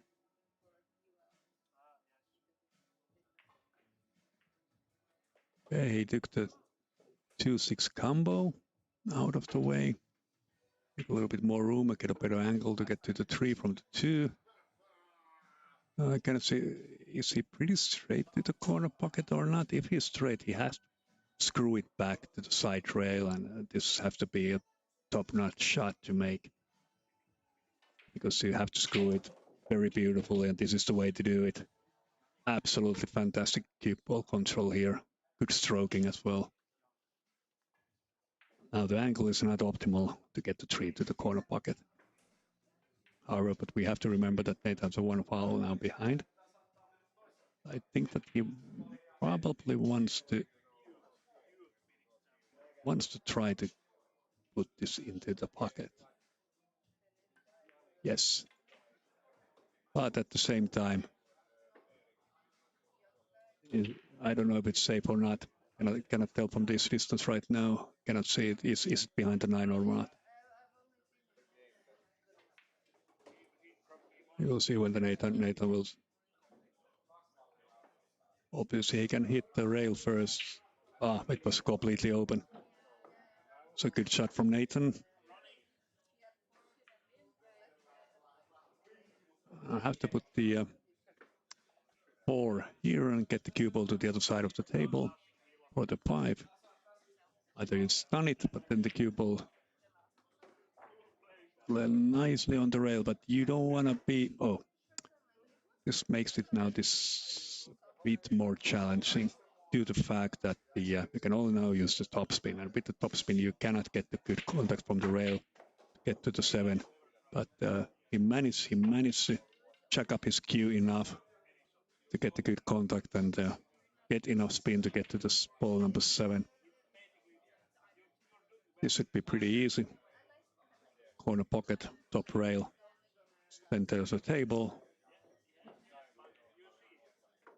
Now, same thing, top rail, side rail, and get to the middle of the table. Just a speed control, nothing more, nothing less. Or just one rail. And now you can put it either corner pocket or center pocket. In center pocket it will go. There you go. Very well done. All right. 2-1 for Nathan against Arlington. Let's see what is going on the other table over there.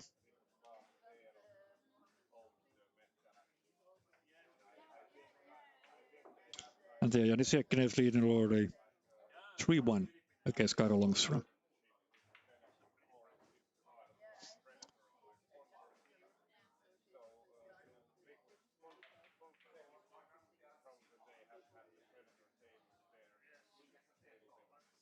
And then it's going to be a frame number 3. Nathan to break. Semi-final match here at Groovetown Jack. Sunday now ball tournament. Table number 6. Karo Longström is on the table. He's behind 1-3 against Jani Siekkinen. But now let's focus on the streaming table and Nathan to break. Breaking with the open bridge.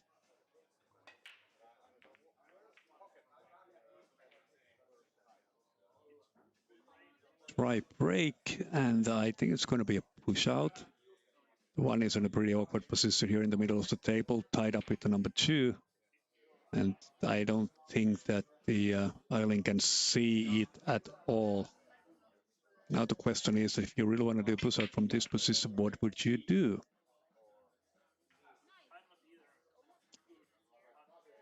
Pretty tricky.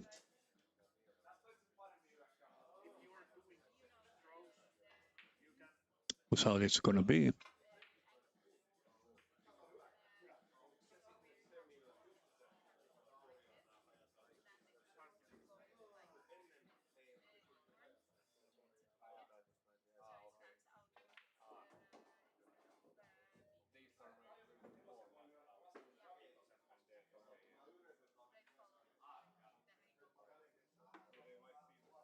I think that Tyler is not sure what to do with the push out here, and I have to tell you, there's a bit tricky situation right now. Where to put it? I'm not sure myself either, but I'm just going to put it on the rail so that you can see the one. Okay, he did hit the one. He did hit the one, open up. Okay, no push out.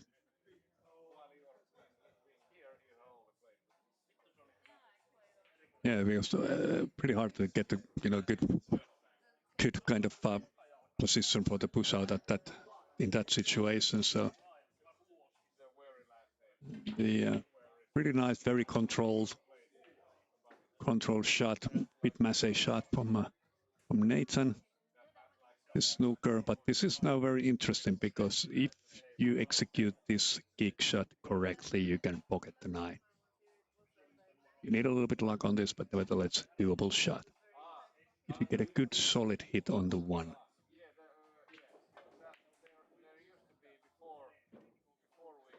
And I think that this cat and mouse game will continue because Nathan is snookered again.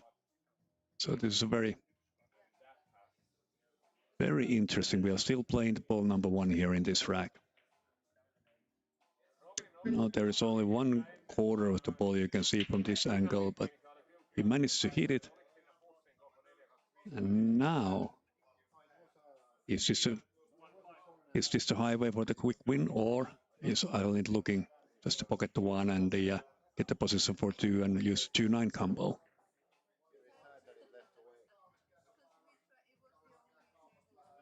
Let's see how it's going to be. Yes, he wanted to use the 2-9 combo because that's more straight shot. Gives him better opportunity, better percentages to make this shot. So,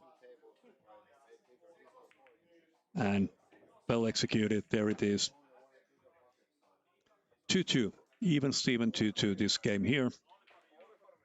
Let's see how the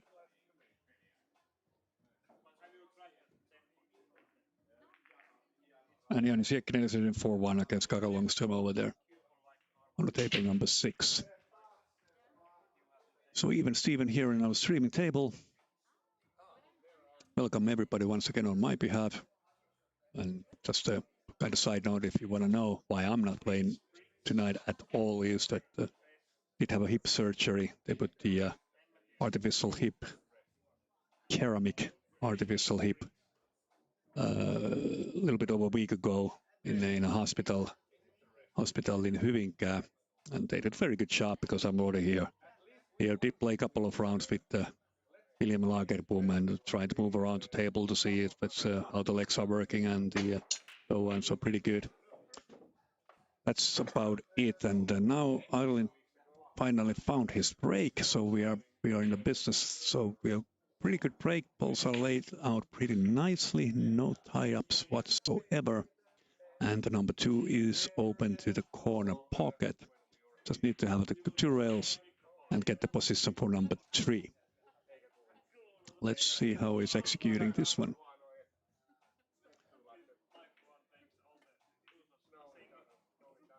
Very controlled, very loose grip, nice shot. Well done. Now the window between the 9 and 5 for the 4 is a bit tight. That's what he's looking for, that he has to get in the right position to get to the 4. You don't want to underhit it and you don't want to overheat it. You have to just get it right. There is enough room. And he gets the cue ball, very good positional play. He gets the cue ball where he wants to get it. Now he's in the 4. Okay. Now the 4 to the corner pocket. You use the top rail. You want to avoid the contact with the 6. Because if it will hit the 6, like what I was telling you, that's what happens now he's in a very awkward position when it comes to the 5. That's something to always have to look at how much you have to manipulate the angles when you're hitting the ball to the pocket and using a side spin, so that if there's any traffic on the way to get the position for the next ball, you have to take that into account. So I think that's a little like a minor mistake, but nevertheless. And this is a bangable shot. The number 6 is there guiding the 5 towards the pocket as well. Like this. 6 goes straight to the pocket. And now you want to get to the 7 and want to get it to the either side of the table is good, and I think that Nathan shows the right way. But he missed the 6, so obviously he was just on the shooting line in front of me, so I couldn't see that how he actually missed that one, but he missed the 6. It looked open for me when before he was shooting that, but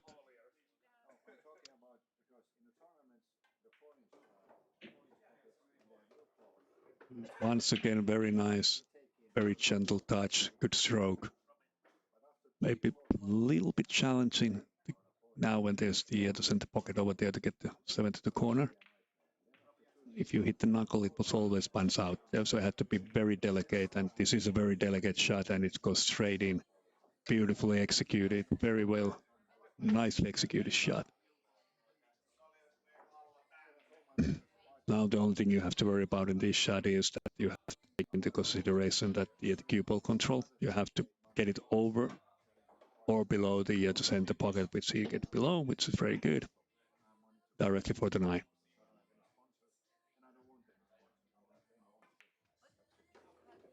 Very nicely done. All right.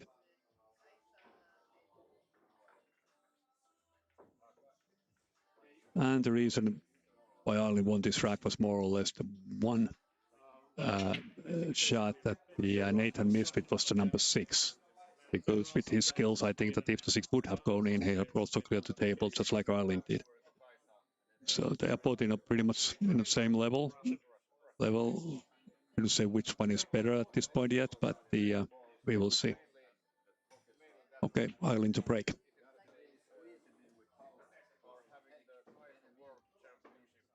And frame number 5.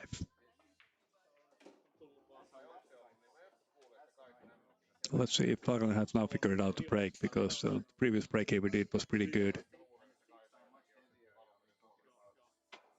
Yeah, still using the box break here, just like in a Matchroom is doing in the World 9-Ball Tour. Yeah, now he lost the control of the cue ball. Cue ball went to the center pocket. So let's see the layout now. Okay, 1 corner pocket, you get to the 2, you get to the 3. You have to get an auto angle right for the 2 to get to the 3, because the 3 doesn't go, it only goes to the corner pocket. And from that you get to the 4. And from 4 to the 5 you have to be then a little bit careful, because there's a 6 and 7 still out there. Then I have to figure out the positional play for the 4 when you are coming to that point. But now either you baby it in, a little bit stun, not too much, just baby it in like this, get the hit to the 3. Okay.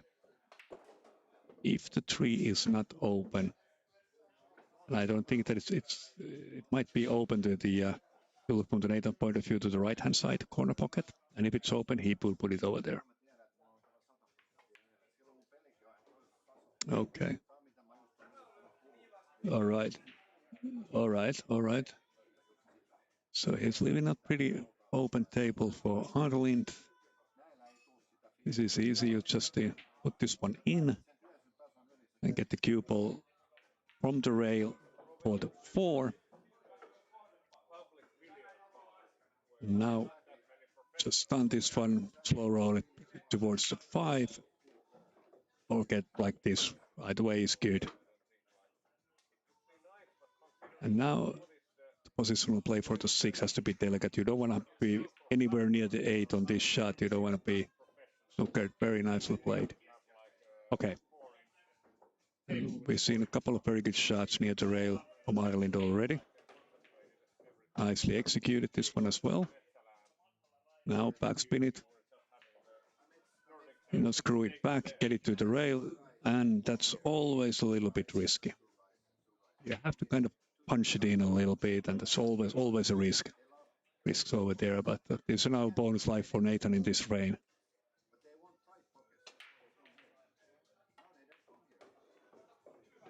Okay. Now the question is it going to be on the pro side of the 9 or on the right side of the 9?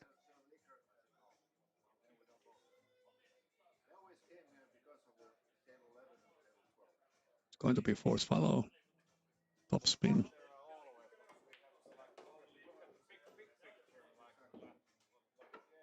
Okay, he managed to get in a very good position. I think that this is doable for Nathan. He's a good player, so it goes in. Or it doesn't. I hope I didn't jinx this one. He should have taken that one nevertheless. Position from playing the 8 ball was pretty good for the 9, so. So, it's 5-2. Or 4-2, hold on.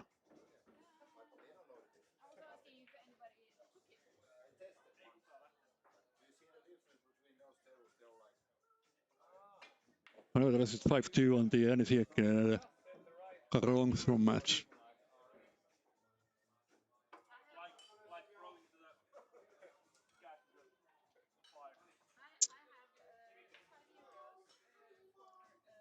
All right, Ireland to break.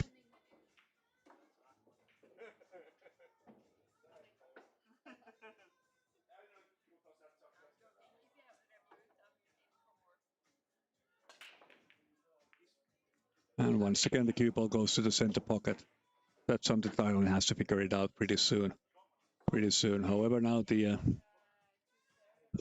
it's a little bit tricky layout. The one is now connected to the 8. I think you can put it to the corner pocket, but getting to the 2, and then you have to make a combos with 2 and 3, or just make a safety shot from here and put exactly like this, put the cue ball behind the 8. All right.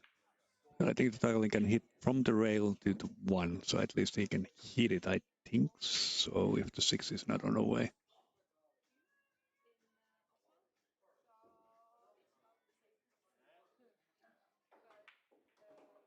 Nevertheless, the 2 and 3 is there. It has to be a combo shot.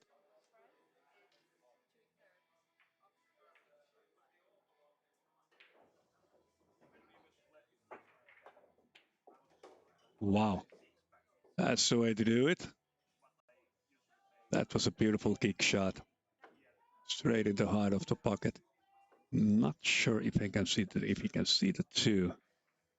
He can hit it. He most likely will get the 3 in. But the cue ball control is now the clue here. Exactly. Yeah, the cue ball control with a shot like that, you have to hit it so thin. The most of the movement of the cue ball will stay on the cue ball after the hit, and that makes it very difficult for the control where it's going, and it went straight into the pocket. So now Nathan has to figure out what is the playbook here.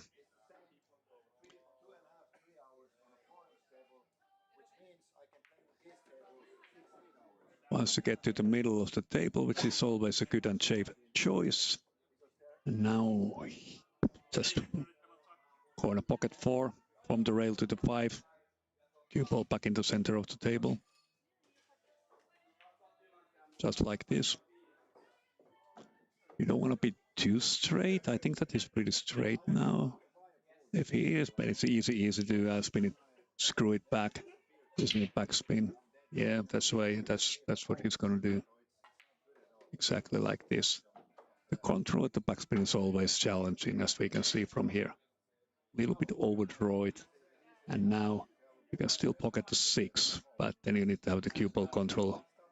Okay, he's actually going to bang it, which is not a bad choice at all.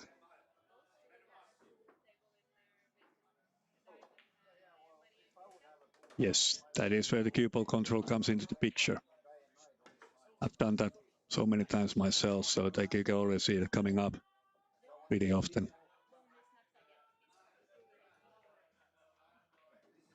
Okay, 6 center pocket, 7 center pocket. Screw it back for the 8.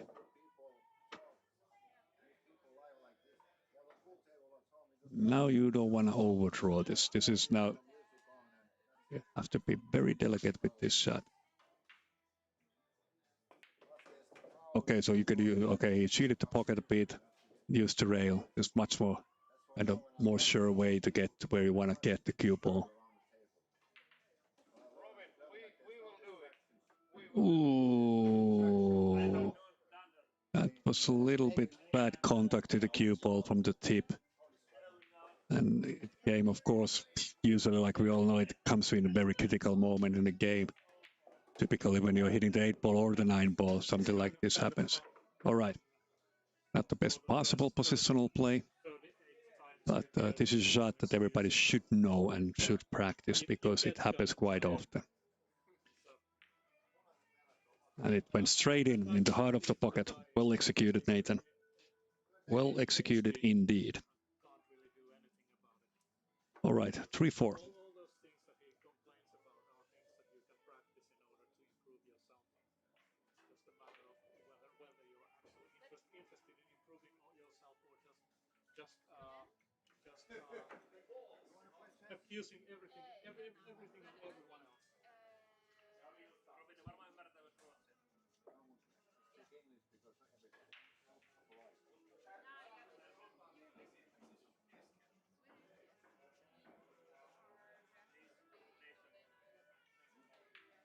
And I think that on the table number 6, Jani Siekkinen is now on the table, and I think that it will mean that Jani will be on the hill after pocketing the 8 and 9. 9, so that will be 6 against the 3 which Karo has currently. Let's back on the stream table. Nathan Virike to break.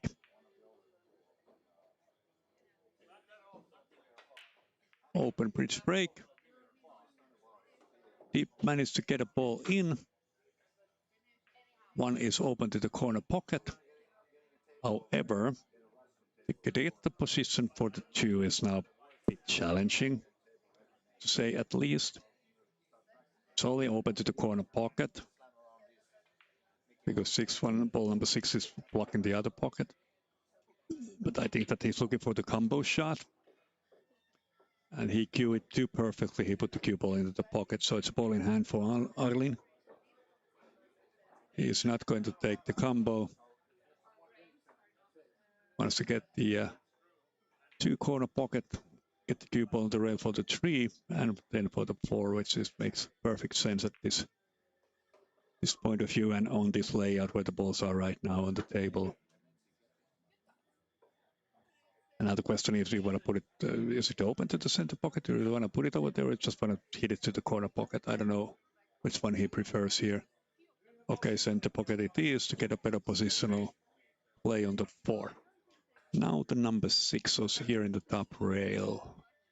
And that is something that he needs to now get either top rail, side rail, and behind, and perfect. This was exceptionally good shot, considering the traffic on the table. So between the 8 and 9, perfect line for the 6. So a bit straight in my opinion, but at this point it doesn't matter so much. You can still have a shot for the 7.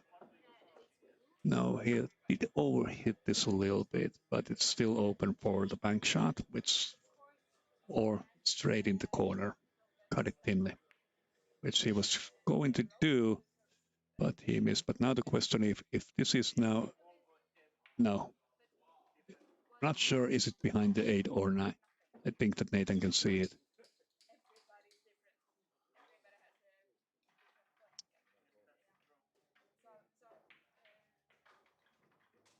Yeah, he can see it, no worries. We are a bit close now to the rail, so that makes this shot a little bit extra challenging.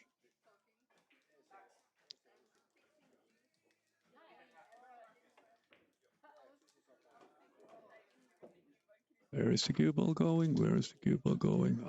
Perfectly okay. No worries. Still open in the corner. It will be even Steven 4-4 after this shot. No. For heaven's sake. Oh, no, it's not an easy shot for Ailin either. Bankable. In my opinion, this looks pretty straight bank shot.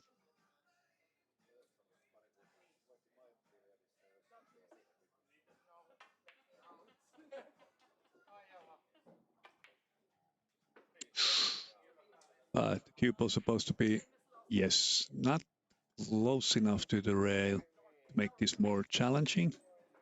But nevertheless, this is a delicate shot.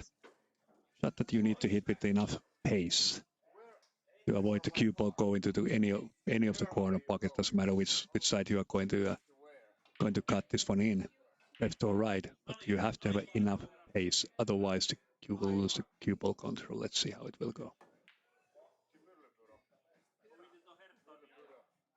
Okay, that's it. I think that Ailin will use this opportunity. And yes.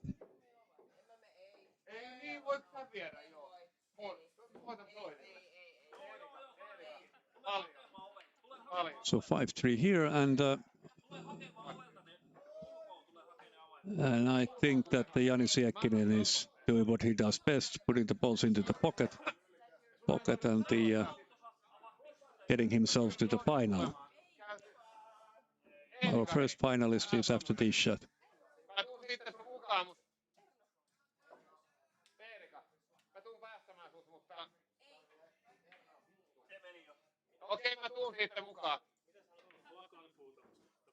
Okay, so Jani wanted to cut it to the corner pocket, which was a pretty challenging shot. And now it...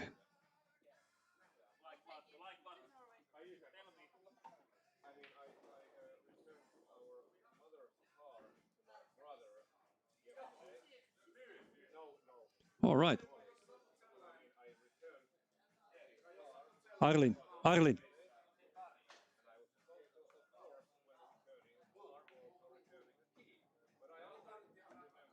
Yes, all right, good.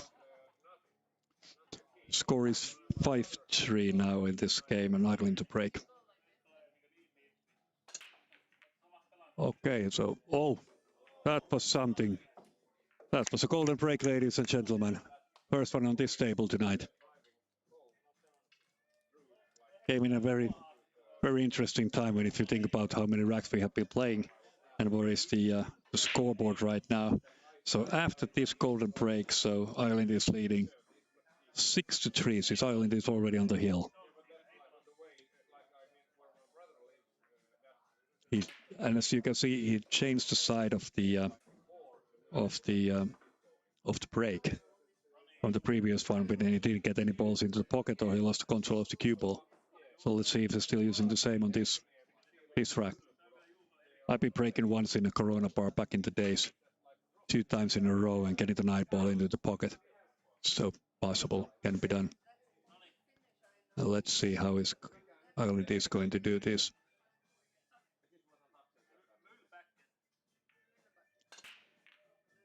All right, very powerful break.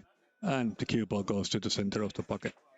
So there is still chances for Nathan to start climbing these pretty long stairs to get to even Steven situation. So let's see. Hey,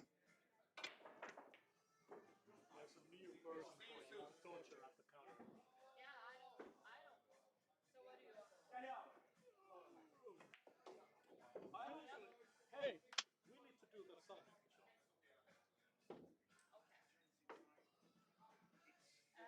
All right, just roll it in. A little bit of, follow shot here. Just roll it in nicely like this. You have an angle on 3. You can use the side rail. Ooh. Overhit that one, and it was also very bad from the positional play point of view. But it looks like that, I don't know, hard to see from this angle. Can he see a sliver of it? Probably not. Or then he's probably going to swerve it a little bit, mash it in. Or he can, okay, he can see a little bit, so he's just using the side pin. Yes. Oof. That's always those delicate shots when you have to use the side pin to get into the rail. Then with the good contact with the object ball, get it to the pocket. And then the side pin is still rolling. And the cue ball is moving forward. And pretty hard to control shot, so to speak.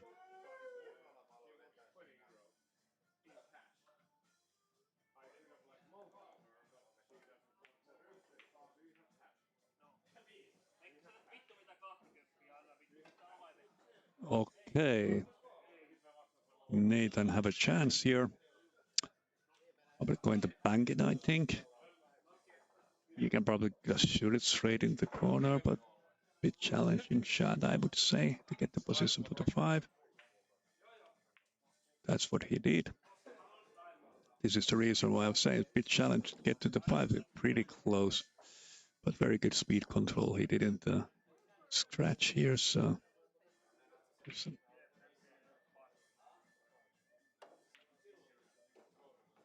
Good shot. That was a very good shot. That was a very thin cut and getting good control of the cue ball. So, ladies and gentlemen, Nathan is still not out of this game yet. You still have a chance here. 3 rails, 1 and 2. Okay, 2 rails is good enough. All right. Now it's just to put it to the center pocket using the side rail and the top rail to get to the 9, or just a check side spin here like this. Ooh, that's with the check side. Pretty hard to measure. Oh dear. Well, let's see how Arlen figures this one out. It's open to the center pocket, and if we can get it in, he's automatically on the 9. There's nothing. Just like this. Yes, he's on the 9 ball. This is, ladies and gentlemen, we have a finalist. Another finalist here.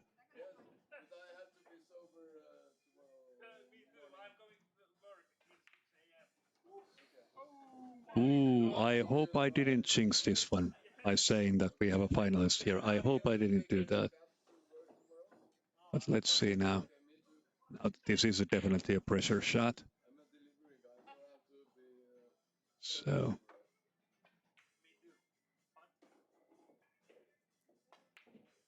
it is a pressure shot, but does he get lucky?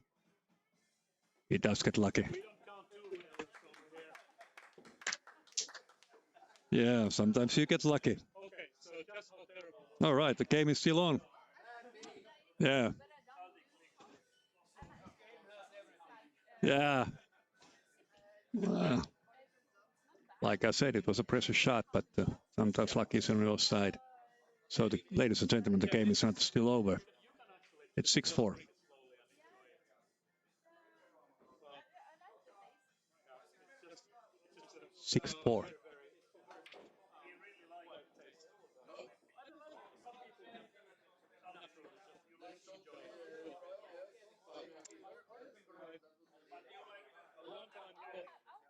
But Jani Tiekkinen has finalized his work tonight, and he's our first finalist now.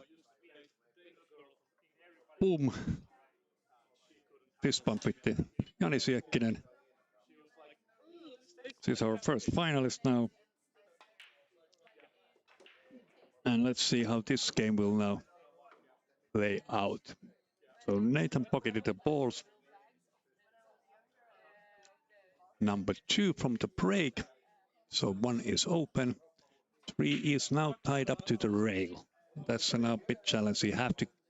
It's only open to the other direction, so you have to get the near the ball number 6 to get a good positional shot for the 3, which Nathan is executing flawlessly here. Good shot. Now I have to baby this one in. Get to the 4 between the 6 and 9, or yes, between the 6 and 9 you can see the 4 and get it to the... Okay, the next shot is either you take the 5-9 combo or you baby it in a way that you have a 5 to the center pocket because the 6 is not open to the corner pocket. He wanted to get to the combo shot 5 and 9, but he missed the 4. Now we will see how this will play out, what Island is thinking. He can see the 4. He can see the pocket a little bit. It's not a hanger, but it's pretty close to the pocket. So the side pin getting friendly kiss for the 9. But it's still open to the center pocket. It's still open to the corner pocket. Which way he wants to go?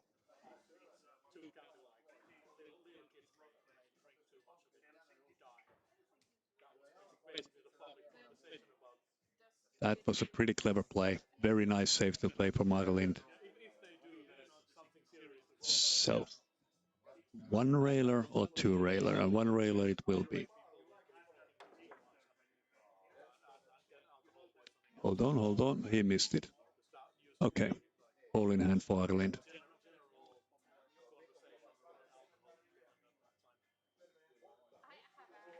Now, this is a shot that if the 6 is not going between the rail and the 7, you better think about something else. Either you backspin, you put the 5 to the corner pocket with a lot of backspin that you hit the 6 and hope for the best, or you make a safety shot. The safety shot here looks like that. How he's gonna do it? Not sure yet. Not sure if he's sure, but I'm not sure how he's gonna do it. You could bank the 5. I think that this is a better solution here. Get enough backspin.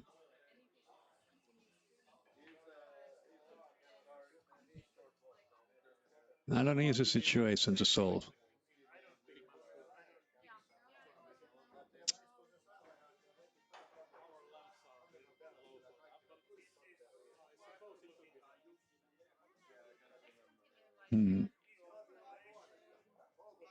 Okay, we are back in the original plan here.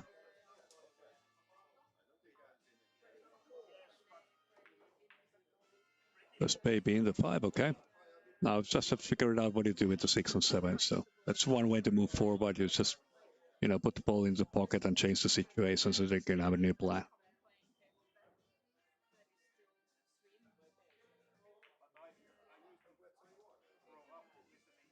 You wanted to have a combo shot 6 to the rail into the 7 and 7 to the pocket.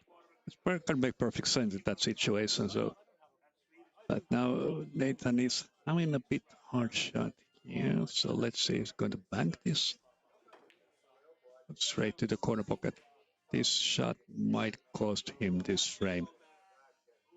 Yes, I think that this was the shot. This was the critical shot in this game. So. Yes, perfectly executed. Keep the control that they can still shoot the 6.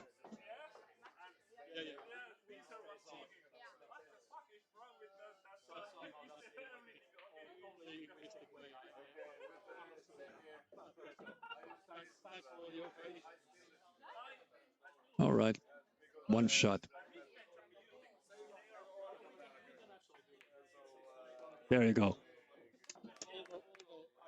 Ladies and gentlemen, we have 2 finalists now.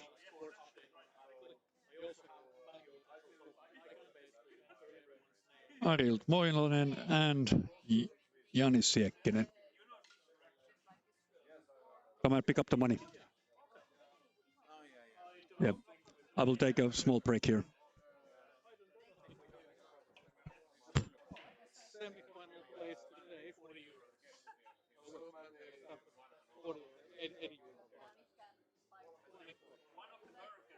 There you go.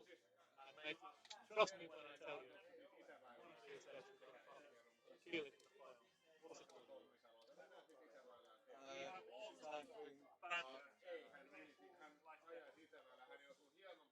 No, that was my chance for me. Angled me a couple of he fucked up and then my man was gone. What's the YouTube stream? edit on English, so you can see what was the type of thing that I was thinking. I never want to watch that. That's six goals, center pocket was one mistake. I think that you didn't try it enough. Yeah, you kept all the chances were. Next time. Every time I work my arse off to get to this position, I get screwed over somehow. That's the price you need to pay. We all know that. We will make it. We will make it, man.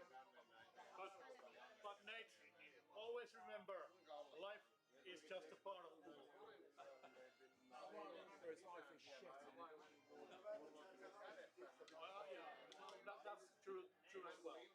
Seiska on vissiin vapaa.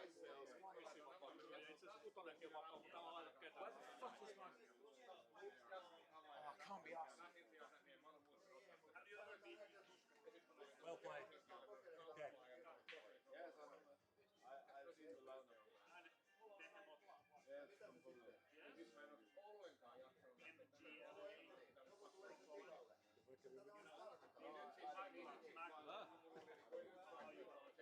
It's like, it sounds like old school black. So you will get a... Yeah. Tobacco one. Yeah, the white one. Drummer is like Tobacco one. Last standing. Bra sprit, Nordic. Det var lite rusk. Lite rusk. Ja, men fått oss. So you're going to play the probably the toughest player tonight. I played him yesterday. Oh, you played him. Okay, so you know the guy. So I have business to do. Okay, unfinished business. Yeah. Kan vi heja? Ja, väldigt Mosconi... How it ended yesterday, the game between you and Yannick? Huh? How it ended yesterday, the game between you and Yannick? 8-2. He gave you a couple of frames. I should have plenty more. Okay. You didn't have a chance. I was playing shit. we both like black. Hey, you did have a couple of very good positional shots that I was commenting, so check them afterwards. There's a couple of good, which was that they make exactly go the right way. Like, okay, this is very difficult, but if you can make it, you can make it. There it is. It's nice to watch. I also had that because I These all were so thinking, is there everything okay in the Where is it? Coming up shortly. Coming up shortly.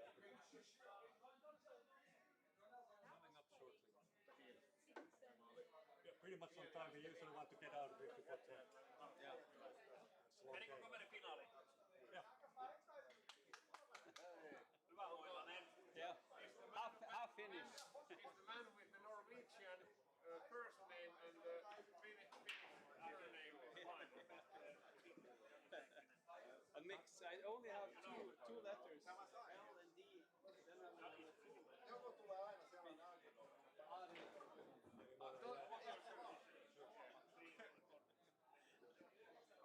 They called me Aril because it was part Finnish and part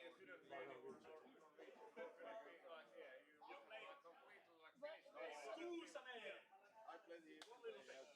After the final has been played, that table will be free for us for the rest of the evening in the space on. So don't go anywhere. Get drunk and play pool. I'm hungry. Well, you can. Now you're finished. Finnish or Finnish? Or hungry.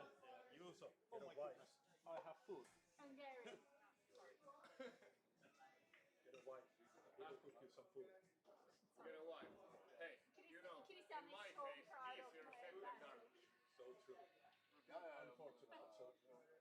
Well, I don't know if it's unfortunate. Maybe in my case fortunate. No niin, laitetaan tää sirkus tien päälle. Finaali alkaa finaalissa vastakkain meidän Norjan vieras Ariel Maalanen ja Jani Siekkinen. Ja nämä herrat voi lähteä tasoista tähän finaaliin. No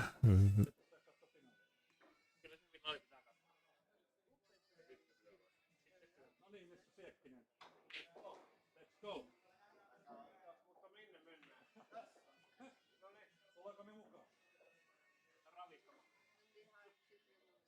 Are we gonna say? Jani hieman valmistautuu vielä, mutta Arild on tuossa jo valmiina, joten me aloitellaan heti, kun Jani tulee tuolta kulman takaa takaisin.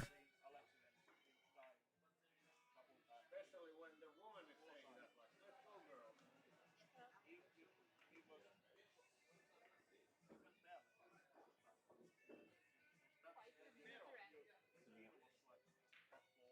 Pull one word. Jos et vaan halua rahaa. Siis Sori, mutta mä oon selustamassa tätä. Hyvä, sit mä haluan vaan rahaa. Voidaan me järjestää silläkin, että te selostatte molemmat. Se tarkoittaa sit sitä, että jommankumman on istuttava toisen sylissä, koska muuten te ette kuule toisiaan. Tolla lonkalla sä et vittu, mä näin sun perseen, niin sä et istu mun syliin. Joo, siis kyllä mä voin oikeesti antaa mikä teillä mielessä ei ole. In English. Meidän pitää vedä se englanniksi. I know. Final here and then. Are you hungry as well?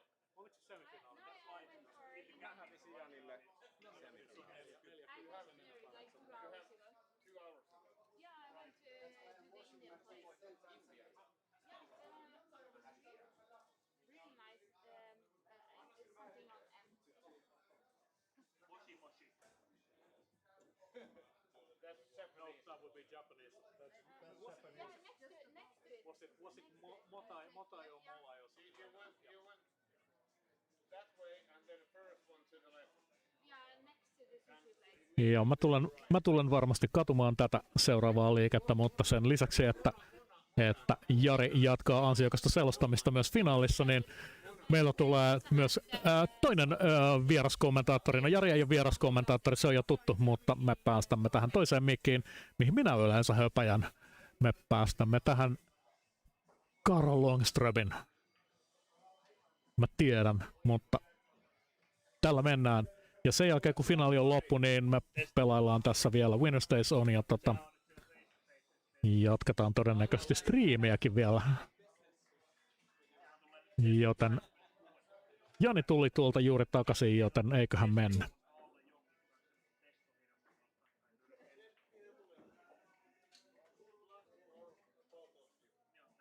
I'm not wishing you luck because billiard is the game with no luck. Or there is a luck point of view, but mostly skill.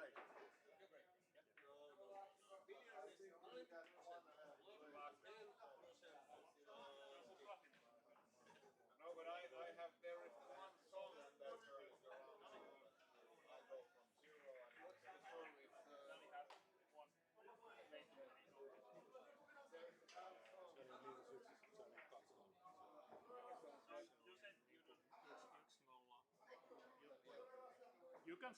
You can both start from zero if you want. That's fine by me. All right.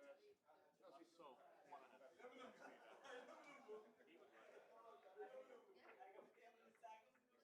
Go Ari. Go Ari. Are we on?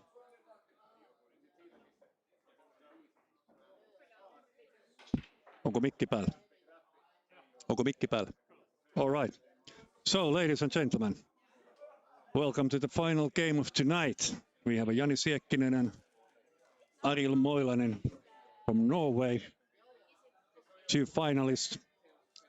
Ariel beat up the Nathan Virika in the first semi-final game, and the Jani Siekkinen beat up the Karo Longström. And rack number 1, Jani Siekkinen to break. Good game for both players. Let's see how this will develop from here. We did have 22 players, and now there's only final 2 left here in our Groovetown Jack Sunday 9-ball tournament. Race to 7. Race to 7.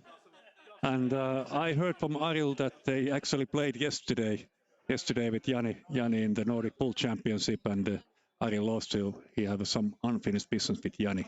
So let's see how he can manage to give him something back from yesterday. First break looks dry to me. If the 2 doesn't go, no, it doesn't. Quite a lot of clusters here in this table right now, so pretty challenging layout. However, let's try to break this one down. You can bank the 1, Now the thing is that can you get the cue ball to the 2 between the 7 and 9? If you can do that, you're in a pretty good position to get to the 3 after the 2 as well. But Ariel played it this very cleverly. Beautiful, beautiful safety shot. He didn't want to risk it and bang it. Go to the attack mode straight away. Choose the safety path. And this is a very good safety shot. So knowing Jani, I think that he will use here on the top rail, getting close to the 4 and getting hit to the 1.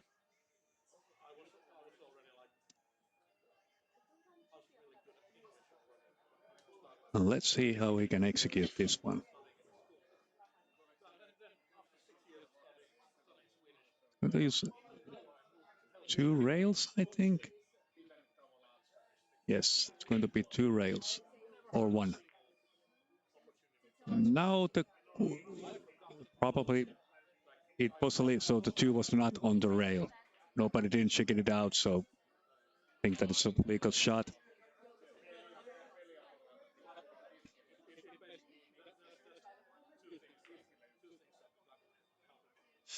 And Ariel missed the first shot, but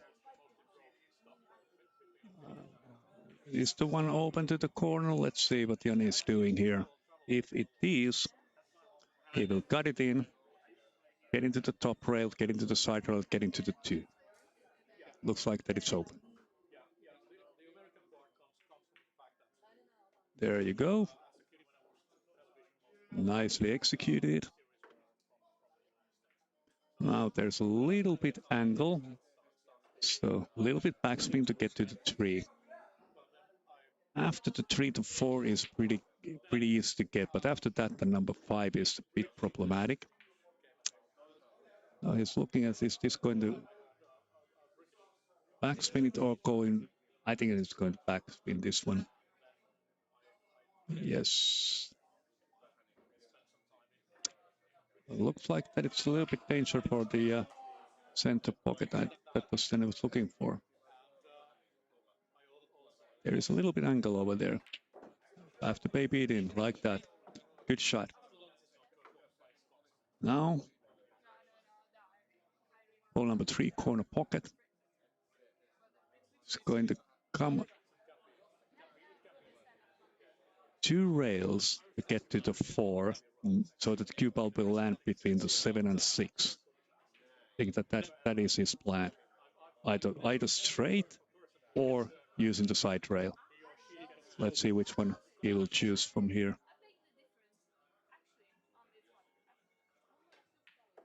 Straight. Beautifully executed. Perfect positional play here.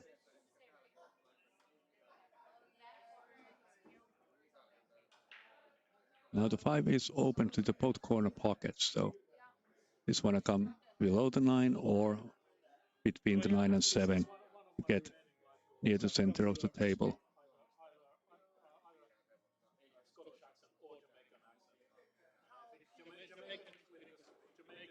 Between the... Oh, that was not a friendly kiss. Probably bangable shot from this point of view.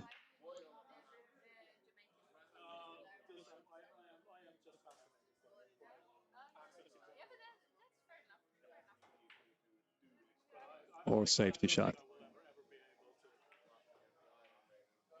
Beautiful, beautifully executed safety shot. Cue ball snookered behind the 9 ball.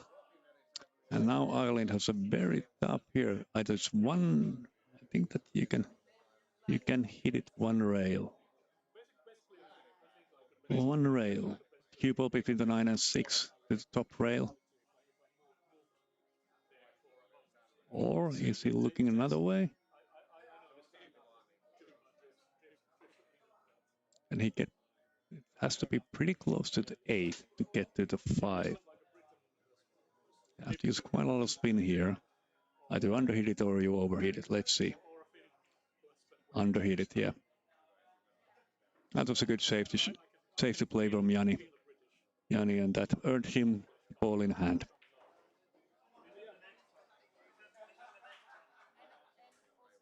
And he's taking the line for the 6. Putting the cue ball on the rail. Getting the 5 to the corner pocket. Screw it back for the 6. I can't make I don't want to make the same mistakes. Because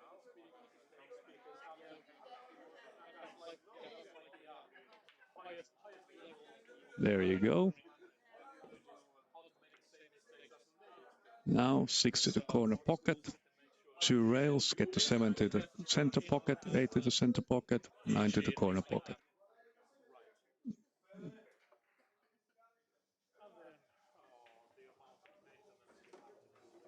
Well, 1 rail doesn't matter. Both are pretty good solutions. This one may be better. 2 rails would be a little bit more difficult, I think.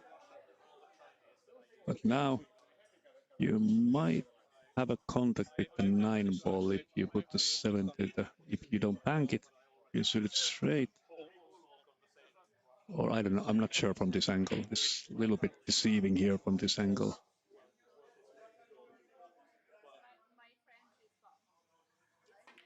Straight. Nicely hit, nicely hit. Very well executed. Now you'll just have to control the speed here to get it to the center pocket. Doesn't matter, just to slow roll it in. Nothing fancy here. Delicate shot like this. There you go.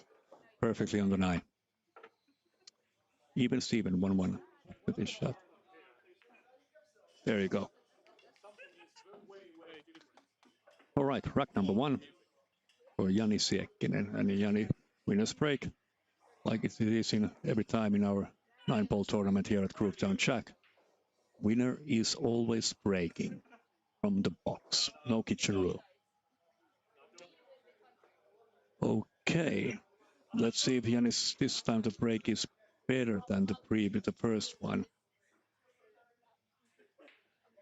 And we're also using the 9-ball racking rules here, so that the ball number 2 should be either the wing ball, either side of the rack, or on the bottom of the rack.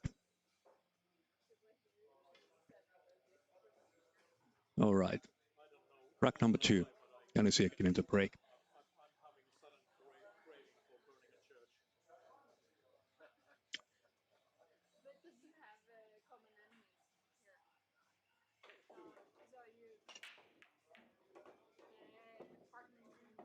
Very well executed. 3 is open, 4 is open. Possible run out, ladies and gentlemen.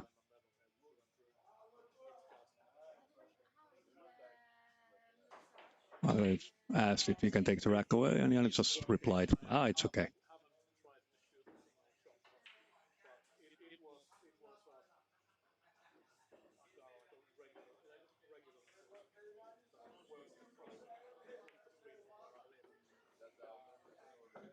Maybe a little bit underhit that one. Maybe a little bit underhit that one. He wanted to be a little bit further on the center of the table.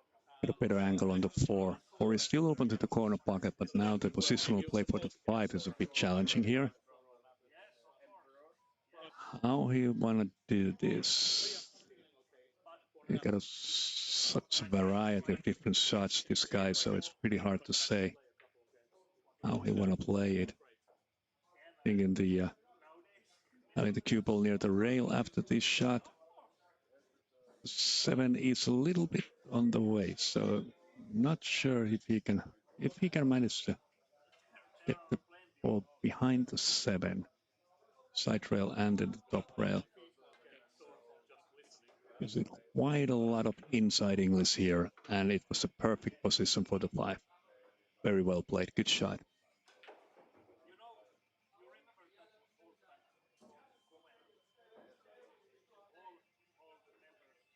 And he's checking, can he get it straight to the 6? Yes, he can. So it's just using the top rail to get to the 6. Cue ball back in the center of the table, more or less.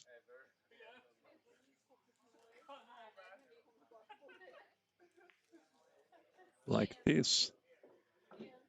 Good angle for the 6.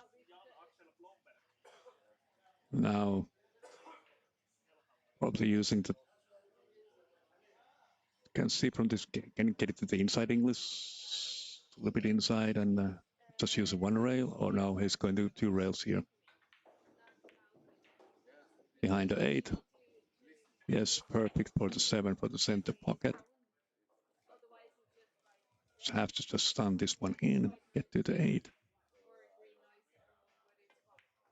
Or using the top rail for better positional play, like professionals usually do. I don't know how straight this one is, but I think that he will just spin it back to get to the 9. I don't see any major obstacles here with the cue ball control. Should be pretty easy. Let's spin it back like this. Very nicely executed, a little bit overheated. And now it's interesting to see. This should be pretty easy also for Jani as well. So it's just a thin cut to the corner.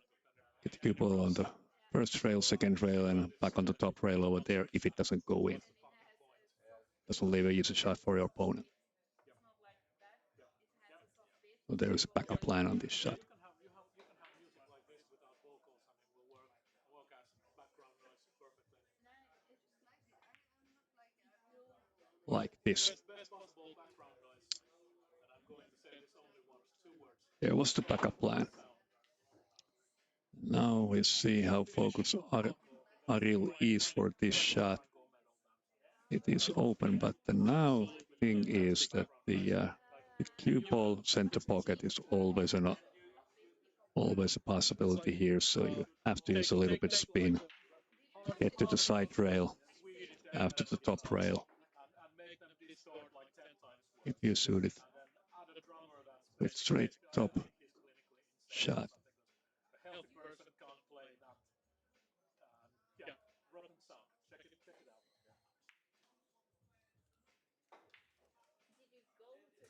out. And once again, this is getting interesting. Now it's an even challenging shot.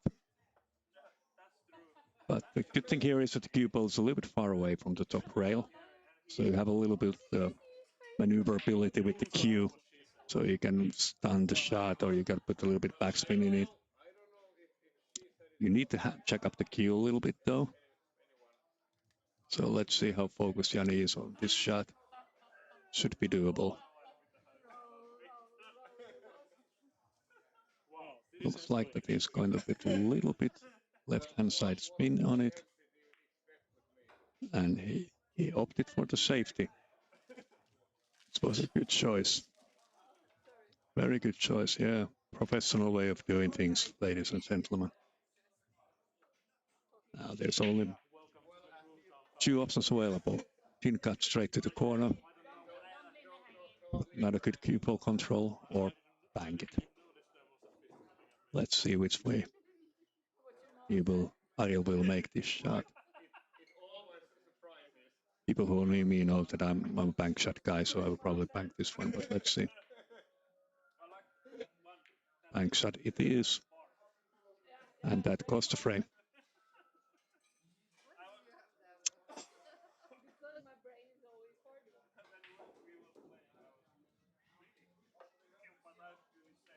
And it's just checking the angle here. There's an easy shot at the center ball. Hit 2 rails. Cue ball back here. Very well executed. 2-1 for Jani Siekkinen, and Jani Siekkinen to break.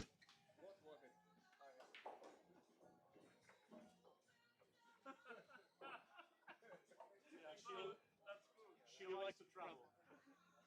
People have been like, especially Germans, they go like, oh, quick. Like, why do you have this quick in the brain? Quick? Are you like fast for them is quick? Like running quickly or quick brain? All right, Jani Siekkinen to break. Let's see how it goes.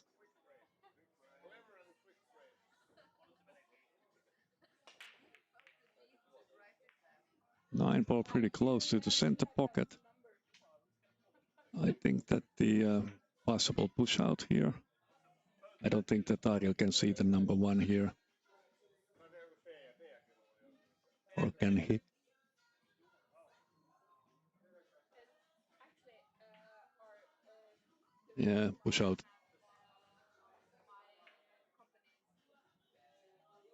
my company's logo on the shirt is because they wanted to do a social campaign with it. The social media director or And Jani will take it. might be studying So, marketing. ball number 1, corner pocket. She loved this one, and she loved that I would have the B. Also for the Very good cue ball control. The window between the 4 and 9 to get to the 2. I don't know, not sure from this angle it's 2 open to the corner pocket, but probably it is, or then it's a combo shot. Either way, I think that it's open.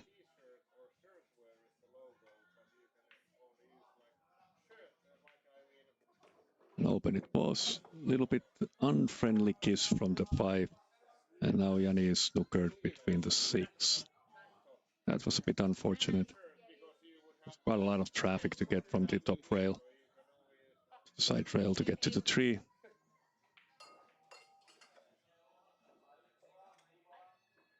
Now it's 1 rail kick shot. Oops.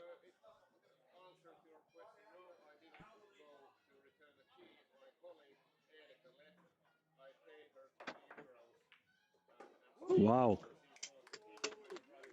But from the one snooker to the other one. So sometimes when you make those hero shots, you are not getting any reward whatsoever. But Jani is a good bit of jump cue, so he's going to jump this to the corner pocket.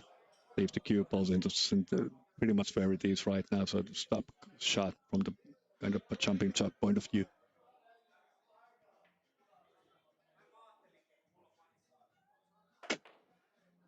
Ooh. That was a good try. Good try. Good try. So let's see now what Ariel is doing. You can probably cut it straight, but not a percentage shot in my point of view. Or in my opinion, so to speak. But I think that he's looking that maybe he can get the 4 to the rail and the cue ball on the rail. That's the basic safety shot. Cut it a little bit, get the cue ball behind the 8. Or this way, behind the 5. If this works out, it works out. Very nice. And Jani is going to jump again.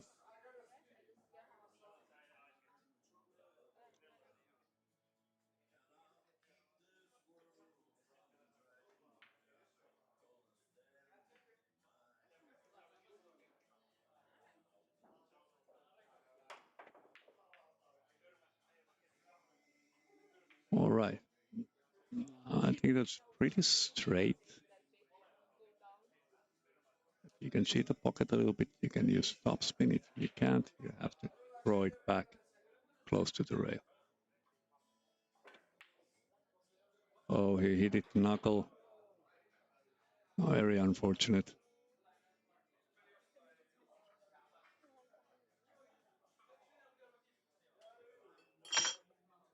I think that he can see some of it, but it's not enough. So I think that he has to hit the rail first. Get the 4 in. Is this the case, or he can see the 4 directly? Yeah.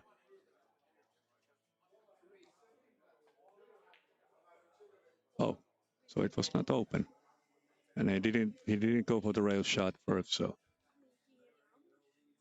okay, once again, looks pretty straight to me.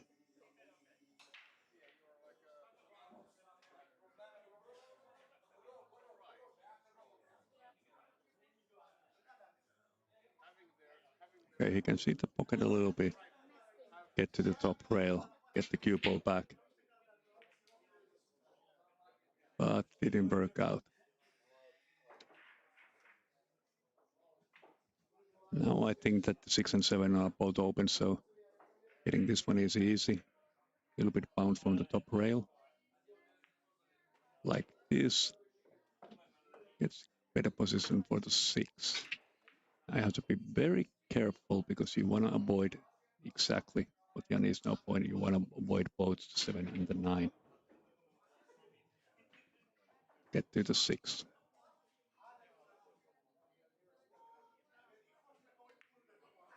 Like this. Very well executed.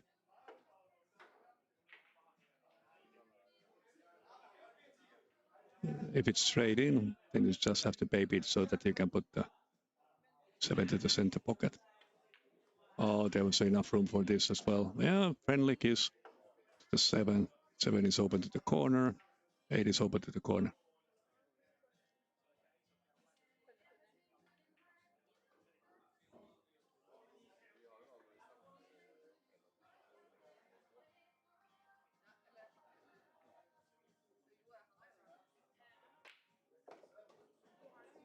Oh, beautiful shot. Beautiful positional play here. 8, same corner pocket.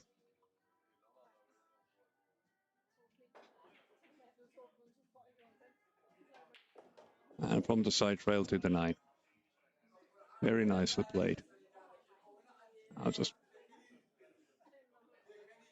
got the 9 to the corner pocket. Hit the side rail.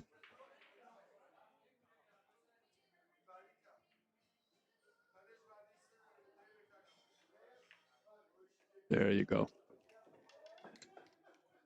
3-1, ladies and gentlemen. Rack number 4, Jani to break.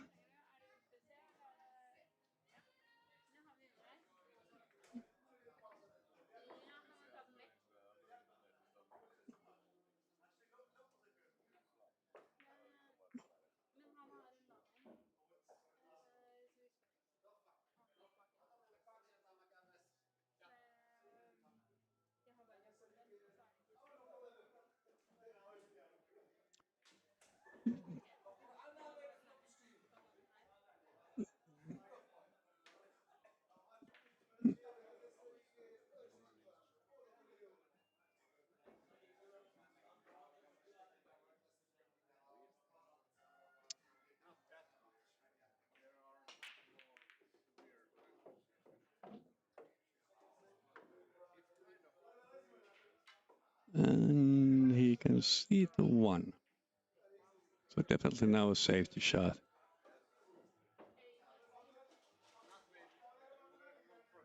Get the 1 to the rail in that angle that it goes behind the tree or something, or get the cue ball behind on this other side of the table.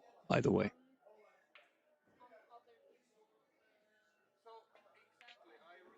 Yes. Very good indeed.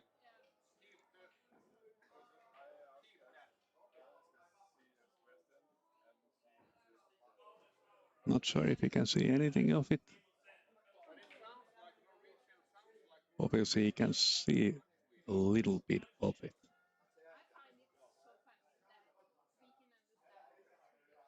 No. Too thin, ball in hand.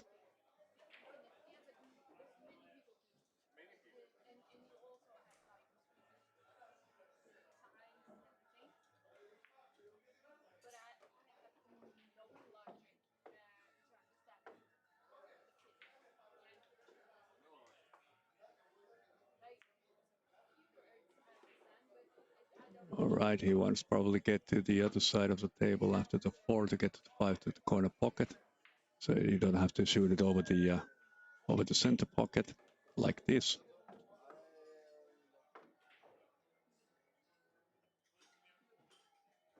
Just throw it a little bit back, get to the 6.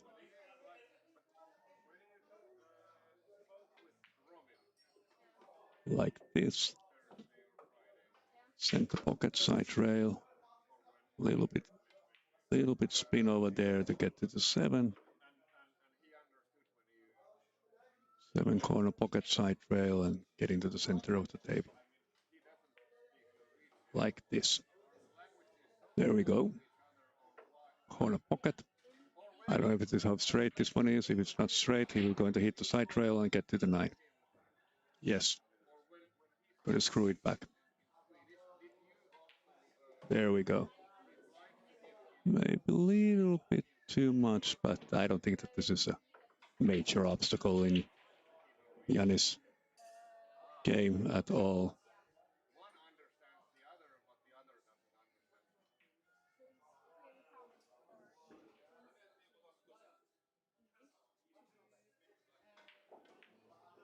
There we go. Nicely cleaned up table. Nicely cleaned up. There haven't been many possibilities for Ariel. So I'm looking forward when he said that he has some unfinished business with Jani, but Jani is putting quite a lot of effort now to make this game his game only. That he's controlling the table all the time. And that, of course, is something that the Ariel has to break and get himself into the game and try to play his own game so that he is the dominant person on the table. But Jani doesn't leave quite a lot of window for that type of a game. So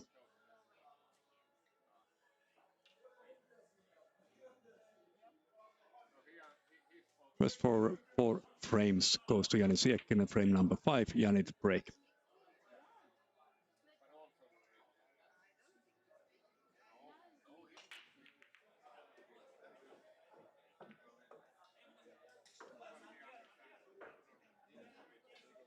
All right, number 2 ball, the wing ball went in. And once again, it's okay to leave the rack over there.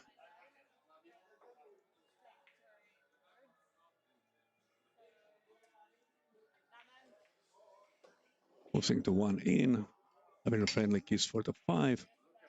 And now the 4 ball. That's the place Jani wants to be.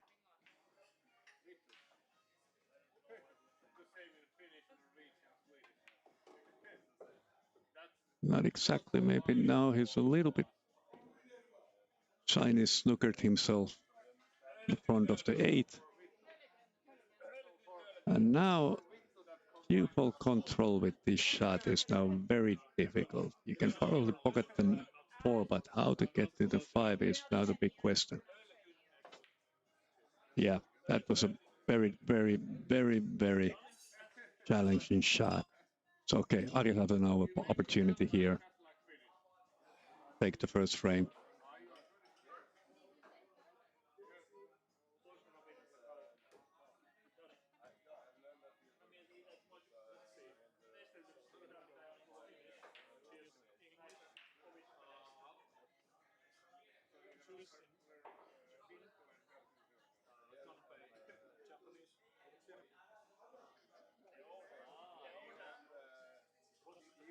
Not an easy shot to get to the 5.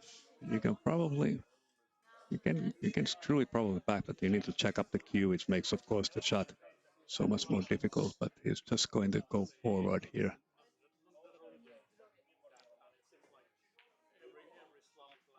Oh, not sure what he was trying to do there, but that's where we are right now.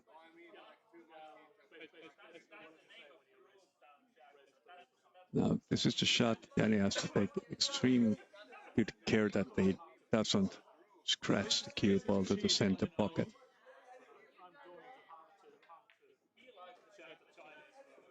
And it went exactly the way he planned to make it. Just very close to 8 to the rail and having a good position for the 5. Now the question is, does he want to take the 6-7 combo here? Or he wants to get to the other side of the 6 to get a straight. Side rail, enough speed? No, not enough speed. Unfriendly kiss to the 9. Now it's going to be a kick shot. One rail kick shot.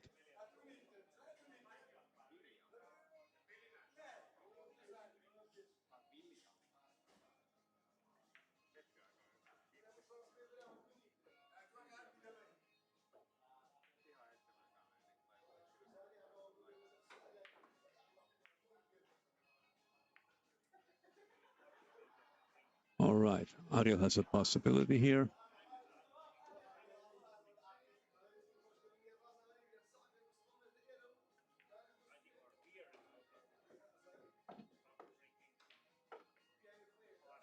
Now probably using top rail and side rail to get to the center of the table. Or straight. Straight is good enough as well. Now it's just more or less pushing the 8 in and getting to the 9 like this. Very good. Ladies and gentlemen, I think that we're going to have a game here. Ariel has not given up yet. Like he said, he did have some unfinished business with Jani from yesterday, Nordic Championships, so good to see that he's still got a fighting spirit left in him. 4-2.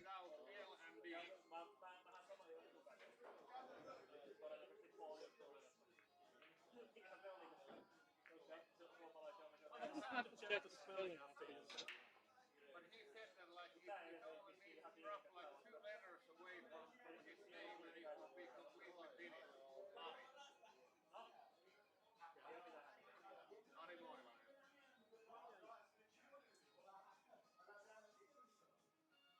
I may be slow, but I'm not stupid. All right. No, you're not even slow. Rack number 6, Ariel to break. Need to start paying more attention to fists coming my way. Like your mother said. Is that your favorite? And oi, oi, oi, oi, oi. That was pretty close to second golden break for Ariel tonight. Pretty close, pretty close. Have Jani played Carom ever?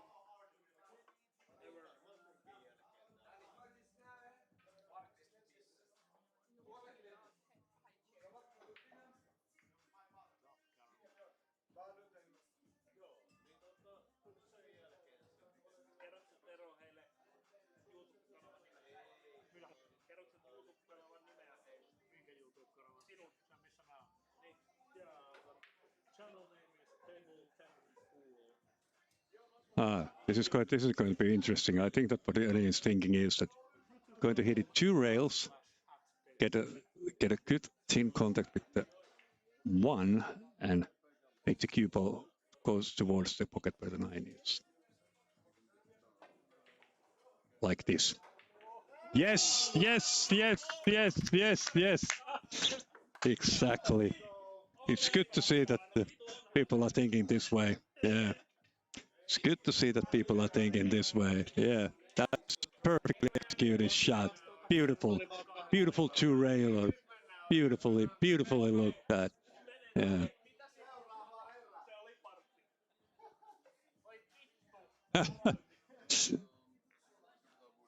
Mä katsoin, mä olin ehkä 3 sekuntia ton tolpan takana.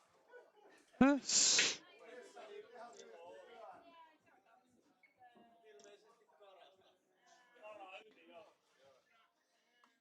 That was a beautiful shot. So beautiful game we have tonight here, ladies and gentlemen. Yeah. Yeah. Yeah.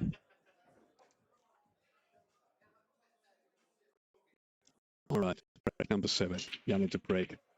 Okay, now the break went pretty well. Number 2 is open. Number 2 is open, and now if everything goes according to the playbook, this is going to be run out. There's now, all the balls are not tied up to the rail except to number 2, which is the first one. So probably going to hit the 2 and get a contact with the 3 as well. Little bit 3 contact. Oi! That would have been the shot, but no.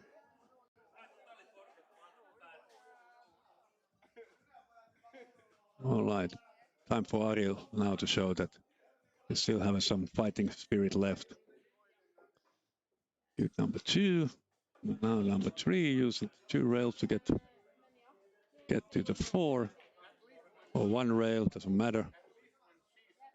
I would probably prefer maybe 2 rails here, but 4 is still open. You can get it on the other rails for the 5, like this.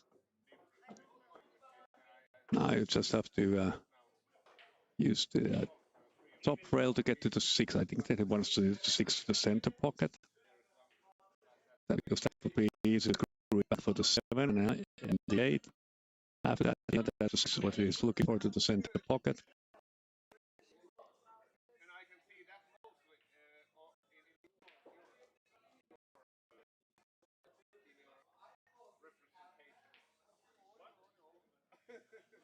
So let's see.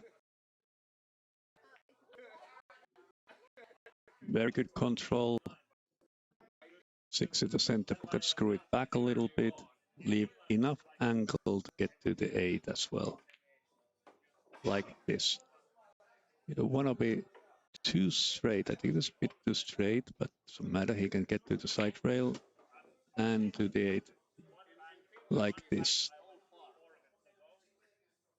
And now there's a good natural, I think that there's a natural angle to get to the 9 from the top rail.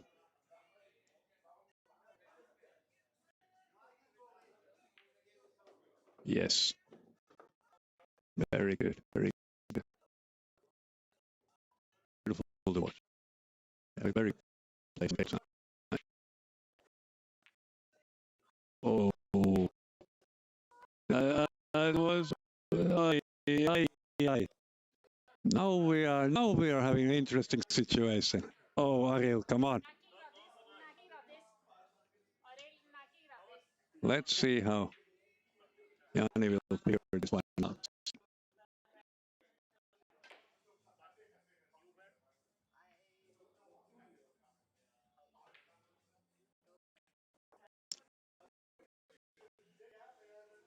Well, Ariel have a second chance here.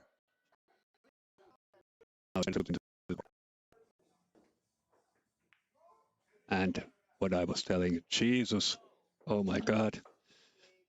Hey, Ariel is now losing a little bit the fighting spirit he was talking earlier. But it means that Jani Siekkinen is on the hill right now. I hope that this is not going to be the deja vu from yesterday. I think that ended 8-2 over there in Nordic Championship pool when they played together yesterday. And don't want to put anything on the wall yet, but I think that Jani is pretty much in the.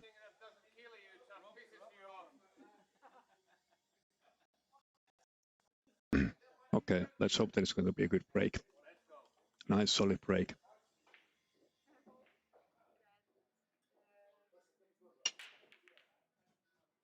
Okay, he missed the one ball. Try break. So typical when you are on the hill. Always something changes, you never know what, but either you overheat it or underheat it or whatever, but it's always pretty common that when you're on the hill and you have a chance to break, that it's going to be a dry break. Always something happens. So strange. Nevertheless, back in the game. So he's looking probably to get it behind the 8-5. Leave the cue ball here on the top rail. His thing about the 6 is a little bit on the way. Have to get it behind the 6 to the rail, or let's see.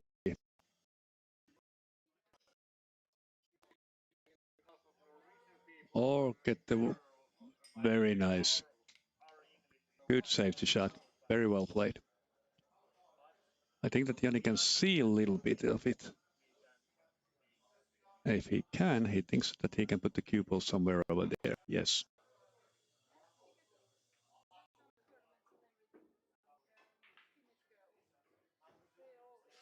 In cut. Get the cue ball behind the behind the 4. This works as well. Behind the 4. There you go. And now we are going to see a jump shot from Ariel.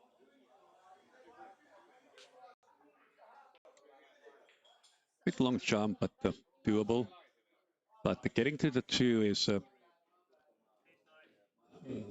if it would be in a Mosconi Cup of somewhere where the professionals are playing, you know, Fyodor Korst or Mr. Yap will probably stroke it so that they will jump and get the enough backspin to get to the 2. Seen a couple of times. So, but that's a shot I don't think that we're going to see now. So I think that it's best way just to get good contact with the 1 and try and get it on side rail and top rail and get it back to the other side of the table. The 2 is getting here on the side of the table. Let's see. This is looking fascinating now. Boys and girls, this. All right, he chose it and he didn't get lucky. Now it's open for the 2 as well, so maybe this one in. Try to get a good friendly kiss from the 4. Like this, to get the 2 open between the 5 and 8. Now he's probably taking the top rail to side rail to get into the 3. Like this. But is it enough? It is enough. Jani looks happy. It's enough.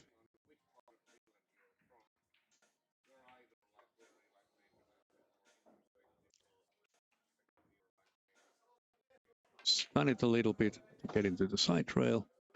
Get to the 4. This started to look like the final frame for me. Time to go home anyway. Top shot. Boom.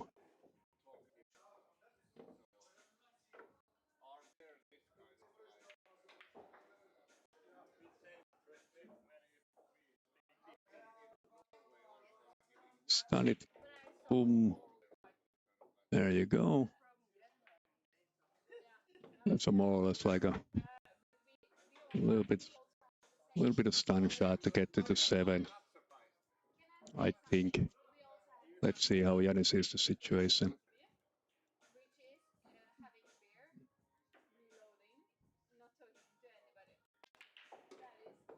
All right, using the side rail for better positional. Don't want to be straight. I don't know if it's straight or not, but if it is, that's the place. Wants to, you know, and now we see a beautiful backspin.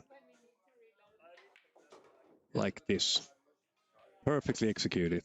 Absolutely perfectly. Only problem is now the center pocket here with this shot. You can stun it a little bit so that it goes straight to the 9. Like this. Beautiful. Ladies and gentlemen, that's it. That's the end of the game. Thank you very much from my side as well. Thank you, Ariel, as well. And congratulations for Jani Siekkinen for winning the tournament. Thank you very much. Goodbye and good night. So it was pretty much deja vu from the last night. Yeah. Nothing much you can do. There was a couple of places here and there, especially the 9 when you missed it twice. Yeah. No niin, siinä oli syyskuun ensimmäisen sunnuntaiskaban finaali. Aika selkeä 7-2 ja se oli siinä. Meillä lyödään täällä nyt sitten palloa hieman ihan huvin vuoksi, eli kaikki meidän ulkomaan vieraat ja näin vedetään tässä pöydällä. Winner stays on. Saa katsoa, jos sillä tuntuu. Ei ole pakko. Saa myös mennä nukkumaan. Kiitoksia kaikille seurasta ja ei muuta kuin hyvää yötä ja moi moi.